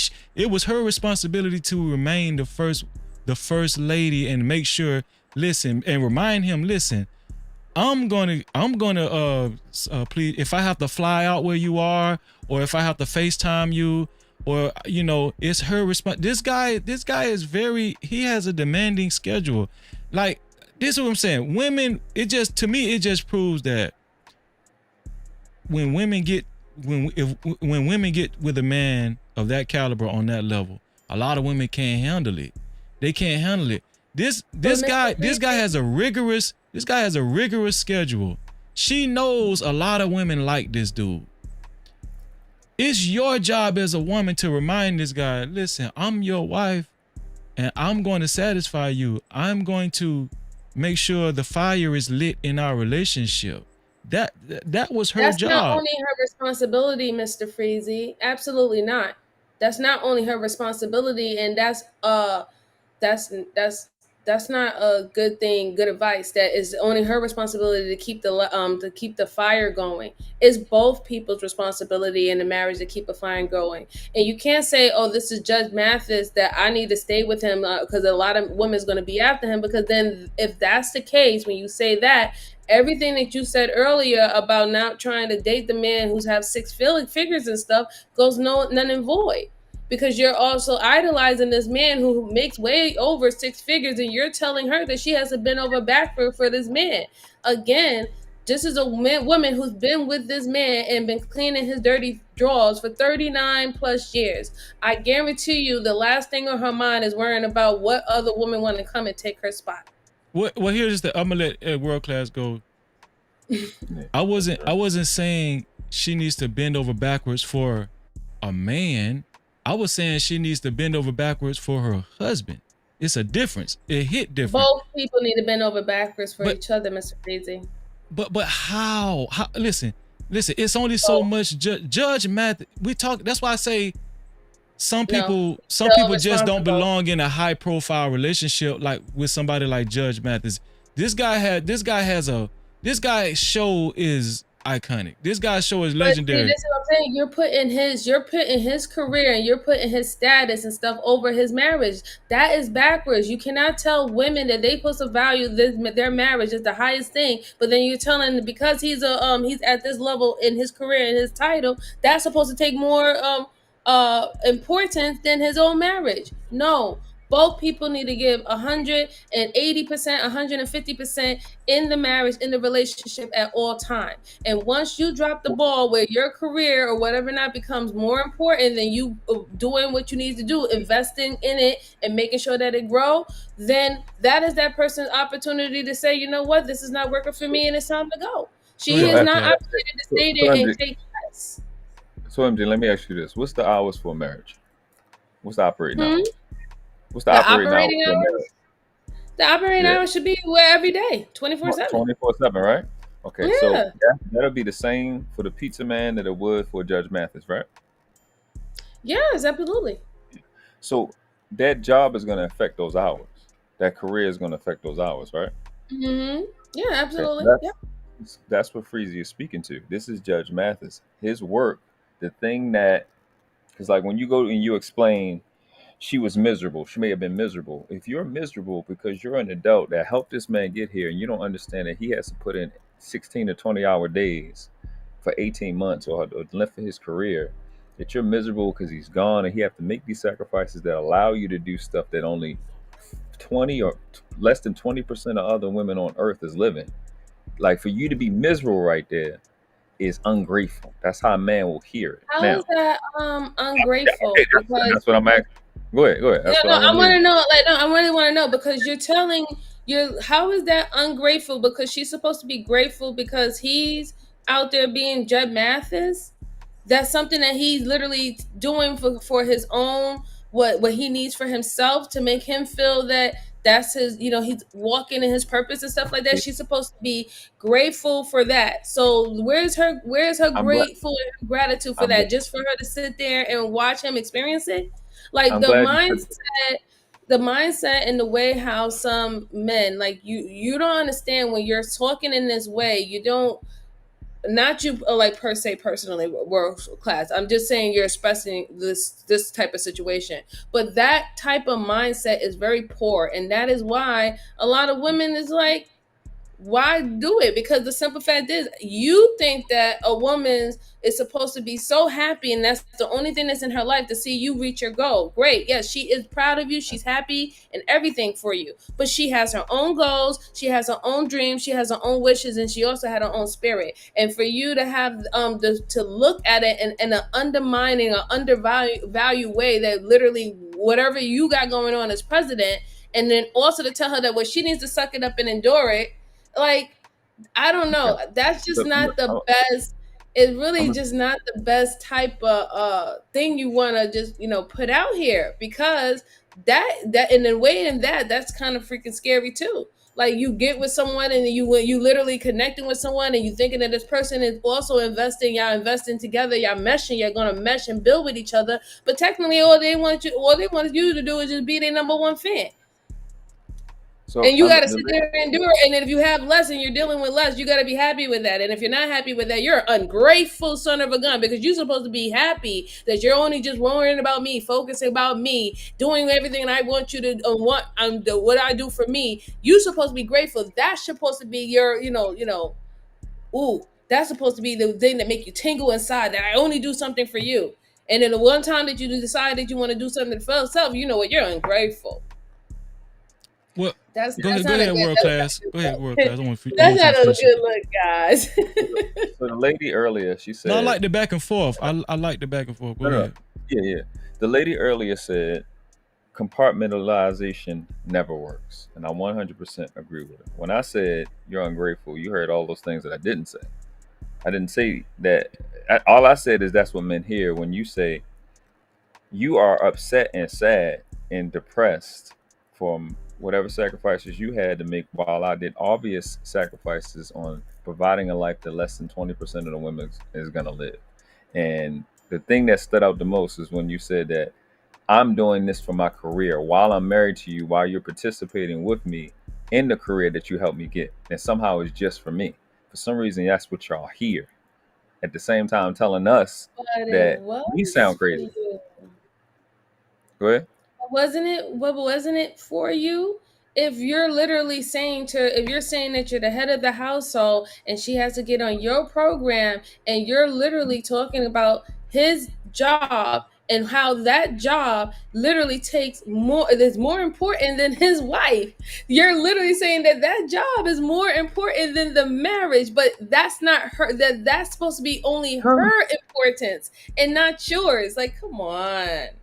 I'm not understanding. What am I missing you at? I'm Didn't not. you just say? Didn't you just say that earlier when you said about his job and how many how long he's supposed to be working Yeah. with the marriage, right? And then you try to break down the fact that it's going to take more time because of him being Judge Mathis and what type of career he is. He's going to have less time to actually be in the house, right? In the So house, right. again, Can't do stuff. Yeah. right. So that's why I said earlier that y'all have to continue to grow with each other. Because, there was one point in time that when he was first starting off, he was away from the home probably a long time. She was probably with the kids and dealing with the kids a lot when he was starting to get himself together. Mm-hmm. But now, when he's more at the senior part of his career, senior part of his life, this is where you need to reform a new plan of how you're going to deal with each other, how you're going to spend time with each other, when you're going to have your separating time, where you have your mean time, when you're going to come together, things of that sort. If you're not actively doing that, right? That's why I said it takes both persons that, they have to give 100% to the relationship, because you have to switch it up. It can't be the same way how he was when the excuse was, babe, I'm following my dream. We just started this new show and I really got to focus on it. Okay, babe, I got you. You're not coming home this week. You're not coming home this weekend. You're not coming home this month because you got to shoot in this state. You got to shoot in this country. It But can't be the same way now. But when they're doing that, why is it not of them? Why is it just him? Because he gonna get so that goes to what Freezy was saying. It's because he's getting the attention that is just for him and his career. When y'all married, and when y'all split, like she's doing now. How is it them? How is it them? It's him. It doesn't say Judge Mathis and wife. It says Judge Mathis. But On the show? Yeah. How is it them? Is she on? Is she helping him on the show? Is she Because when they break up like her? they are now, she gets half of everything he gets from the show. That's so a she fact. needs the attention. Well, I mean, No captivity.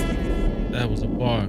I mean, she put in 39 years. Why not? So this is literally what I'm saying. So it's when this man, football player, whoever, the Freezy, when they're making these sacrifices as husbands, somehow, some way, the language in your mind is that it's just for him. But and we all know when men are saying, if we split up, you getting half of it, but it's just somehow for him. So all the sacrifices you made as a wife for the children, not being able to go where you want. So you saying that's for him too. When at the same time you're benefiting from some of the value that he's creating in these jobs, whatever. Maybe be a guy to just make 100,000. You're benefiting. She's fulfilling a lot of the roles that he wasn't able to do when he was So is out that for there him or for doing her his or job. us? So both of them, the job you're doing and the job I'm doing is for us. Yes.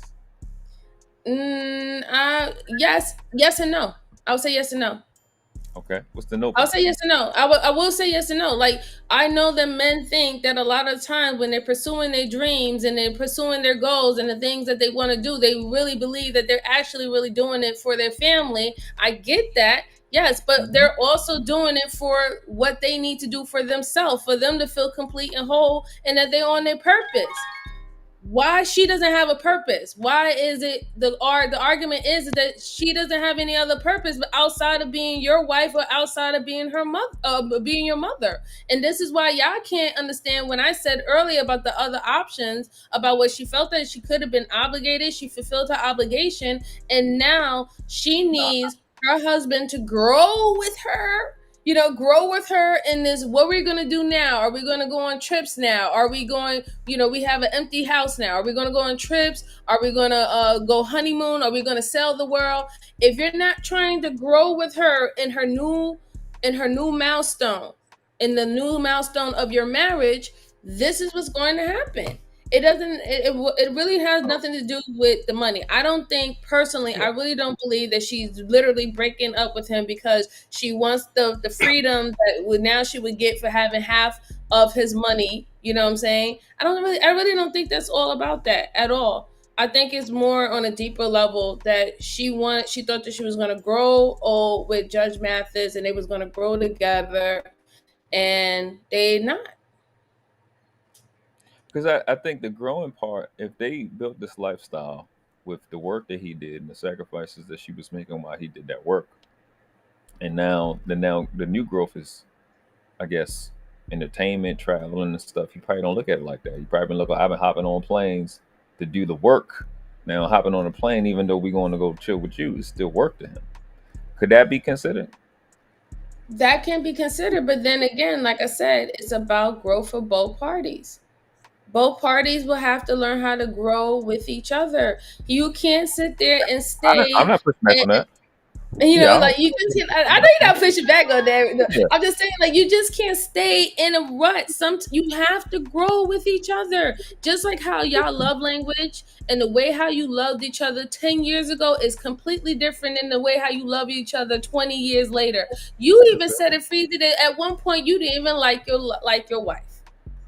But now you can't even think about being in any other relationship but with this woman. You can't think about staring nowhere else but with this woman. But at one point you didn't like her. So you see, you changed too.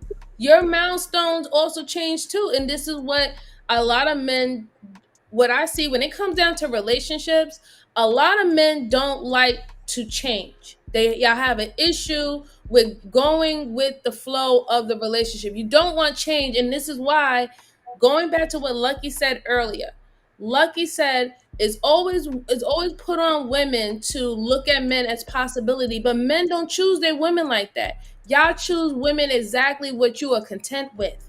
That's not true. Yes, it is. What? Let me say this. Let me say this, Jasmine. Let me say this. Well, I'm glad you reiterated about my wife. It's not that I didn't like her. I didn't like her attitude, right? But listen what I'm saying. Listen, I didn't like her attitude. But that's powerful what you said, because what it taught me was the endurance that we displayed and what we was able to work through. Because there was a lot of things we didn't like about each other. There was a lot of shit she didn't like about me, right? Mm-hmm. But we worked through it, and it actually groomed us and trained us for marriage. You understand what I'm saying? It trained us for that. And what it taught us was that we're not going to like everything. Like, we got to work through stuff. If I told my wife before we got married, listen, if we're going to get married, I'm not playing around. I'm not cheating no more. I'm not having, you don't have to worry about that. If we're going to do this, I'm going to be for real. If you're going to do this, I need you, because she had cleaned up her attitude by the end. But I don't want to go backwards. I want to go forward. That's what I want to do. Right? No, I understand. And that's why I said the big thing. Oh, go. I'm sorry. But the point I was trying to make is with Judge Mathis and his wife. On paper, it seemed like they checked all of the dots. And he was a hardworking dude. Like he wasn't sitting around wasting time. He was very ambitious. And he has a great personality on camera. I don't know at home, but on camera it seems like he has a great personality and he's very well versed. I just feel like if the only reason she could come up with was irreconcilable differences, if that's the only reason at age 60 some years old, right? And if you're saying that it's good enough to say, hey, he wasn't making me happy enough, and it just the years accumulated to where we just it just wasn't there anymore. The love wasn't there anymore. The reason why I say this is Judge Mathis, right? This is Judge Mathis. What do you expect? How much attention do you expect from a guy that's in front of millions of people across the globe and has a demanding schedule like he has, not just for his show, but has to go on tour, has to speak at he spoke at he speaks at black college graduations. He goes to he goes to radio interviews. He's all over the place. He's all over the place. This is Judge Mathis. She doesn't have a rigorous schedule. She doesn't have a demanding schedule. The only schedule she got is going to the foreign car lot or going to, the Hermes store. You understand what I'm saying? Like, though. but what I'm saying is we know what his schedule is like. We know that. We can pinpoint that. We don't, as far as we know her, she was very well kept. You understand what I'm saying? She was. But that's all an assumption, though. No, it's not an assumption because they're worth $25 million. So we know she was very well kept. That is the assumption. You don't know if he was an old school dude who want his actual wife out cleaning the house and cooking and stuff like that, and she wasn't getting any assistance. I think or having a daycare. But we don't necessarily know. And even with you, with the assumption about all the things that he's doing and the work and how many hours and stuff like that, these are all assumptions, right? So we can't we can't paint it as if you wondering why. Listen, I'll give it to you, Freezy. If it was a relationship or a marriage that only lasted for 5 years, I will 100% give it to you. But in this case, a almost 40-year marriage ending, she definitely had a reason to leave. Like, we can be honest, whatever she decided to leave for, she definitely had a reason for it. And I'm sure he knows why she's leaving, So, I mean, I can give it, like, if it was a 5-year, maybe she might have ran, maybe they, fools rush in, right? Fools rush in love and they fall out of love fast too. But after 40 years, if she decided to leave, I will take it definitely that she had more than enough reasoning. Let me ask you something. Just me, But right? the thing. Let me say this. This the thing. Go ahead, just me. I'm gonna say this. That woman may have had more reasoning, right? And I'm gonna tell you right now, if I've been in a marriage that long, I'm going to verbalize my reason. I'm gonna look. That's a fact. The Negro cheated on me. The Negro abused me verbally, physically, emotionally, whatever. I'm gonna say that because I put in almost 40-some years. I've kept this man, raised kids, and then now I'm getting ready to dissolve my marriage. And I know how women, a lot of times, we would be looked at it like, or women, we get rid of our marriages, we just toss them out the window. So I would more so say, this is why I'm getting rid of my marriage. It ain't gonna be no irreconcilable difference, because guess what? As big as that house is that they have, I probably would have. I could be upstairs, and he could be downstairs. I break him off something when he needs something broken off, and we keep it moving, and we keep our marriage together. The thing of it is, this woman, he promised her he was going to settle down, and he was going to travel with her. But what happens in marriages is that everything is about the children, right? Everything is about the money, and that's what I was saying earlier. That that man that is that's making minimum wage, or he ain't making all this elaborate money. He may have a little bit more time than a man like Judge Mathis. But ladies, you gotta balance things out, right? This man, right? He's making this money. And now all of a sudden, it's not about the couple. It's about the fam. It's about the kids. It's about the money. It's about everything else. And now it's time to settle down, right? And now they got to get in touch with themselves. They probably don't even know each other. They probably don't even know. They probably don't even know. Don't even have like any kind of connection with each other. And that man probably is freaking scared to go on a cruise with this woman. But that's marriage, though. We hold on. This is marriage. That's right, Freezy. This is what I'm saying. This is marriage. That man probably like, man, I go on a cruise with her. She probably gonna be doing a lot of the complaining she be doing at home. Man, I much rather be working. Who knows, right? So that's why it's so important for couples to have their own identity. Vacation right? myself. Have your own identity, have your own life, have your own goals, have your own aspirations. Because I'm gonna tell you something. If I had been married to Judge Mathis, I would have me a product line, a weave line, probably a lash line, because that's what a lot of women wear. And I probably would have me something on YouTube that's promoting this dog, this miniature Australian Shepherd that I done bought, because I'm gonna have to travel with this dog because my husband is gonna continue to work because that's what he do, because that's how he's built. And I'm gonna understand, you know what? I may not, I may, I'm, and you know what? Give me one vacation out of the year where I can get my meat on that vacation. Cause don't no woman want to go on no vacation with her girlfriend. Cause y'all dudes dog women out. They go on vacation with their girlfriend. Y'all dog them out. Oh, they on it. Y'all dog them out. And if they go by themselves, you guess what? You That's a judging fact. them. My thing is Yep. this. Still, Come up if there. that man want to go out there and work himself to death, right?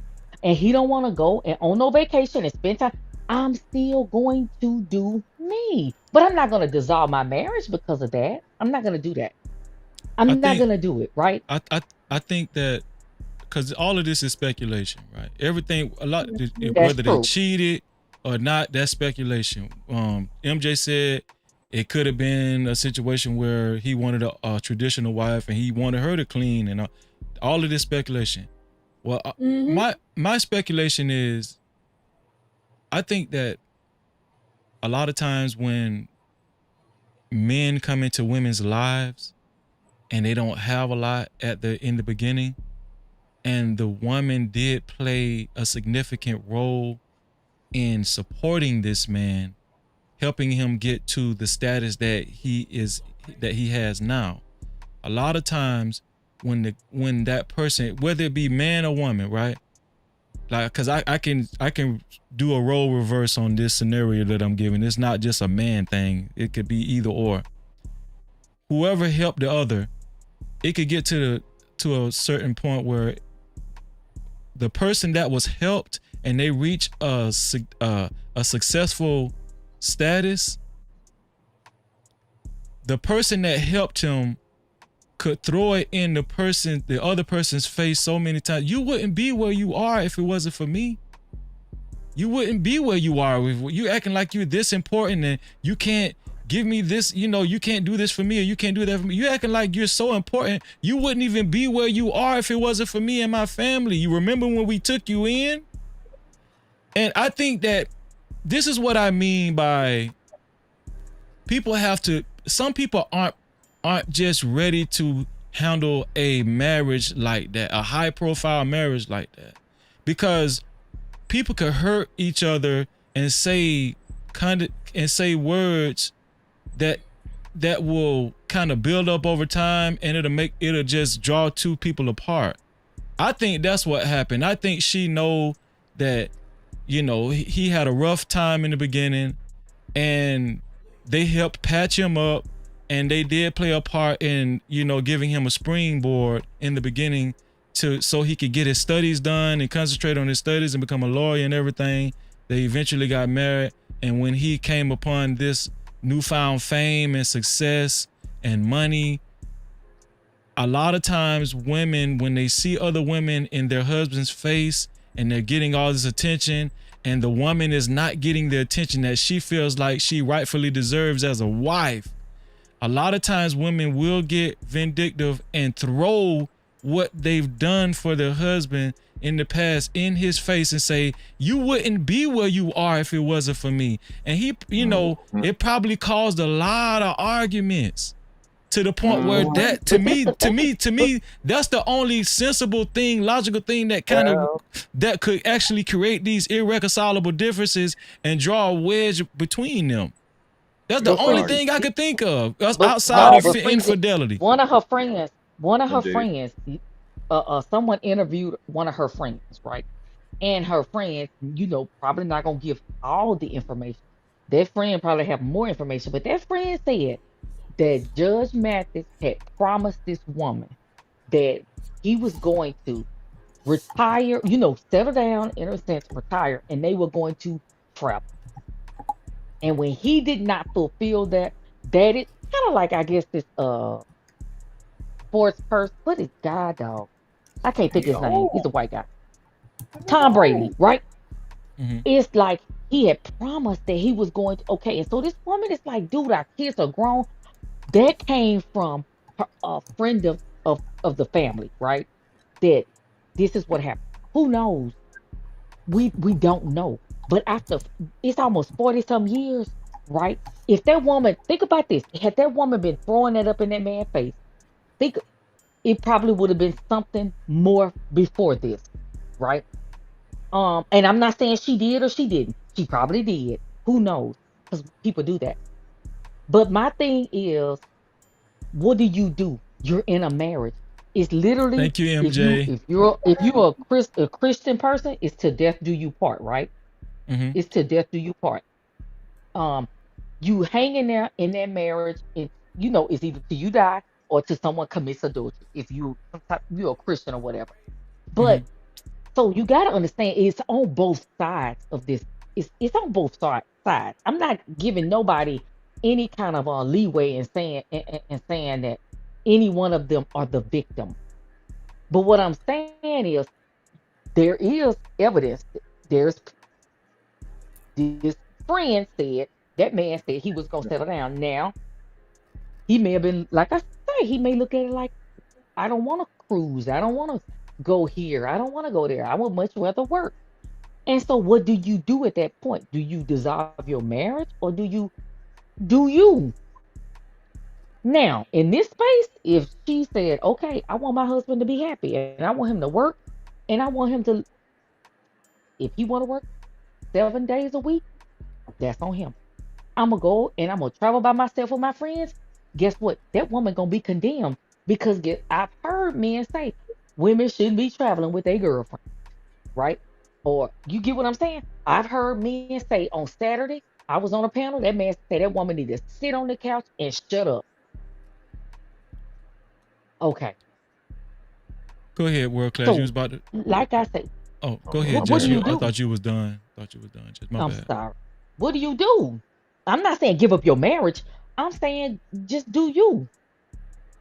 Right. Well, we're talking about. We're trying to create healthy marriages, and we're trying to show people. We're trying to show people how to have a marriage that will sustain all up until death. Mhm. That's the goal. We're trying to alleviate all these broken households and all of these divorces and stuff. All she did if you ask me, all Judge Mathis' wife did was play into a lot of these guys' talking points. 80% of marriages are filed by women. Irreconcilable differences. Everything is, the reason why their marriage is very misty. Outside of infidelity, if you ask me, I just don't see a good reason for her to leave a 40-year marriage. After this guy has amassed this amount of wealth, 40 years.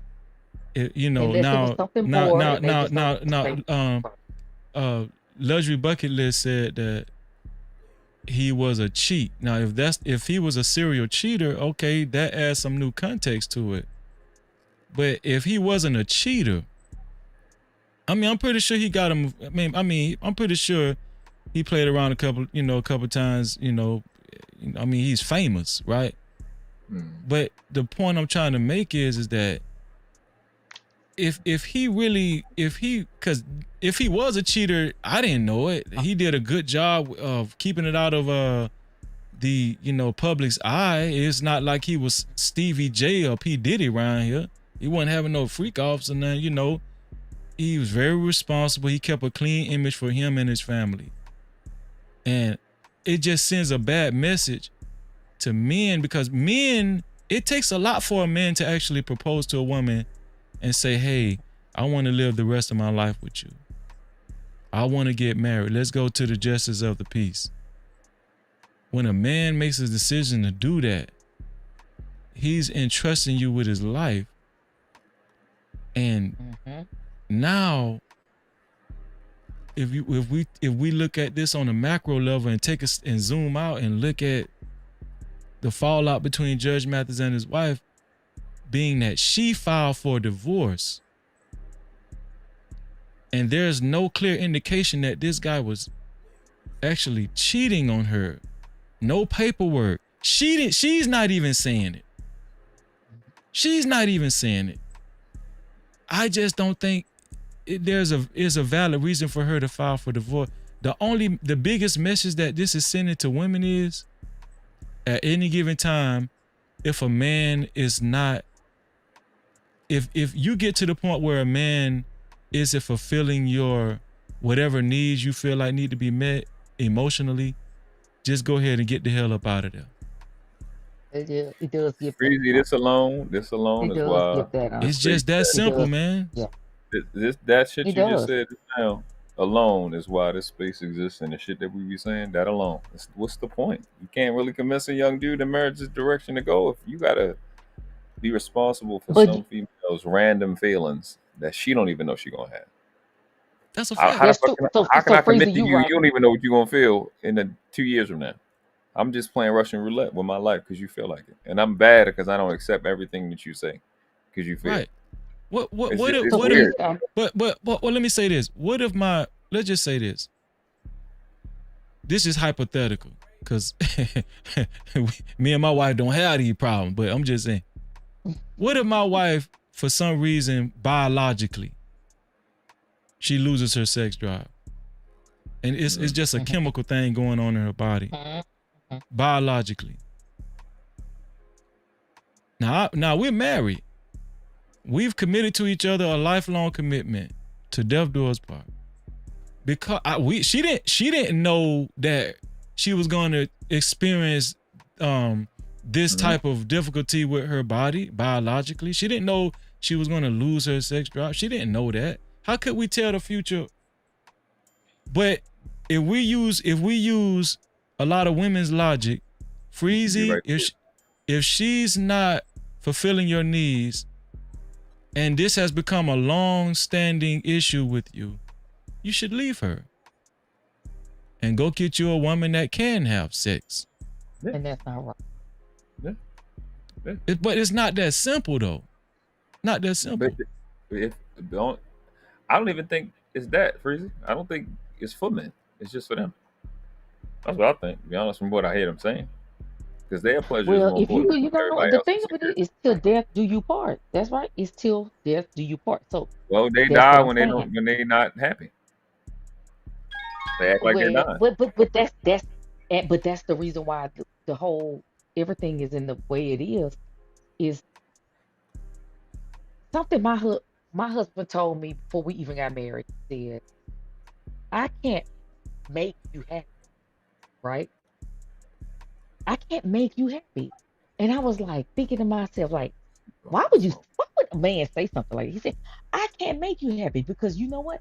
What makes you happy can change day to day, right? And I like literally I can do my best to be the best husband, be the best mate, boyfriend, or whatever, side piece, whatever. He started naming off this stuff and he said, I don't know what makes just you happy. You literally have to be, and that's when I started looking within and say, what makes me happy? If today or tomorrow my husband meat got cut off, or something happened with his stuff, his junk, or he couldn't provide, would I still be with my Would husband? you? That's a good question. Absolutely. Okay, Absolutely. that's what I'm Because you saying. know what? No captivity. Absolutely. Because I'm drop off like right he there has a for that, bro. personality. I have a Love, bro. personality. Love, bro. That's what I said, Freezy. Right? That's me. Good day. In our generation, it was about connection. It was about personality. You get what I'm saying? It was about meeting up at the skating rink or whatever. It was about personality. It wasn't all about money. It wasn't all about what somebody could or couldn't do for you. It was how you connected with that person and their personality. So then you built deeper connections. And if that person was an invalid and they couldn't function, you still cared about that person because it wasn't about what they could or couldn't do for you. I think and shout out to King Rooster, man. I'm gonna get a word from you too, King Rooster, after I say that. I'm gonna say the reason why I feel so strongly about this. Shout out to the 72 people that hit the like button. And if you haven't hit the like button, go ahead and do so at this present time. And Big Bad Bull has been putting the link to the Discord in the chat. Please join our Discord. We have, we don't be playing around. We have real meaningful discussions in the Discord. Join the No Cap-tivity Discord. The reason why I feel so strongly about what this discussion, my mom was diagnosed with multiple sclerosis since 1978. Now, she just passed away a couple of years ago, but she lived with this disease for a long time. It debilitated her fully, I'm gonna say in the early 2000s, but she was still disabled, walking like with a cane and in a wheelchair in the 90s, in a lot of the 90s. My dad eventually left my mom after about 40 years of marriage. He left her for another woman. He wasn't really trying to he wasn't really trying to fulfill any responsibility as far as a caregiver. Every now and then, he would do something like give her a bath or something like that, but it really wasn't a lot. My dad was in and out. He wasn't really trying to, be there for my mom. And because she was disabled, he just checked out. She couldn't have sex. She was totally disabled. She couldn't, she couldn't do nothing. He left her. Well, he was already gone before he left, but he fully left the house after some time. And I always looked at my dad like, bruh, this woman toted you. She toted you, bro. And she held down a job. Even when a lot of times when my daddy wasn't working, which was very often, even when you was on the block, my mom paid the bills and she didn't cheat on you and she stayed there with you. And my dad left my mom because she couldn't fulfill his needs the way he wanted to. He couldn't go out with her, out on the town the way he could with other women that he was talking to. He couldn't show off no more. He couldn't do it, And so because he didn't want to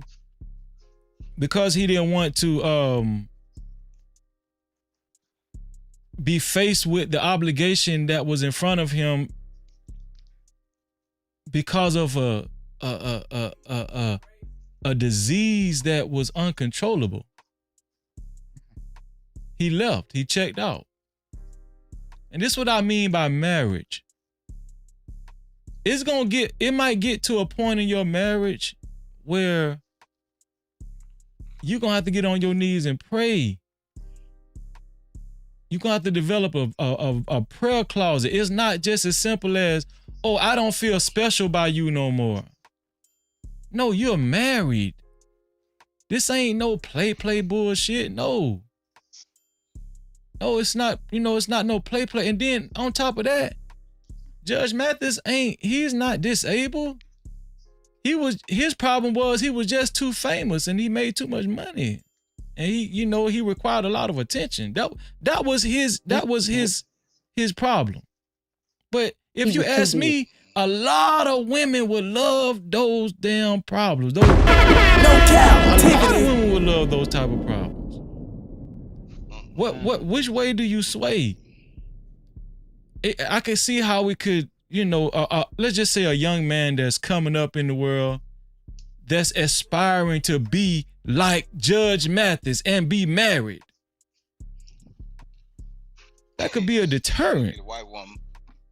They gonna get them up. There you go. What did you say, King Rooster? He better get a white woman. There you go. See, But not. freeze it. But see, But hold on. freeze it. Wait. No Wait. captivity. I'm gonna tell you. Go ahead. I'm gonna let you I'ma take it tell over, you the King truth. Bruce, because you already go ahead. One thing I'm looking at this, and a lot of people don't understand what's going on in these marriages, bro. The whole thing is, when it comes down to colored people, you can't please them. No way. If you do something for them, you ain't done enough. If you don't do nothing for them at all, you ain't did a damn thing.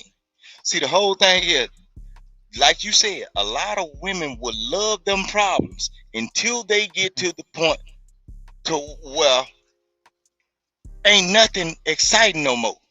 So they got to tap in and find some excitement somewhere else. Y'all better pay attention to what's going on. Don't you know this don't happen, bro? That woman is filing for irreconcilable disagreements, bro. Don't you know what they do in the court with marriage? That means we are not going to disclose the actual problems. We're not going to put the business out to a group of people to understand what went wrong and why you filing this. A man that got that much money, bro, if you was a cheater, if you was abusive, if you was doing anything to that woman, if her ass is black, she finna show you, nigga. She ain't finna leave without nothing. I believe that woman done something, and Judge Mathis got through it because, yeah, remember, they said her people told it him. So whenever she stepped out on him or whatever, probably allegedly, I'm assuming, he probably said, well, I take that. She took care of me. But the whole thing is, you ain't gonna challenge that when you get ready to leave, because he is a judge and he know all the rules of what could really be done. She don't want to be put in a position of where all her business about how she went wrong gonna be put out there, and then also she would have to pay him. See, if y'all men, if you want to get out of a marriage and you got a whole lot of stuff, get what? Get your wife so upset to where she go to liking another man and prove that she cheating, and guess what? She got to pay you. That's when they file for irreconcilable disagreements, because they messed up. When a man messes up, guess what?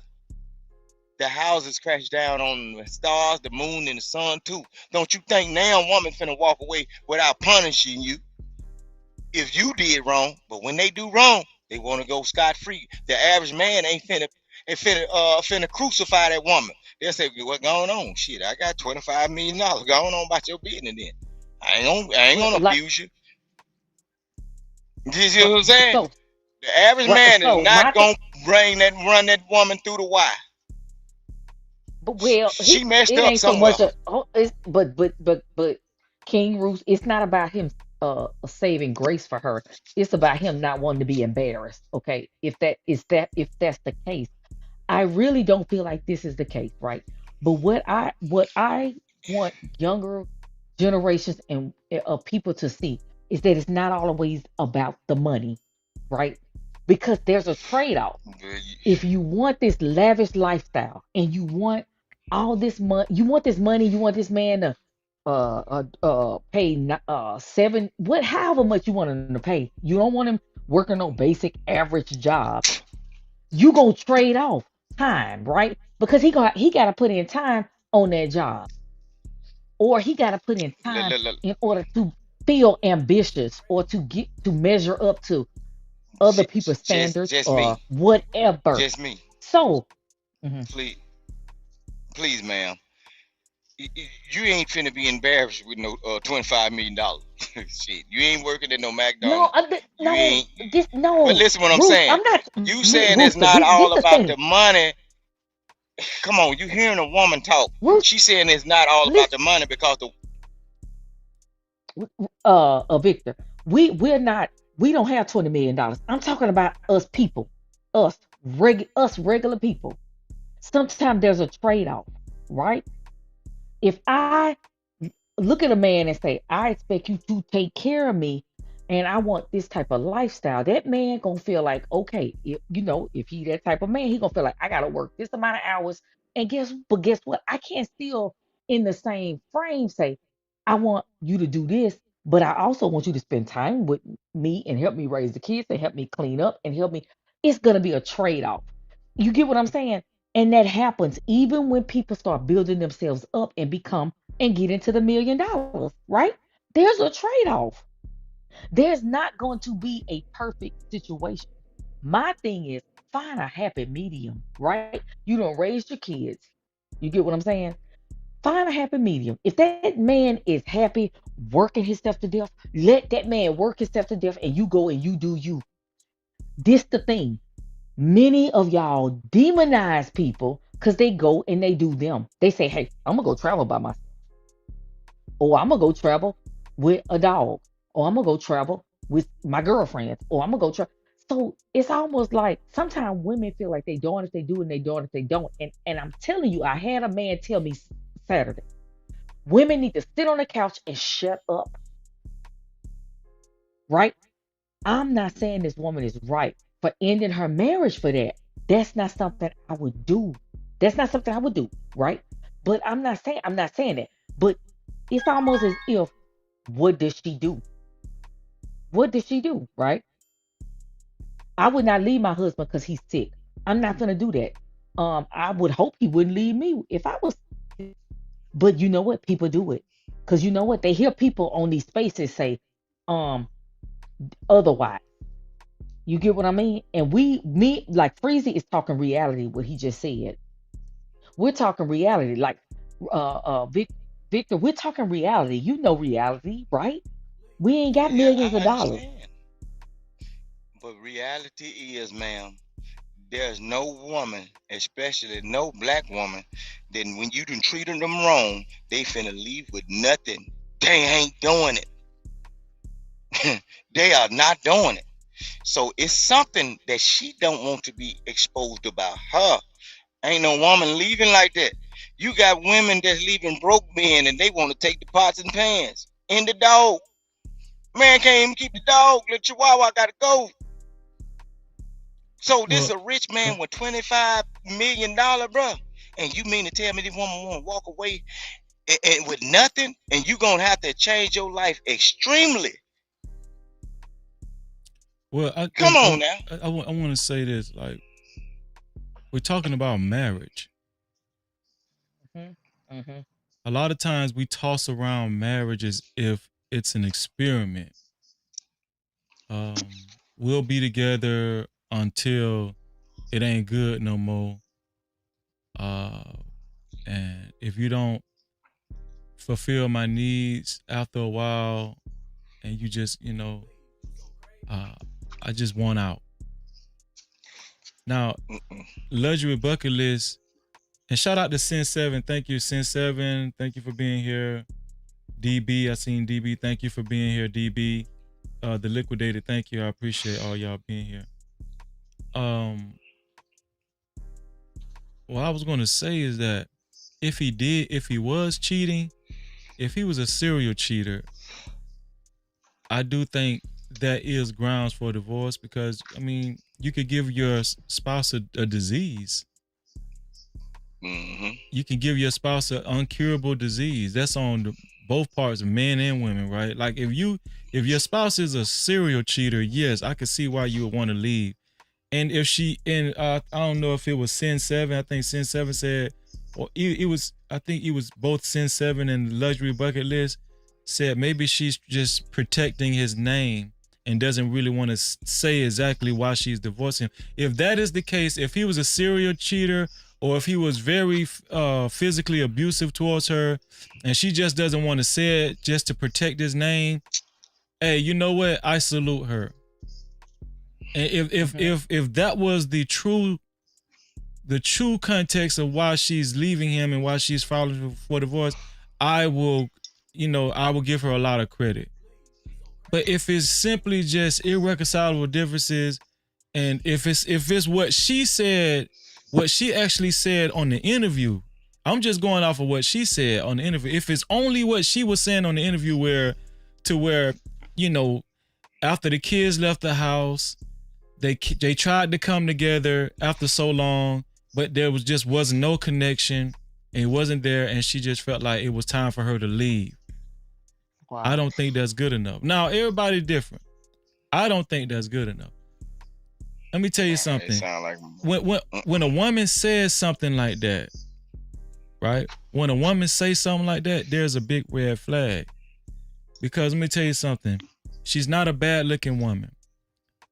When he come, all she got to do is put on some,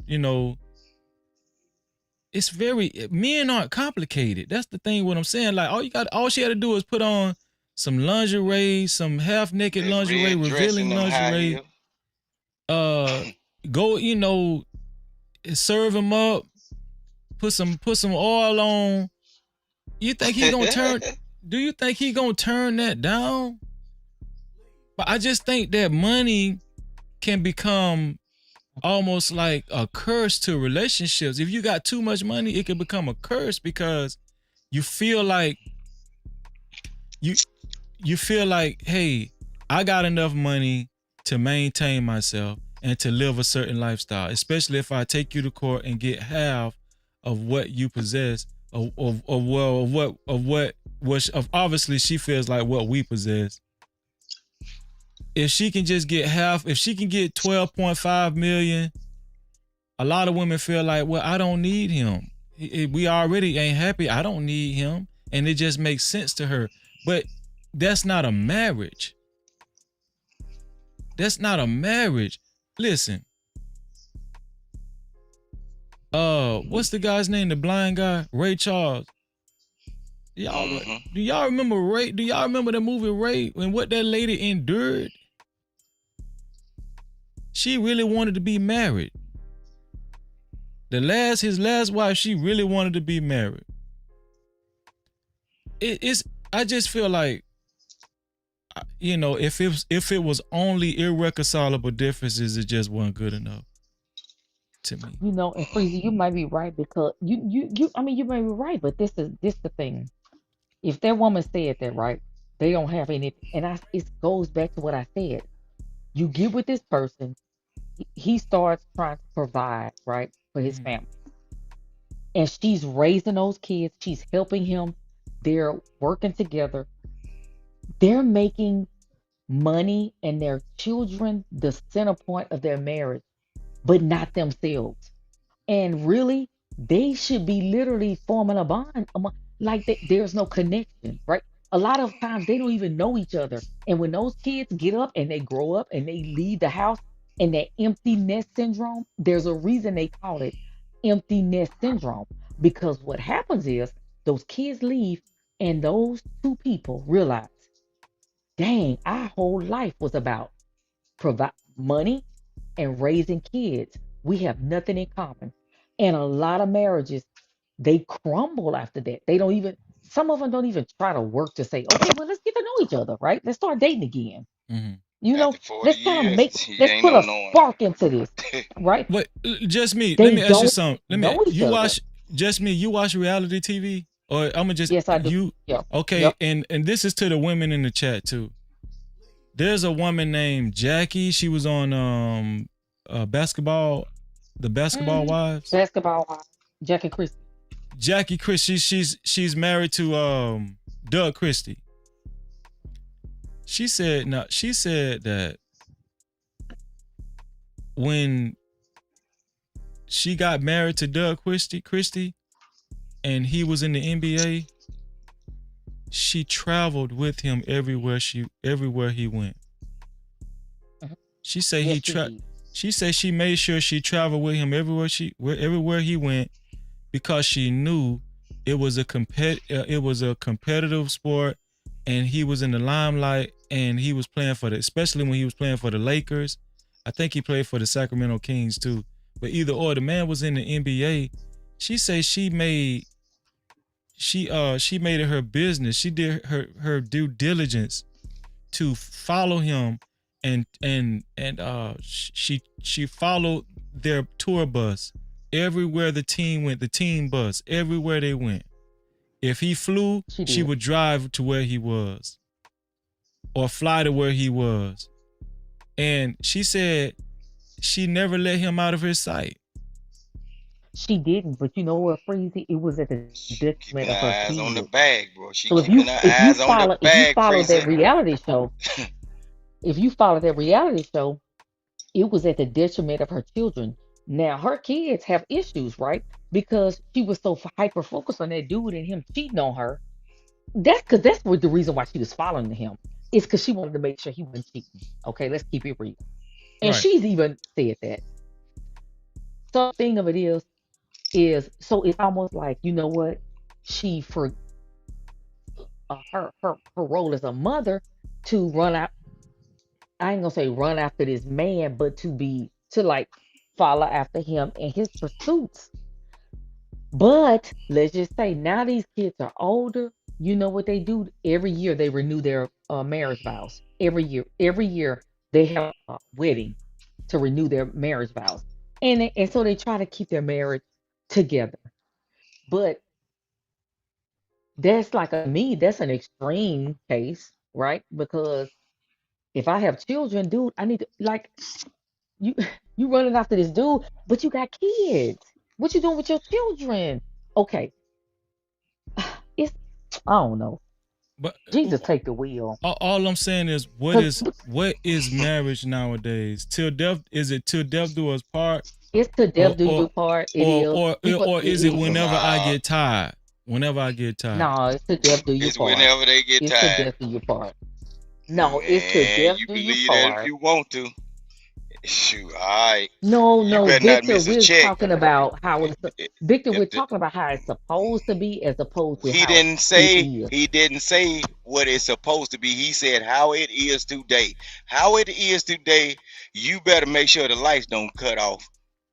Cause if the wind blow a certain way, bro, she might leave. Shit.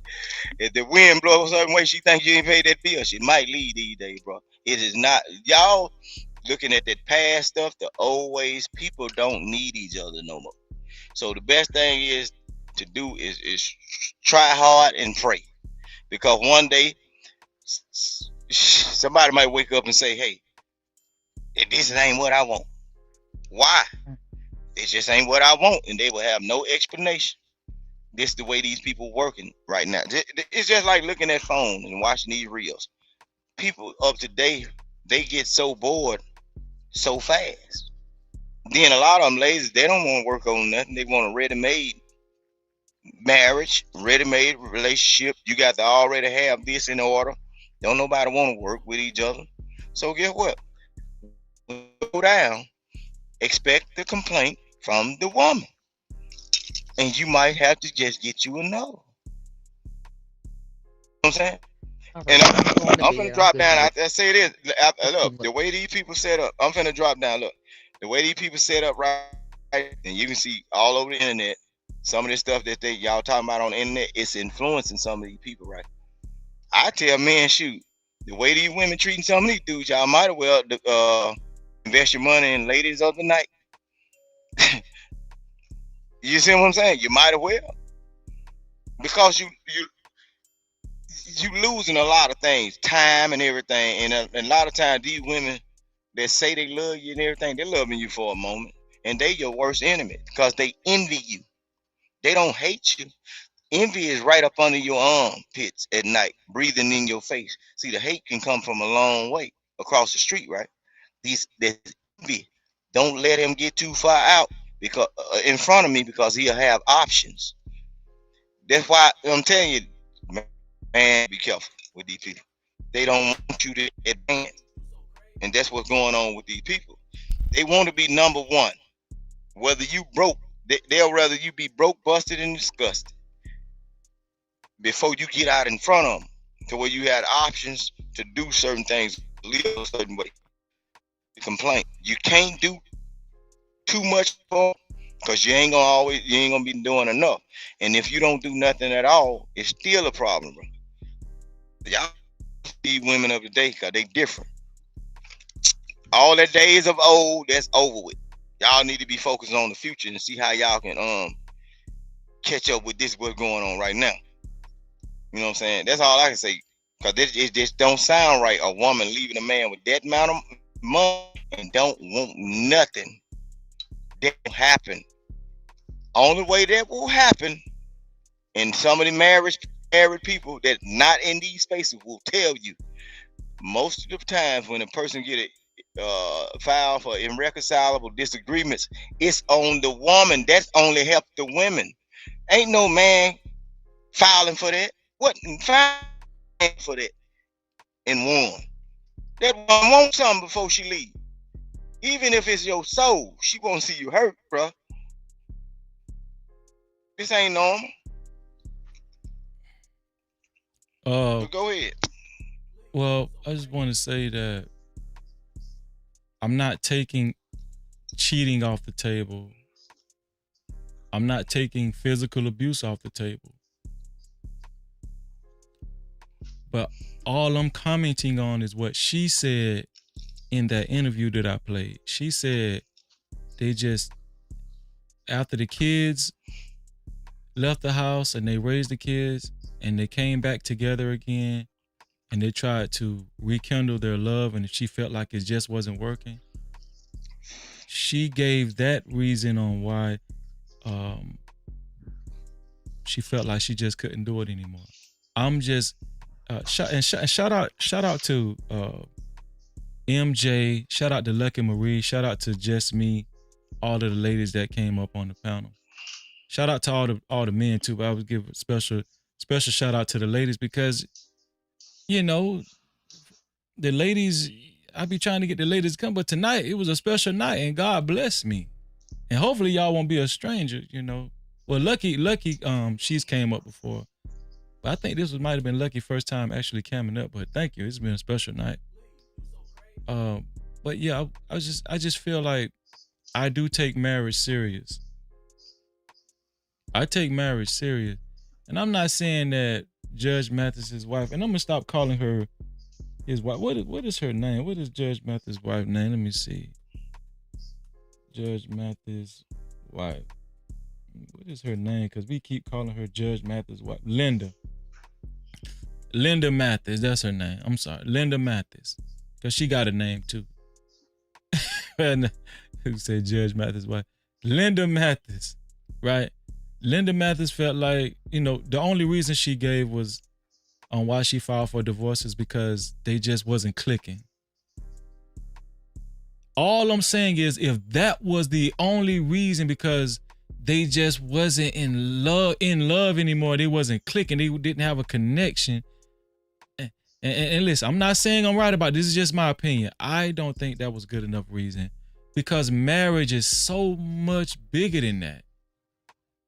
It's a lifelong. If that was the only reason, you can work through that. Tabitha Brown did it. They was forced to do it. Her and her husband was forced to do it because they was broke. They didn't have enough money to actually file for divorce. So that is proof that you can work through that disconnection. You can work through it. But a lot of times when we get so much, if we're blessed enough to experience the life that Judge Mathis and Linda actually experienced and are still experiencing, it could cause more damage than harmony. It can. When when women get a taste of that amount of attention, especially when they see their husband absorbing that amount of attention, it does something to relationships.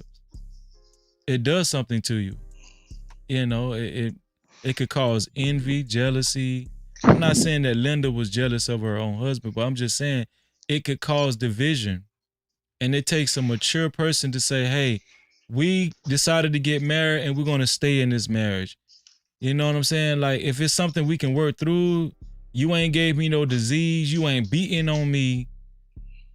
Okay, we don't have a connection. We don't have the same emotions towards each other that we had when we was dating and stuff. Okay, you're married. I'm just trying to paint a picture to the audience. I'm trying to get everybody to understand and adopt this mindset. What marriage actually is. It's not a fairy tale. And freeze it. I'm gonna say this too. Look, women will leave you for lack of identity, right? Say, for instance, you Mr. Freezy, you blow up in this podcast thing and get well known. You can literally get left because a woman is getting called Miss Freezy all the time. They will get offended and saying, why you don't call me by my name? You only recognize me about what this Negro doing. And if everybody in the world is saying Miss Freezy, lack of identity will mess that woman's mind up too. Because she is only known through you. Because they'll get the mindset, if I separate from this man, who am I now? You see what I'm saying? That's why they be staying so long sometimes. Yeah, lack of identity. No. Like self. But see, you cooking right now though, Rooster. You cooking right now because that is so true, dog. Like, and I think that's what MJ was speaking to earlier too. She was kind of leaning towards the notion that Mrs. Linda Mathis might have lost her identity because she was living under the shadow of Judge Mathis, right? But here's the deal. This is what I just want to say, and I know shout out to MJ. MJ. I'll text her in the chat. What's wrong with that though?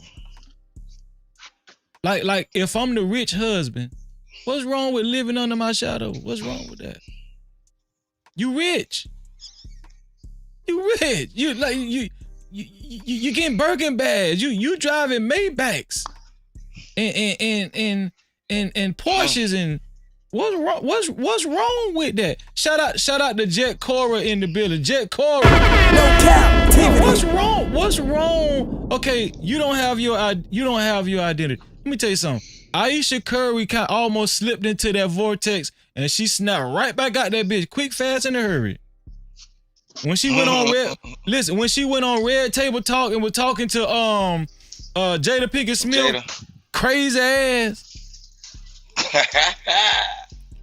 And she was talking about, I be wanting attention from other men. I see he get attention from women. I be wanting attention from other men. Yeah. And then she started seeing how women leaving their relationship, and then how that shit end up for women. They seeing that the grass is not greener on the other side. This one here for the thug. Everything all of a sudden makes sense after you leave, and then you see Tyson Belfort don't want you. You had Judge Mathis.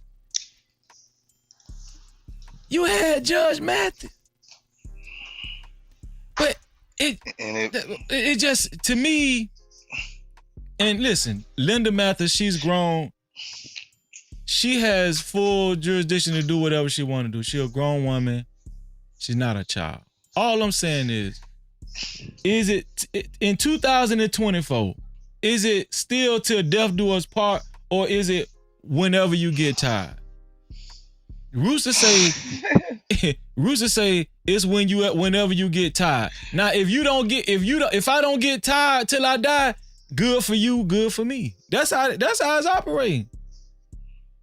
Mm-hmm. But when I got married to my wife, I was prepared for the bad times. I was prepared for it. Cause is this what we doing? Is this what we doing, Rooster? I'm saying that's how I talked to my wife before we got married. This is how I talked to my wife. Is this what you really want to do?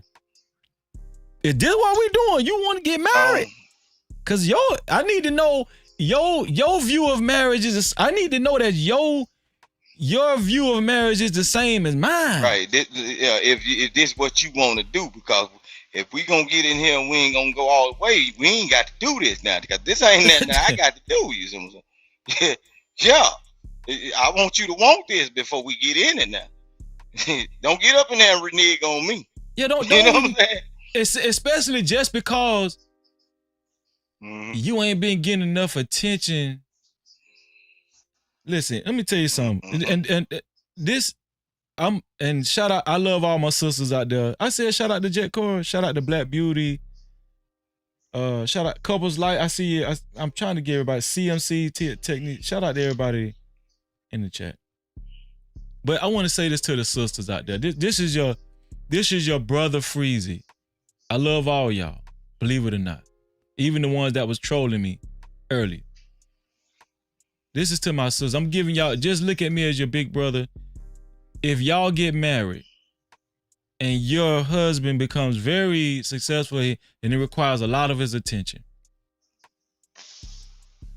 whenever he's fortunate enough to actually take some time off and make it back home and kick his feet up, don't wait for him to show you attention. Go over there and suck his dick. Yes, sir. Go right over there, whether he want it or not. Come out there in some lingerie. Make sure you get his attention.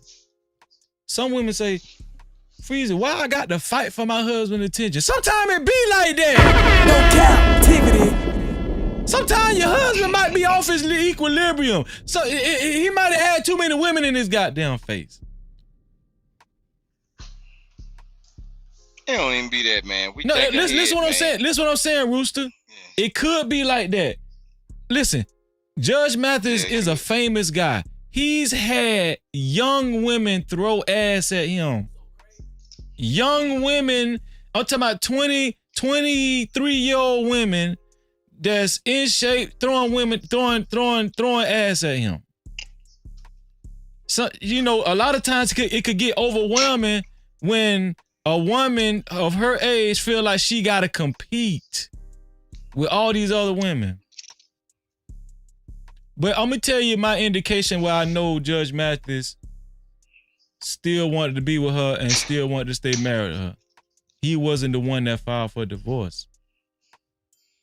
He still, listen, no matter what, and this is how men work a lot of times. I don't give a damn how many women in my face. I know who my wife is. This one here for the thug. I know who my wife is. I don't give a damn. It could be 1,000 women in my face in 1 week, every week for 52 weeks out of the year. I know who my wife is. That's a fact. I know who she is. And freeze it. Go ahead, Rooster. Go ahead. What happens is, see, women make things complicated in relationship. You notice, okay, all these women walking around with the war paint, the BBLs and the makeup and everything, they add on bull crap in their relationship, bro. I'm finna tell you, how men think is a true thing. Beauty is in the eye of the beholder, right? Say for instance, when we get with y'all, when y'all in your prime, you're young, you're fine, and all in shape and everything. Look, don't think that you got to do all of this extra stuff, because a lot of times our eyes is still seeing that same person we met. No matter whether you put on weight or whatever, we grow. Our mindset is growing with your changes. So you still that little fine motherfucker we met. When you go doing that other shit, now you transforming into something else we don't understand or know. Now that's when our mind saying, get the fuck away from her. This motherfucker was cute, fine, used to wear natural hair. Now she trying to compete with them women that I don't know nothing about. Now she buying weaves. She putting on eyelashes. She got to have a Birkin bag. When I met her, she wasn't doing all this. Now you starting to change into somebody I don't know. That's when we start looking at you funny. You see what I'm saying? Just keep it simple. We still love you. The average man, we ain't gonna pay. If we got some real stuff to do, we ain't finna be paying you all this attention, because we got to think about how to keep these light, water, and gas on from day in and day out. Because if it go off, we know we're gonna have a problem at you. So we might be focused upon the next day. Just like Freezer said. Shit, go get that pressure off that damn man. Get him right. This is Linda Mathis right here. This is Linda Mathis right here. I saw her. She ain't bad. Linda Mathis. Lord Jesus. Linda Mathis is 61 years old. If you ask me, I think she did well for herself. She kept herself together. But I'm gonna tell you, I'm gonna tell you what she looked like, Rooster. I'm gonna tell you what she looked like. Oh, let me bring that picture back up. I'm gonna tell you what she looked like. You know what she looked like, She Rooster? ready to get out there with them hot Cheetos and them crab legs. Rooster, I'm gonna tell you what she looked like. She looked like money, Rooster. No Cap-tivity. Yeah, she do. Know why she looked well like? Kept. She ain't ugly. Do you know why she looked like money, Rooster? Cause that man beside her. She looked like money, and she knows she looked like money. But I think that a lot of times we lose sight that you won't look like that if it wasn't for that huge amount of wealth that your husband accumulated. Mm-hmm. I'm just being honest about. I'm gonna give her some credit. Listen, I'm gonna give her credit. I'm gonna give her credit. Listen, I'm gonna give her credit because, okay, your family did a good deed when he was in school, but the man was already in school. It ain't like y'all went and got him off the street. The man was already in school. The man was trying to make something. The man was trying to make something out of himself before he met y'all. Okay, y'all gave him a place to stay, and that's admirable. That's commendable, but he was already trying to make something out of himself. Let's not take that away from him.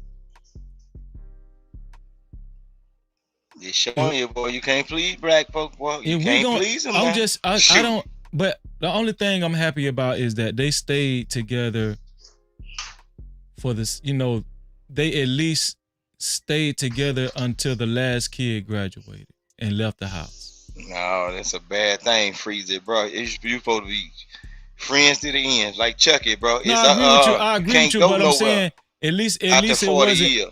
At least they didn't. Well, what I'm saying is, at the very least, they didn't have a broken household while the kids were still home. I mean, I am happy about that, but I agree with you, Rooster. I agree with you, Rooster. Like, if you're gonna get married, I never believed in that irreconcilable difference bullshit. I never believed in that shit. I ain't never believed in it. She wouldn't have came to me with them papers after those 40 years. I'll tell the girl, you don't go sit down somewhere. You got me messed up. We in there like Swinwell. Shit. Well, I watch what I eat out there. I tell her that, though. You ain't gonna put me in the grave, really. She trying to get free. Shout out to Black Beauty. Black Beauty say, you don't know where she could have been without him. She could have made her own. Well, $25 million dollars, man. Where else can she go, bro? Hold on, Rooster. Let me say this. Come on, man. These women crazy. I got to go to sleep, man. I got to go to sleep. I'm gonna drop down. Okay, Rooster. I appreciate you, bro. I appreciate. No, I can stay up if you had something to say to me, though. But no, I was gonna come in on her because I thought that was and shout out to Black Beauty, but yeah, I mean, there is a chance she could have won the lottery. Damn. Oh no. Now, listen to what I'm saying. There's always a chance that she could have did something. I'm not discounting that, she could have been as rich as him. I'm not saying that. But with those chances, we have to also add in the percentages of those chances. What's the percentages? And then once you factor in the percentages, because the amount of wealth that they have, they're well past 1%. It's only 1%. It's less than 1% of people with that type of wealth in the United States of America. So for us to say, oh, she could have did that. Okay, well, she had less than 1% chance to do that. But guess who did it though? Guess who actually did it? Judge Mathis. Judge Mathis did it. We're not talking about what she possibly could have did. No, Judge Mathis did it. He did it. And I'm talking about the institute of marriage. We throw that M word around. We throw around marriage as if, like I said, it's something to try out. Now, if it don't work out, that's on you. If it don't work out, it's on you. I don't want to sign up for no bullshit like that. And I'm gonna tell you something. If I was on that, my wife she should have never married somebody like me. And if my wife was on that, I don't want to marry nobody like that. You sure right. I don't want to marry nobody like that when we experience dry, when we feel like we living in the desert. No, let's figure out how we can get some water in this shit, no matter how long it takes. Let's go to therapy. Let's go to therapy. If we have to be in therapy for 10 years, we married. I got $12.5 million. Okay, as a woman, you want to start over? I don't give a damn how much money a woman got. It's not good for a woman to start over at 61 after you done been in a marriage for 40 years. That's crazy. You want to start over? You want to start over with another man? After 40 years, ain't no starting over. That's man. your life, bro. That's your life. It ain't. But here it is though. She feel like she's gonna if she wins this paternity suit, right? She feels like if she's able to accumulate half of the $25 million fortune, the next guy that she gets with, he don't even have to have no real job. She could take care of him. That's how women think. When it gonna happen? I'm gonna show you why I know what I'm saying is true. Watch this. I know what you're saying. This is how Germans. Hold on, watch this. I'm gonna show you why I know what I'm saying is true. Watch this. Watch this dude right here.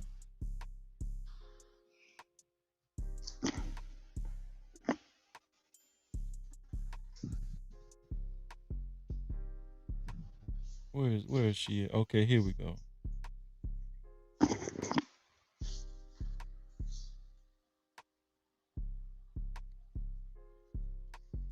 This guy right here.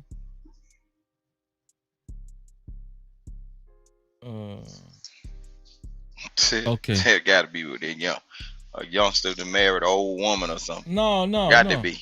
Look at this. This is Coach Stormy. Y'all ever heard of Coach Stormy? Coach Stormy, I know the women know Coach Stormy. Coach Stormy. Oh, the woman. Yeah, Coach Stormy. Yeah, the woman. She came up in the multi-level marketing game, the pyramid scheme game.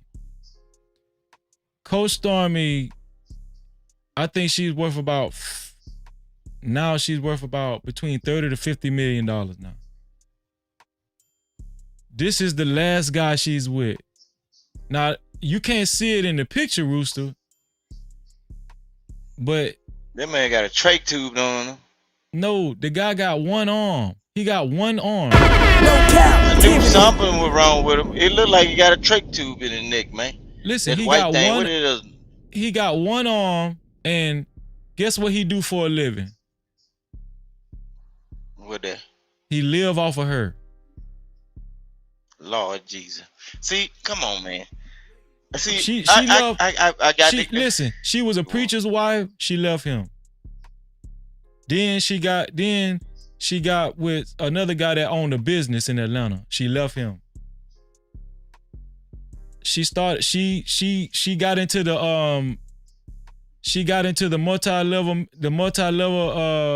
marketing game, the MLM game, the Ponzi scheme game, the pyramid scheme game, and she came up. Mm-hmm.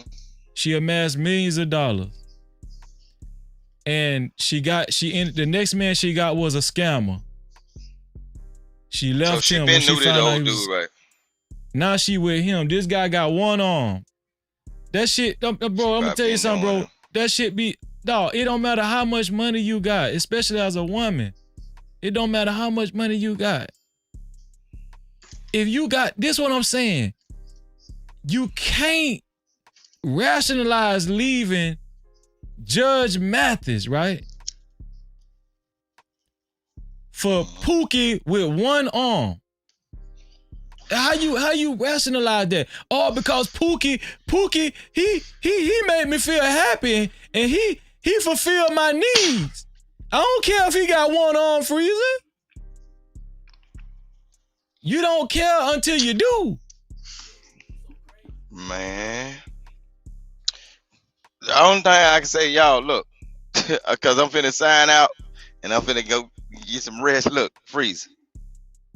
When it come down to election time, man, y'all men better get it together and vote right, boy. Cause look, y'all clearly see how these women think, bro. Y'all seeing it through what they doing with relationships, bro. Do y'all really? Do y'all really want a woman to run this situation, bro? And it's already messed up, bro. Shout out to my sister. Shout out to my sister Shiesty Bone. Shiesty Bone say, so suffer and be unhappy all the time, Freezy. No, you don't have to. It's crazy, bro. But this is what I'm saying. I'm finna start doing relationship counseling and marriage counseling because it just seems like people have a hard time, right? No, I'm not telling women to suffer and be unhappy all the time. No, what I'm saying is that understand what marriage is before you get in it. Right? And what I'm saying is that marriage isn't just about being happy. There are catastrophic things that can happen that could make your marriage take a severe turn of events that you was not bargaining for and you wasn't prepared for, but you're faced with it. Your husband might have to get his penis amputated. I don't know. Testicular cancer. He might have testicular cancer. But this mentality that, oh, if I'm not being fulfilled the way I would like to or the way I used to, if I can't have no dick and I'm gonna just be miserable without no dick, even though it wasn't your husband's fault. No, it's time for me to check out now, Freezy. It's time for me to go. No. No Cap-tivity. No, that's not marriage. That's not marriage. That's an arrangement. That's an arrangement, man. And all I'm doing is I'm talking to my sisters. And I don't want brothers to do sisters like that. Dudes be saying, okay, let me ask the women in the chat this. Let me put a poll up. Yeah,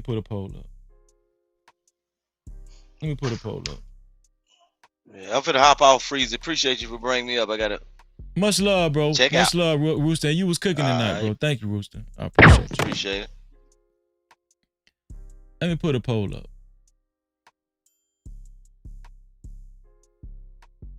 I want to see what the women got to say. Should your husband leave you if you gained 200 pounds?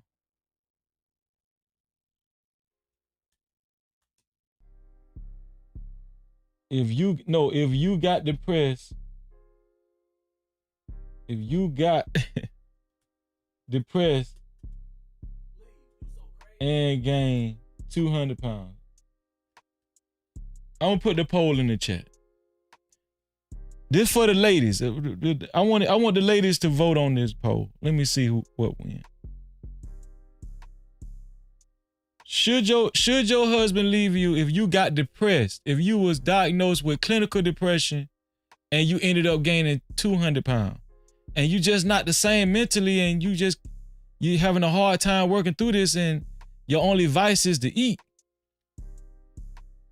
and you're not as appealing as you used to be? Should your husband just give up and say, Listen, I've been going through this for 20 years. I can't do this no more.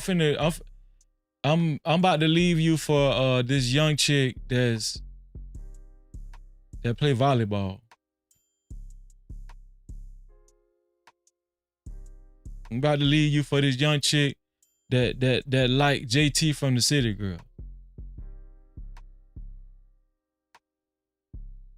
And you know, she can twerk. She can twerk and shake that ass.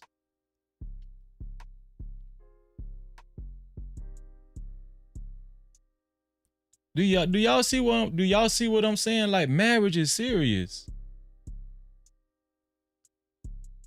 And listen, more power to Linda Mathis, but it's got to be bigger than just irreconcilable differences. I want to believe what the women are saying. He was a, you know, he was a big cheater. Okay, if he was a big cheater, if he was a serial cheater and he was just very reckless with his cheating, and you know, her life she could feel like her life was in danger. She could feel like he could possibly give her a disease.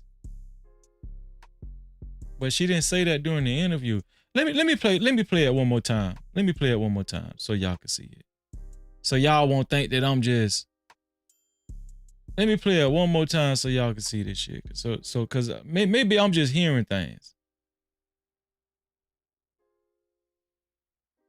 Maybe I'm just hearing things. Let me play it one more time. Look at this shit. There's breaking news about another Hollywood divorce. Come in over here, my beautiful wife. After 39 years, Judge Greg Mathis and wife Linda are calling it quits. You have to understand that marriage and love is give and take. E.T. obtained Linda's court filing. She cites irreconcilable differences. Now, we heard Judge Mathis in the beginning of the video. I gotta break this down. We heard Judge Mathis in the beginning of the video say, it's give and take. It's give and take. Lists their separation date as July 17th and is asking for spousal support. You get a kiss on top of that. The couple is worth an estimated $25 million, most of it from his TV court show, which ran for 24 seasons and won an Emmy in 2018. You're giving Judge Judy a run for her money, aren't you? This is where it starts. Oh, no, Judge Judy can't touch her. She's the queen. It's unclear if the couple had a prenup, but keep in mind, they tied the knot in 1985. But Black Beauty, you saying, why do we feel like they have to tell us everything? They don't have to tell us everything. But look what she said, though. Look, she gave some specifics about their relationship. Listen to this. 14 years before Greg hit it big. We met on the college campus. You know, she had the Betty Davis eye. As for what went wrong, We kind of got into a little rut sitting at home. the couple, who have 4 adult children, talked about the issues of an empty nest on their 2022 docuseries. Do you feel the romance died down any? I'll say this. You know, after you get the kids out the house, it goes, woo, way up. You kind of love. After you get the kids out the house, it kind of goes, woo, way up. So she said after they got the kids out the house, their romance kind of, it went up. It improved. That's what she said. It improved. Look what she said. House, it goes, woo, way up. You kind of level off for a little while. She said it leveled off for a little while. What do women, sisters, come on, level with your brother. Level with your brother. No Cap-tivity. Did y'all hear what she said? She said right after the kids left and everything, they got the kids out the house, their romance went up. It went up. That's what she's saying. So guess what? Judge Mathis made an effort. That's what that's telling me. That's telling me that he made an effort to feed their romance. She said that their romance went up after the kids left. Look at it. It goes, woo. The romance died down any. I'll say this. You know, after you get the kids out the house, it goes, woo, way up. You kind of level off for a little while. She said it leveled off for a little while. Now the kids, their youngest child, it couldn't have been that long ago when their youngest child left. When their romance went way up. I'm trying to break this down.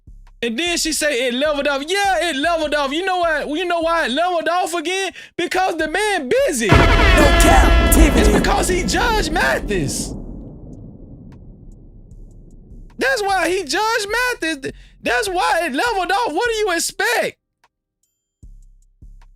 This shit be confusing like a mother effer. Walk for a while. You might hit a dip here and there. Like anything else, marriage is not easy. Now to another.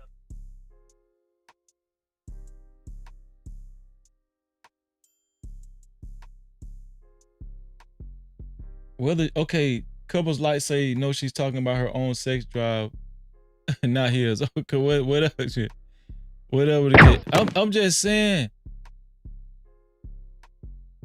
She admitted that after the last child left the house, their romance went up. The level of the romance went up. So obviously, Judge Mathis he did put in some type of effort. But she said after a while that leveled out again. Of course it's gonna level out. It seems like this woman was expecting to live on some type of high, some type of romance high at her age.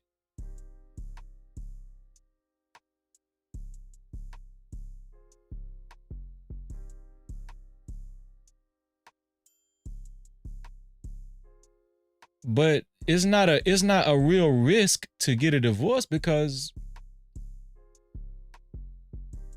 you're rich. He's worth 20, he's amassed mostly from that marriage $25 million and he's rich. So this is what I'm saying. A lot of times money can be the curse of a couple because it makes it easier to say, you know what, I don't want to do this no more. Just gonna give me my half. I'll go about my way. Yeah, okay.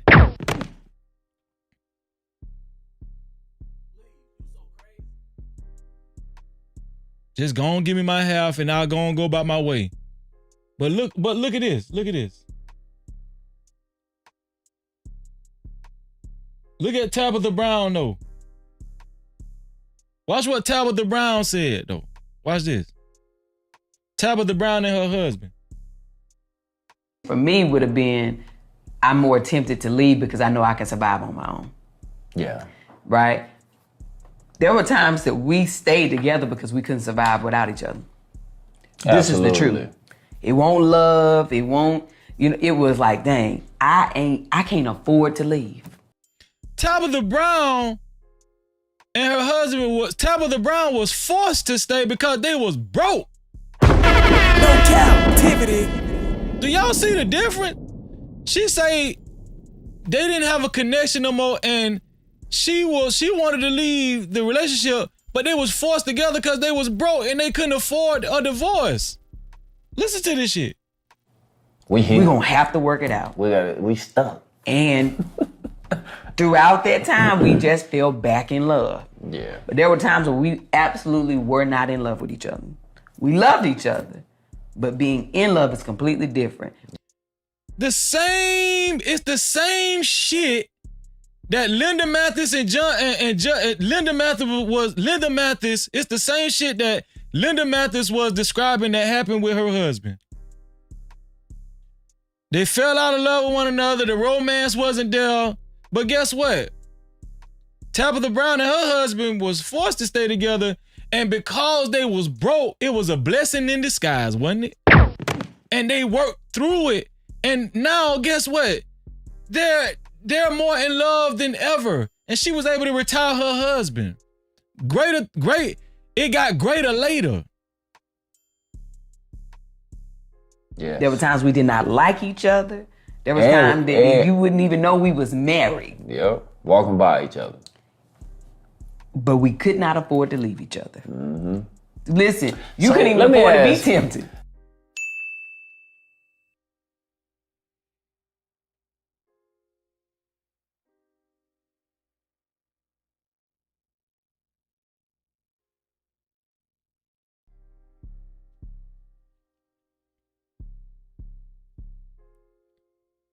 Do y'all see? You see what I'm saying?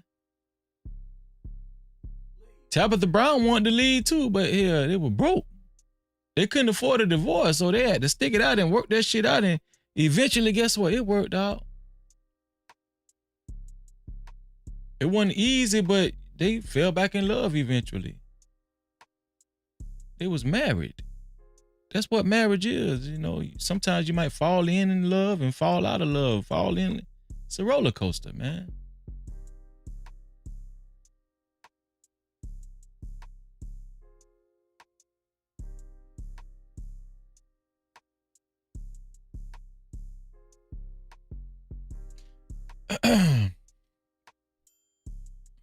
Listen, but we're gonna mine it out. You know, we're gonna continue to mine out these conversations. Listen, I want to say this has been an excellent show. An excellent show, man. Shout out to everybody that came on the panel. Before we do that, y'all know what time it is, man. It's time for me to read the benediction. Let me see. Time for me to read the benediction. And you listen, I don't ask for cash apps and super chats a lot. I don't do that. But I really appreciate y'all. Matter of fact, let me read a couple. Shout out to Carl Anderson for his $5 super cap. Carl Anderson say, great show, Freezy. Information overload hampers bonding and fosters division. Navigating relationships shit is more complex than chess.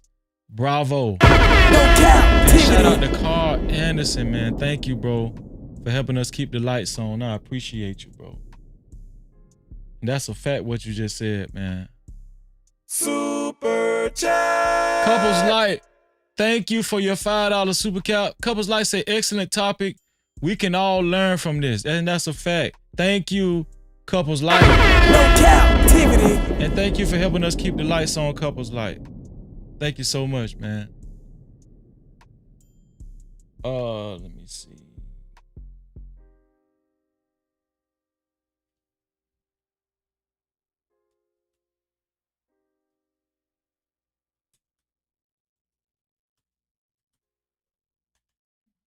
Do the benediction, do us part. Okay, here we go.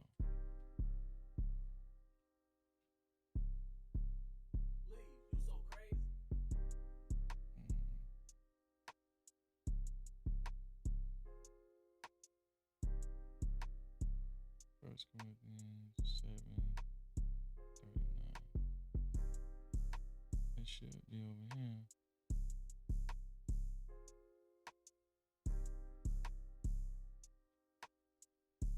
Okay, here we go.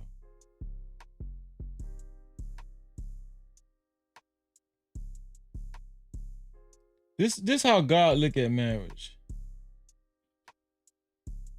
First Corinthians 39. That's how God, yeah.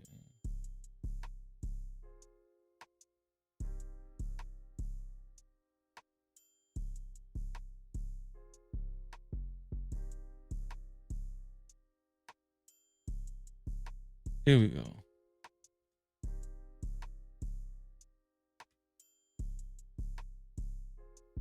Right here, this comes to us from 1 Corinthians 7:39. 1 Corinthians 7:39 says, a wife is bound to her husband as long as he lives. Now, I don't know if a lot of y'all actually read this scripture before, but this is what I mean by marriage is not a game.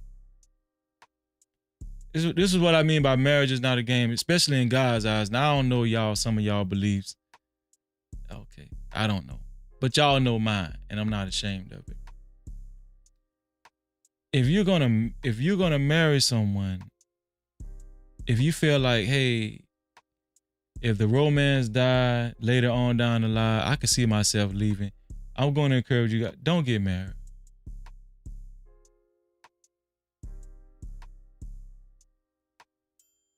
If you feel like, yeah, if he don't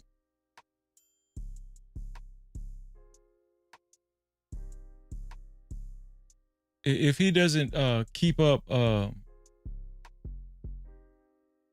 certain level of attention for me, and if the romance dies down, and if it stays down for too long later on in our marriage, I don't care if it's 40 years later, I'm gonna leave. I'm gonna be prepared to leave. That's just how, I operate. If you think like that, just don't get married. Just don't get married.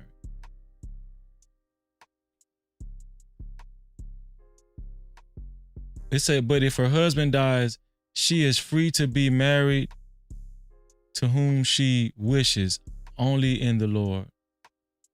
Let me show y'all this right here too. Let me show y'all this right here.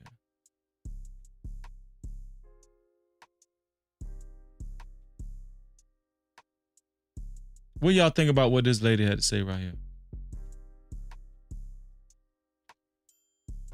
Here is the hard truth, fellas. Being handsome doesn't keep a woman. Being honest doesn't keep a woman. Being loyal doesn't keep a woman. Being there for a woman doesn't keep a woman. Treating a woman well doesn't keep a woman. Making an effort doesn't keep a woman. Caring about a woman doesn't keep a woman. Making an effort doesn't keep a woman. Caring about a woman doesn't keep a woman.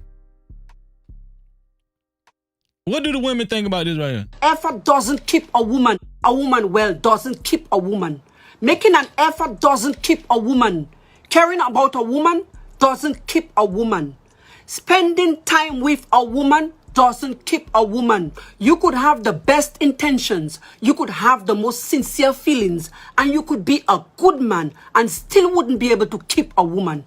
Because the only way to keep a woman is if that woman wants to be kept by you. You can't force a woman to be with you. You can't beg a woman to stay with you. You can't make a woman to love you. A woman that wants to be kept when the relationship gets hard will do everything to fight for you. Because a woman only fights for a fella she wants to belong to. So if she isn't fighting for you when things get hard, she doesn't want to be kept by you. No captivity.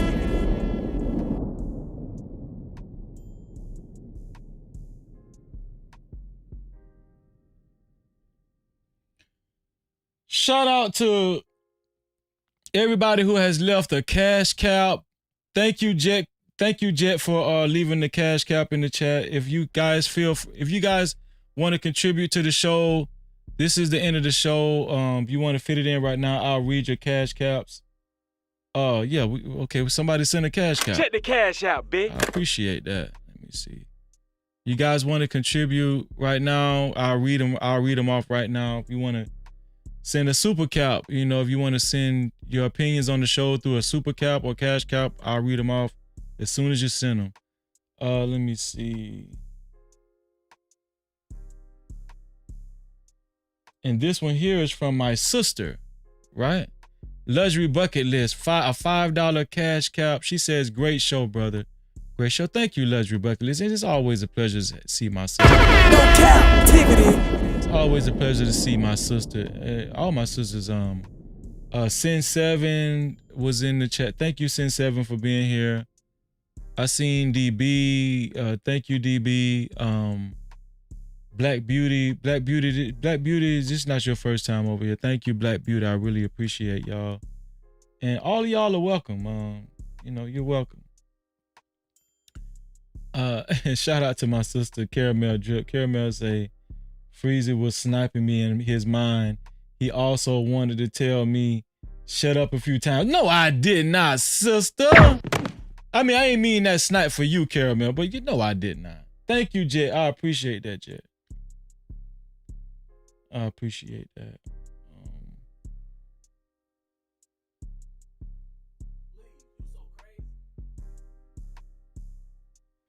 Yeah, and thank you, Luxury Bucket List, again for the $5 cash cap.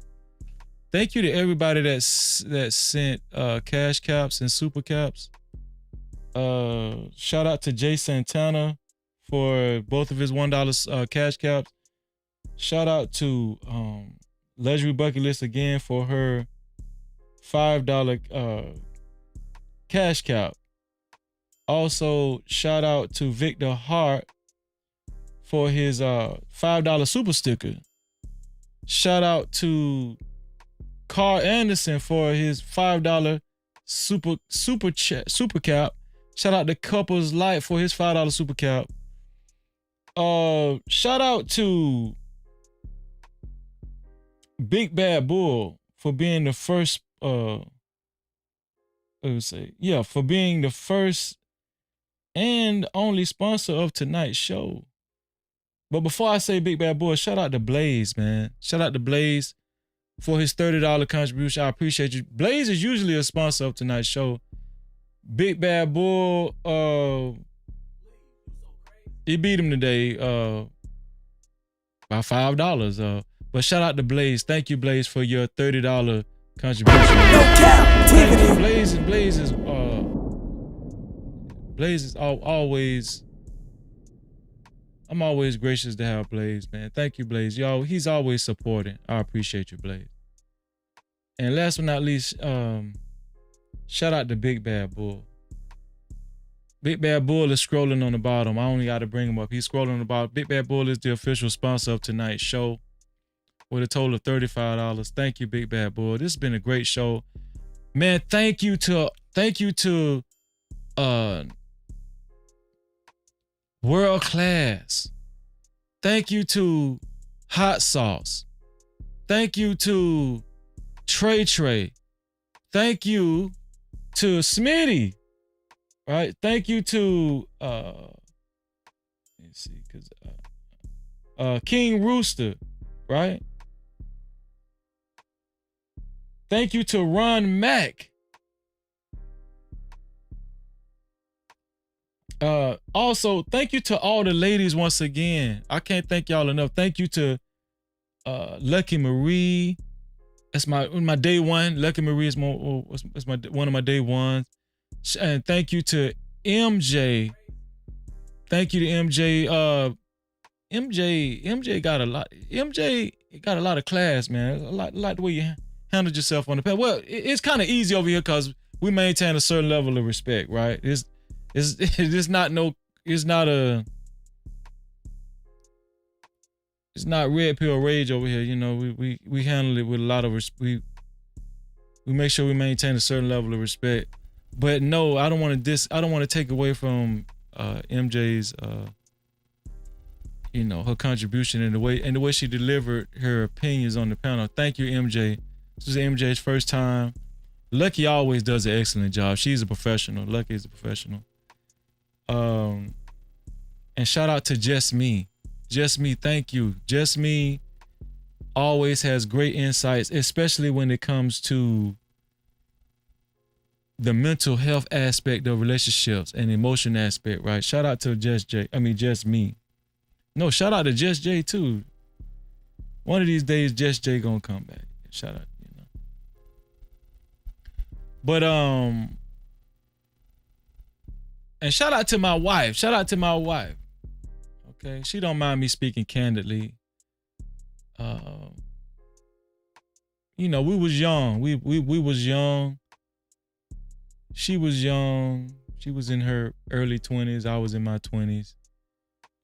And I just like to just have real conversations. And she'll tell y'all, yeah, I had a shitty attitude. Yeah. You know what I'm saying? And I'll tell y'all, I was in them streets. But because of our commitment to the Most High God, we know our marriage is bigger than just about our own personal feelings. And that's what I want to leave y'all with. Shout out to the No Cap crew. Shout out to everybody in the chat. I appreciate y'all. Guess what? Tomorrow is another day. Well, today, right now is tomorrow. But listen, I love y'all, and y'all know what I always say. Oh, and make sure y'all share this live stream. Become a part of the No Cap campaign. Share this live stream, please. Anybody, I'm talking about just one person. Just share it. Hit that share button. And just share it to any one of your social media platforms. I appreciate you in advance. Thank you. And if you be so kind, tag me in it or email me to freezy76@gmail.com. That's freezy76@gmail.com. Let me put it in the chat.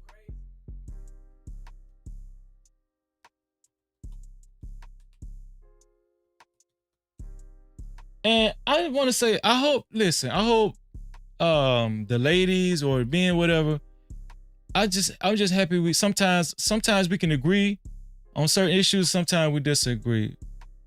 But I just hope that it was a pleasant experience, right? I don't want nobody to say, oh, Freezy, when it came down to we're talking about Judge Mathis, oh, he think like that. He's a manosphere. No, I'm not manosphere. I just believe in marriage on both parts, men and women. I believe in, like, if you're gonna get married, as long as there's no infidelity, there's no, having sex, trading bodies with somebody else outside your marriage, and you could possibly, give your spouse a disease. As long as it ain't nothing like that going on, nah, work it out, man. Work it out. But y'all know what I always say. To free yourself, you must heal yourself. And until the next time, we out of here.